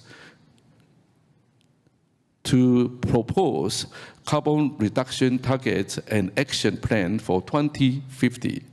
Although Taiwan is not a member of the United Nations and not a party to the United Nations Framework Convention on Climate Change, it has consistently fulfilled its responsibility as a member of the global village and has been actively promoting the transition to net zero emissions to build environmental resilience. In order to strengthen environmental resilience, President Tsai announced in 2021 that Taiwan is committed to achieving a net zero transition. And in 2022, the government published a plan for Taiwan's pathway to net zero emission in 2050, followed by an action plan setting out 12 key strategies for net zero emission. This February, the Climate Change Response Act came into force, making Taiwan one of the few countries in the Asian Pacific region to write net zero emission into law. For Taiwan, the net zero transition is not just an environmental conservation effort, but also a social transformation project aimed at coexisting peacefully with the Earth's ecology, turning conflicts and risks into opportunities. Therefore, the government specifically included just transition as one of the 12 key strategies for achieving net zero emission. This is to ensure that the net zero transition process adheres to the core value of leave no one behind, and to strive for balance in policy objective, social equity, and inclusive stakeholder engagement. Additionally, to help SMEs pursue carbon reduction, the government is working hand in hand with industry associations and is setting an example through state-owned enterprises. These approaches adopted a large first, small following, and large leading small model, systemically promoting the transformation of SMEs to help them to cope with the carbon reduction demand coming from supply chains. In addition, the government is actively investing in the development of renewable energy. Last year, Taiwan's renewable energy generation reached 20 billion kilowatt hours, accounting for 8% of total annual electricity production, marking a historic high. The share contributed by solar energy reached 2.5 gigawatts, the highest ever for a single year. And offshore wind power has also made significant progress, with a cumulative installation of 191 offshore wind turbines. This year, approximately 2.2 gigawatts of wind power from newly connected wind farms will be added to the grid. In the future, the government will continue to accelerate the development of green energy, ensuring stable power supply while addressing goals such as reducing air pollution and carbon emission. Ladies and gentlemen, the COVID-19 pandemic has brought unprecedented healthcare and economic crisis to the global community.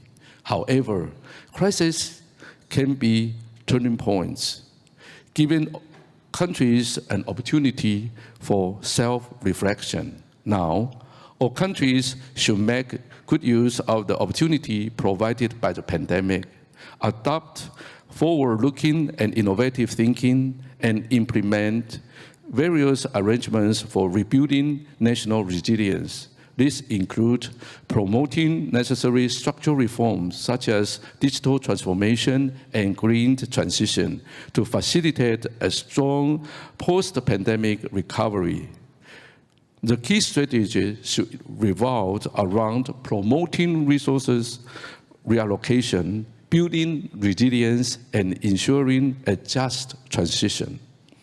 By reshaping the economic development model, we can enhance the long-term potential of our countries and advance toward a better and more sustainable future. Looking ahead, the development of global pandemic remained changeable and fraught with uncertainty, coupled with volatility of the geopolitical landscape. I sincerely hope that countries in the Asian Pacific region will stay vigilant at all times and will steadily pursue resilience, growth, and development so that there will be best able to respond to whatever risk and shock may fall upon us in the future. Taiwan is very happy to share our experience in post-pandemic national resilience building with the global community. We also look forward to working together with like-minded international partners to achieve the goal of making the Asian Pacific a phoenix of resilience and to realize the vision of a prosperous Asian Pacific. Thank you. I wish you a very productive and inspiring meeting of minds. Thank you very much. Thank you.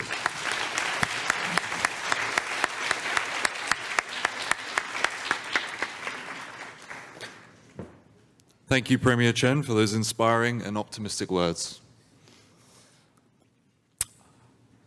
And I now wish to invite back to the stage Malcolm Turnbull to respond and provide today's concluding remarks.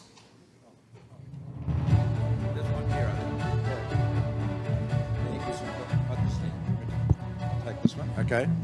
Well, Prime Minister, thank you so much for your speech. You know, it really was inspiring, and your commitment to resilience, clearly influenced by Shirley Lin, is paying dividends for the people of Taiwan. You see, we had a session earlier today talking about how think tanks can be effective. And in fact, I think today we've seen a great example of that. I hope you've been inspired by CAPRI and your involvement with it and your founding of it, but also we are inspired by you. I was particularly impressed, and I say that in the strict dictionary definition of the word, really impressed by your policy on innovation and science and your commitment to that as a key driver of economic growth. It's very close to my heart. When I was PM in Australia, that was the first big economic policy I launched in 2015, an innovation and science agenda. And as you know, in Australia, we're big exporters of minerals and energy, including to Taiwan. But I made the point then, and I think it's still valid, that the only boom that you can be certain can continue forever is an ideas boom, because there is no limit on human ingenuity. I mean, you will run out of minerals, or you can run out of demand for certain minerals, but as long as people continue being thoughtful, innovative, creative, you'll always have an ideas boom, and that is what Taiwan's success and economy is built upon now more than ever. In fact, in this country, and in fact, indeed in this room, we're joined by some of the people who have actually found builders of the modern digital economy. We heard from Stan Scher earlier. I mean, Stan, and we had from MK Tsai earlier, the founder of MediaTek. We've heard from Lynette Ng from TSMC. I mean, these companies, these creators, these engineers have built, in large part, the world, the modern digital world, which we are living in and working with today. So it is Australians like to say, we always like to say we box above our weight. I don't think there's any country in the world that boxes more above its weight than Taiwan does. And I really salute you, and just want to say how much I've enjoyed being here today, or over the last few days. My first visit to Taiwan. I've been invited before and participated virtually because of the pandemic, but it's wonderful to be here in future. Your remarks, your warning, I guess, your caution that we should be prepared for danger in times of peace is a very, very wise one, and everyone should take note of that. Or as Margaret Thatcher said, expect the unexpected. It's really the one thing that you can be sure of is that you're going to be dealing with unpredictable challenges. I was really impressed too by what you were saying about demography and your policies to provide a more affordable and wider access to childcare. That was a feature. In fact, every single Australian government, including mine, has increased access to childcare. It's a reality that those societies that have the most affordable childcare and the most flexible workplaces, family-friendly workplaces, have the highest birth rates. I mean, that is why it seems like a paradox to many people, but in Europe, the thoroughly secular Northern Europe, with very generous childcare services and a flexible workplace culture, has much higher birth rates than the more conservative and, if you like, religious Southern Europe, like Spain, Italy, Greece, and so forth. So you're absolutely on the right track there, and your policies are informed by global experience. So commend you on that. I want to join Shirley in thanking all of the participants in the discussions we've had today, whether we're talking about the health administration in Singapore, Hong Kong and Malaysia. It's been enormously insightful. The discussion, Chairman Lim's very wise remarks about continuing education. I can understand why your cabinet submission it wasn't very well received. You weren't here for this, I think, Mr. Prime Minister, but Chairman Lim said that years ago he had been asked to do some work on continuing education, and they'd concluded that to do it properly, the government would need to spend every year for every person about a third as much as what they was spent on them when they were actually students, school students. And so you didn't need to have a computer, or you could even do the maths on your fingers. You can just imagine the cabinet ministers thinking, gosh, what's that going to cost? And what's that? turning pale. I've had a few discussions like that myself. I know the feeling. But anyway, but you're right. You're fundamentally right. And again, this is all part of the challenge of resilience, because the point being that we don't know what the future holds. It is literally unpredictable. And what we have to build into our societies and our businesses and our countries is the flexibility that comes from having optionality, because we literally don't know which way to jump. We've got to make volatility our friend. That's the reality. We've got to be. When I used to talk about this in Australia, coming from a surfing nation, I used to say that we can't be like King Canute, who tries to turn back the waves. We've got to be like a really good surfer who sees a big wave coming and works out how to catch it and ride it into the beach. So that's the key. Resilience is the key. That's been the focus of our discussions. I think it's been a very, very positive and creative discussion today. I believe that the foundation of CAPRI in Taiwan is of enormous importance. I think Taiwan's experience is of immense importance in our region.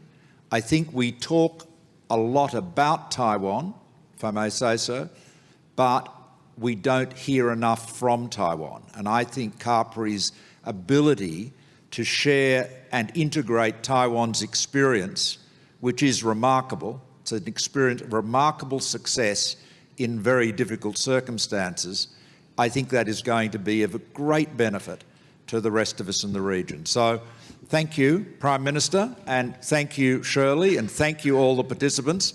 It's been a really great conference, and I've been so delighted to have been here today and had the honour of opening and closing the day's proceedings. Thank you very much.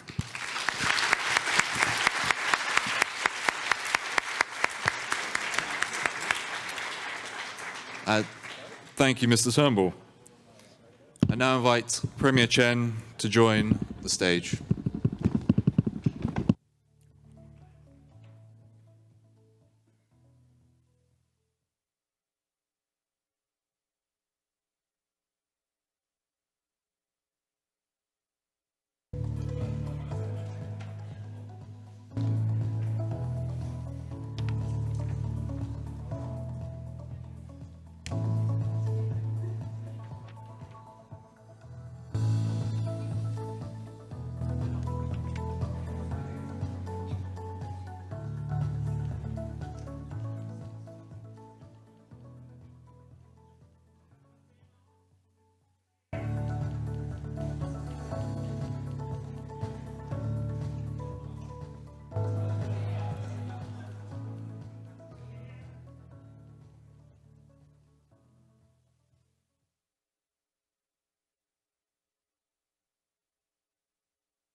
And I'd now like to invite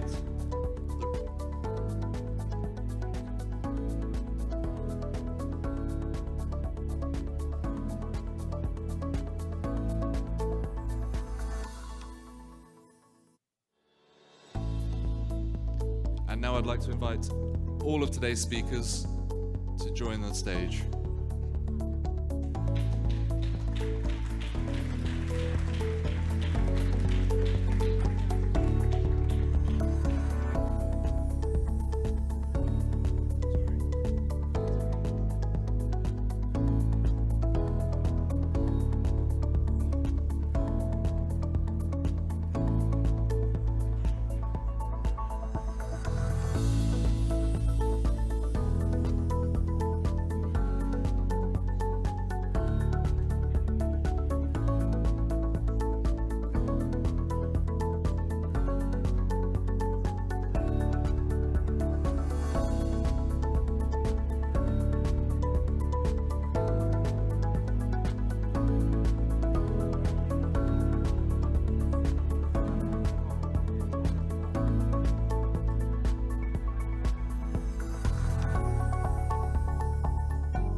And please join me in a round of applause for all of today's speakers.